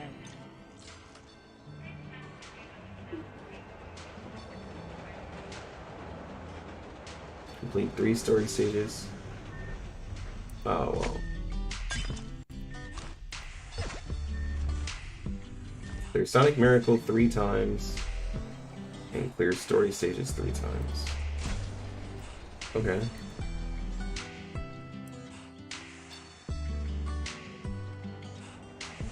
Where am I going?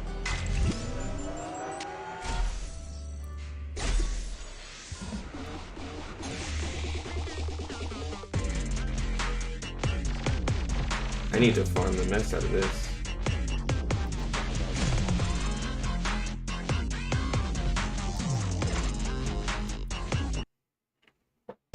Right now you have Li Ling, Gabriel, Chloe, Donner, and oh, Yisuhan. Yeah, those are pretty good ones. I like Donner. He's really tanky. Li Ling is really good for PvE.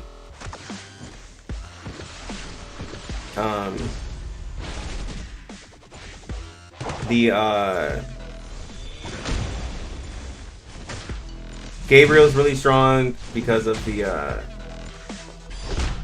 like just buffs she does.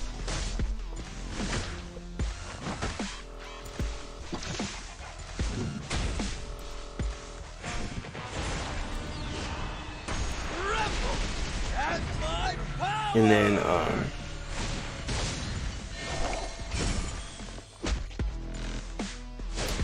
Chloe,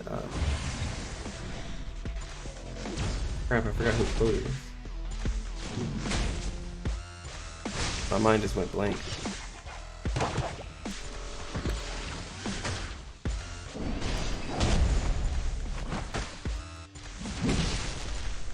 Oh yeah, Chloe's really good because she can steal buffs from the enemy team, which and do buff blocker, which is like really good, especially if somebody's trying to like just really heal up. It can be pretty disgusting.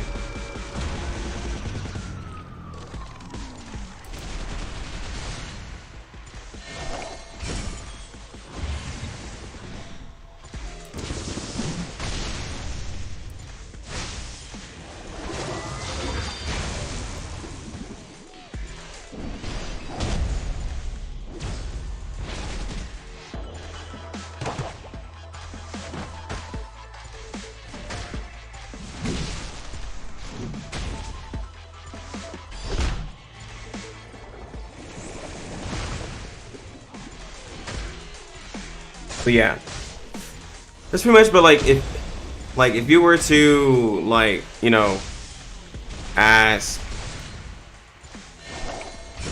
what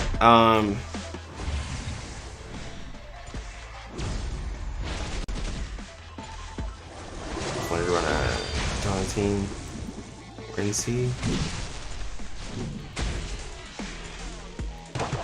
You can like but I was talking about running a team like that only if you were gonna do like I was literally talking about running a team with him, but you have to have like some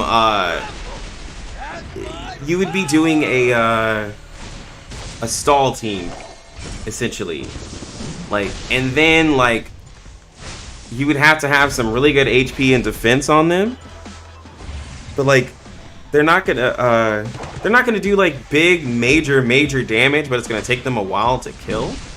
So you gotta have like I was thinking of a crazy team. Here's a thought: would it have like Yorm? Like if you had Yorm with if you had Yorm with 2 tanks and 2 healers, then Yorm is giving you the poison, the petrify, while you have like Rincey doing the taunt to make sure that he can, you know, Gosh, I must have get everybody doing just regular basic attacks. And then you got his ult, which, you know, basically you just have him stacked with a bunch of, you know, just defense on it. It's possible, but again, I'd only do it like I would first build out your Thor. Build out Thor first. Get as much defense on him as you can. Like I think mine is approaching 3K. And it's really nice because I don't put crit damage on him, because he does a lot of damage just with the like defense alone.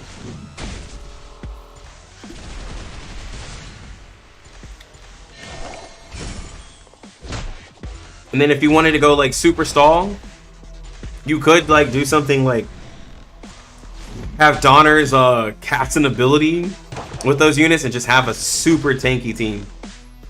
It's a really tanky team with like somebody who gives like, you know, shields and percentile healing, and you guys would just survive a lot just for no reason.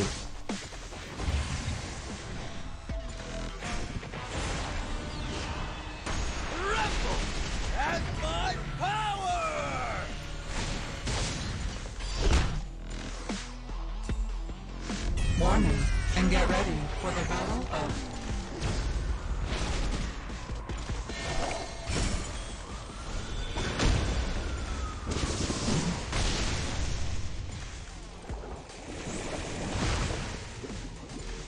Yeah, I just got Ren C, so I do want to build him up one day, but that's some work and a half. Because like you're talking about building up a unit that I already have, like, you know, having Thor, like I already have a good one to build up, like basically another defense character. Is just like it's a lot of work, but it would eventually get me to like a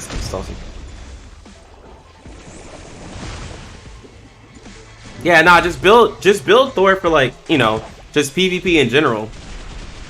He's really hard to kill.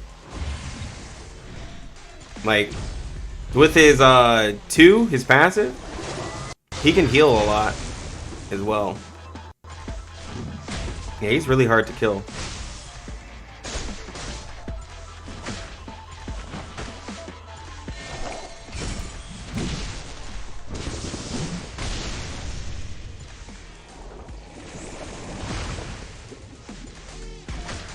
And that's what makes Thor so strong.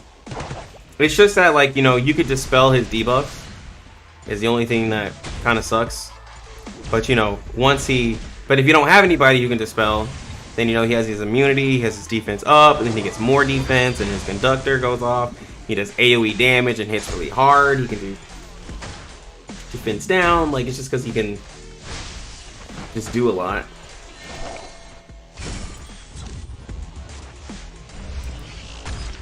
Uploading the battle data. Oh gosh, I must have a rest now.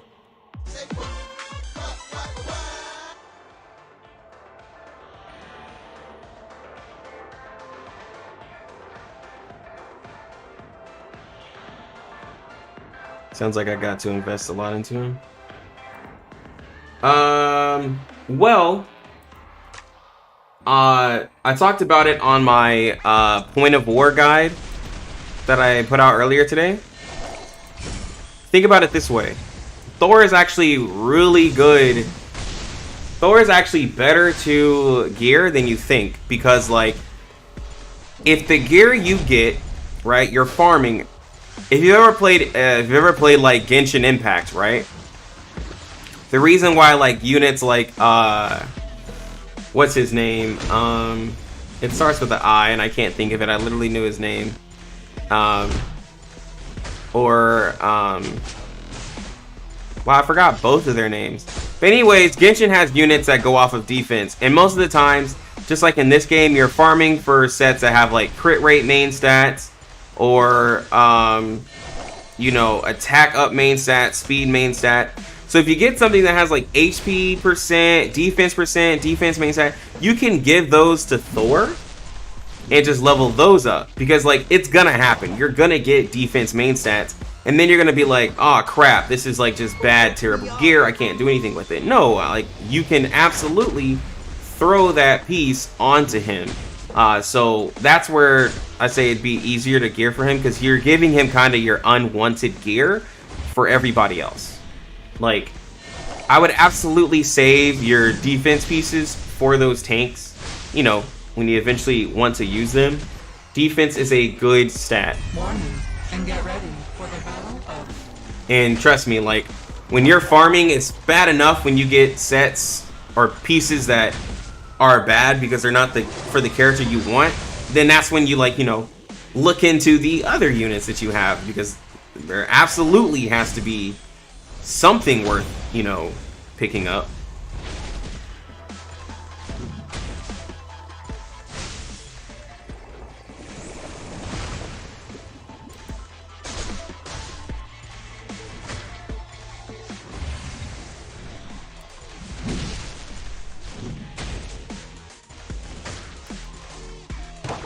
But because like I have like on like a lot of my like support characters, like I don't build on units that I just need them to do debuffs and stuff. I build like all just like health and like speed, accuracy, or resistance, like defense, because I just need them to stay alive more than anything. Like Yorm, I have him built tanky because I don't need him doing damage, I just need him doing poison. Like, that's all I want him to do.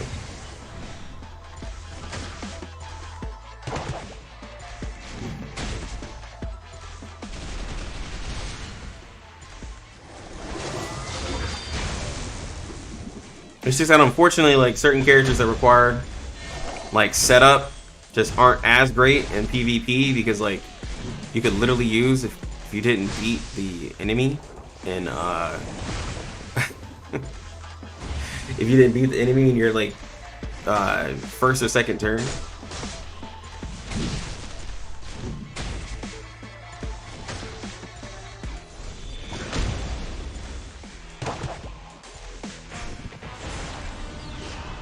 Alright, I should have my Ripple Miracle now. I'm farming that way I can beat because I need to beat 12-8.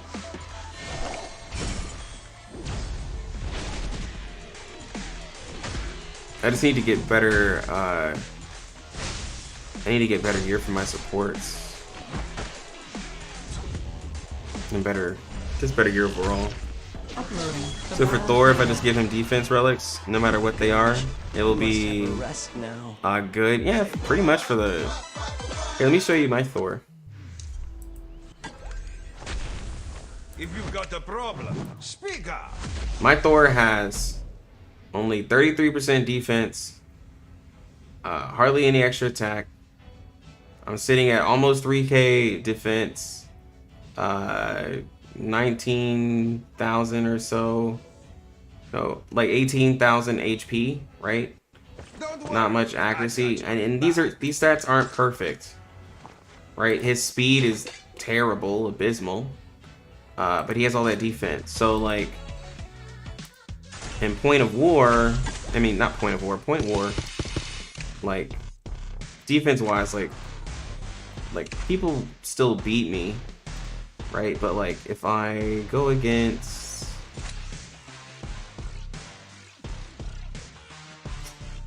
not that person.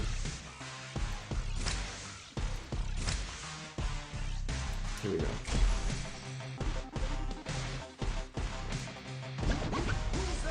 They're at tier 6. Actually, I might just win this.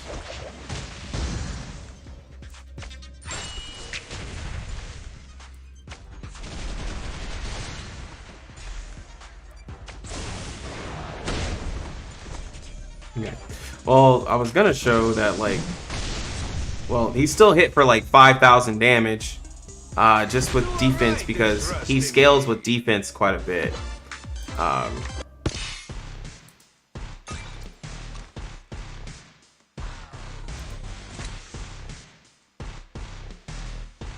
Let me just pick up these. No, I don't want to.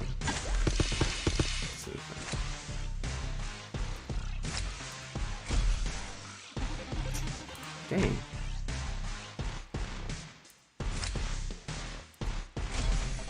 Okay, here goes a better team. Let me see. I still outspeed.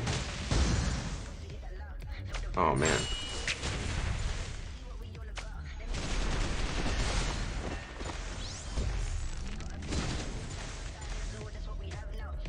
But anyway, like I was trying to show that he doesn't.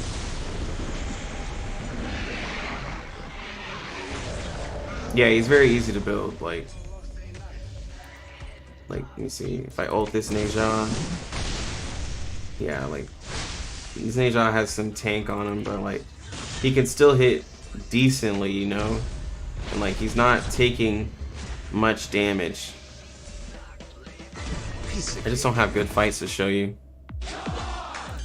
where I've like used him.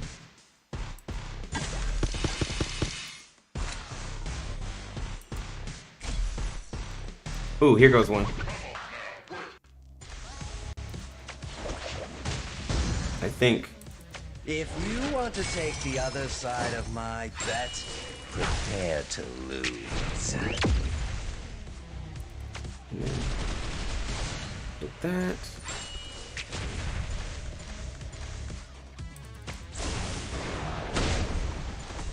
Alright, so now we're gonna smack this long Mian. Okay, so that missed, so it didn't hit as hard. Not a lot of these are long fights. Kind of noticing. We just stunned him. Yeah, well, this is over. My Thor's not fast enough to show, and I don't even have a good set on him.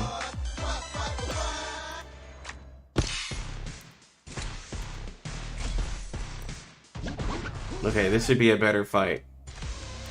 Maybe. She has revive. Well, there goes a person with Fenrir. Ooh, look at that. Return to the void. I just have a really strong team. I haven't gone through and farmed up like in PvP.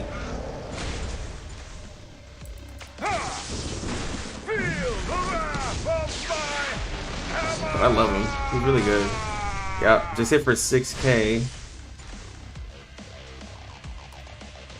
Let's take this wolf out before he like solos somebody.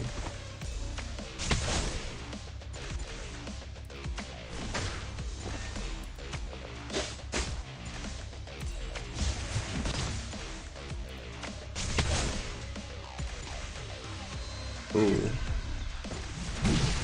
Yeah, so she just brought everybody back, but then he just hit everybody for like 3 or 4k.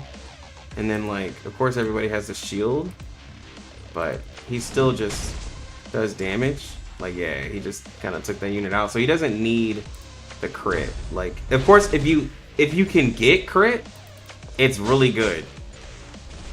Like, amazing. But, like, it's not necessary.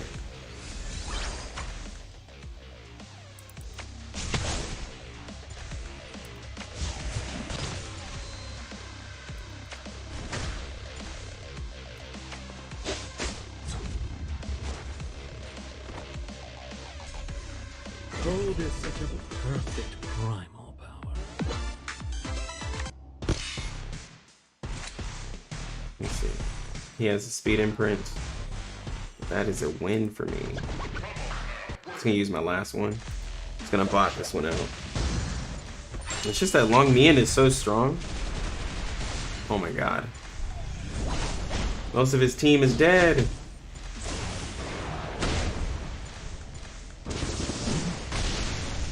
Yeah, 5,700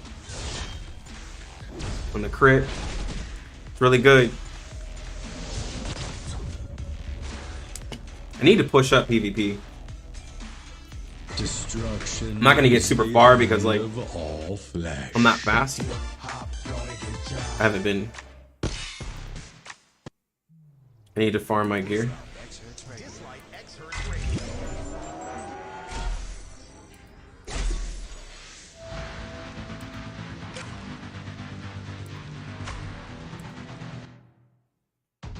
But at least you can farm like Chronos and get your defense gear. You can get your speed gear, right? So it's so nice.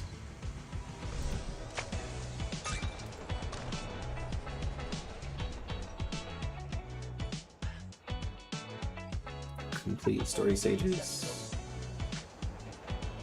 3 times. Okay.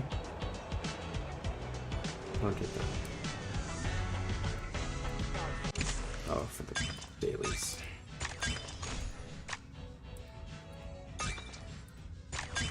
Dailies are done just like that.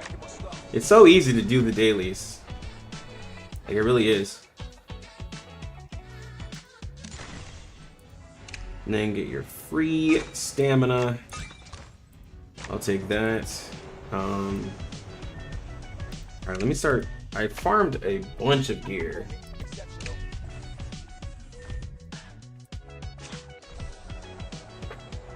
See, like, I just got this War Machine piece, and of course it's defense bonus with crit rate, attack bonus, and HP, so it's not a bad piece for Thor. Again, because, like, I can't really use it for anybody else, so yeah. This attacks piece, crit rate, accuracy, and defense bonus. Not bad, but not the best. Got an HP bonus piece with speed and accuracy. Attack piece with HP bonus and crit rate. Crit rate, attack bonus, and accuracy. HP bonus with crit rate and crit damage. Okay. Sure.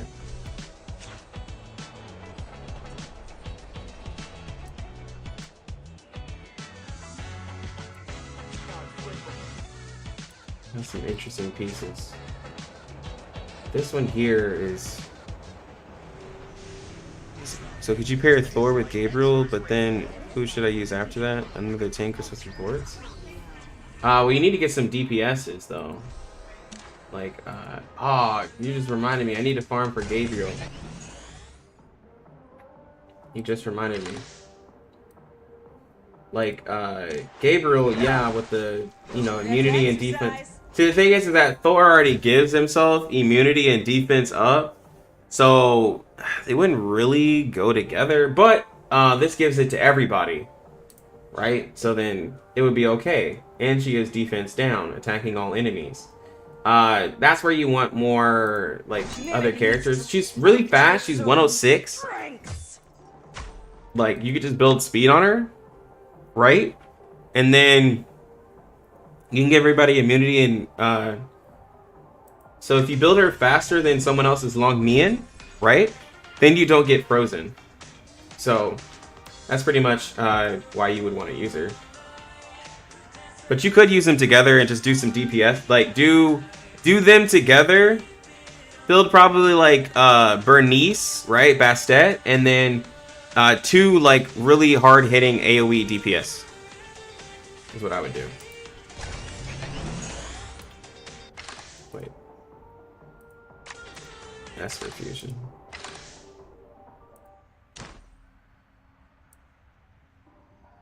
So I need to get phase 4 units.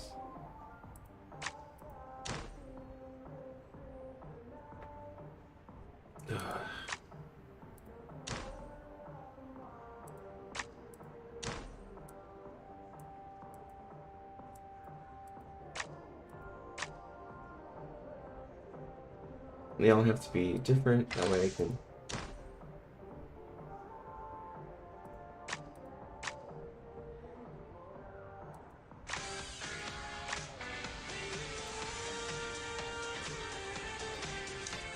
And how much is...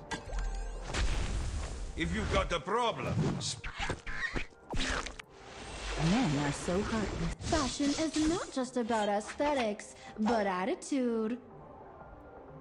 Don't speak of him in my presence.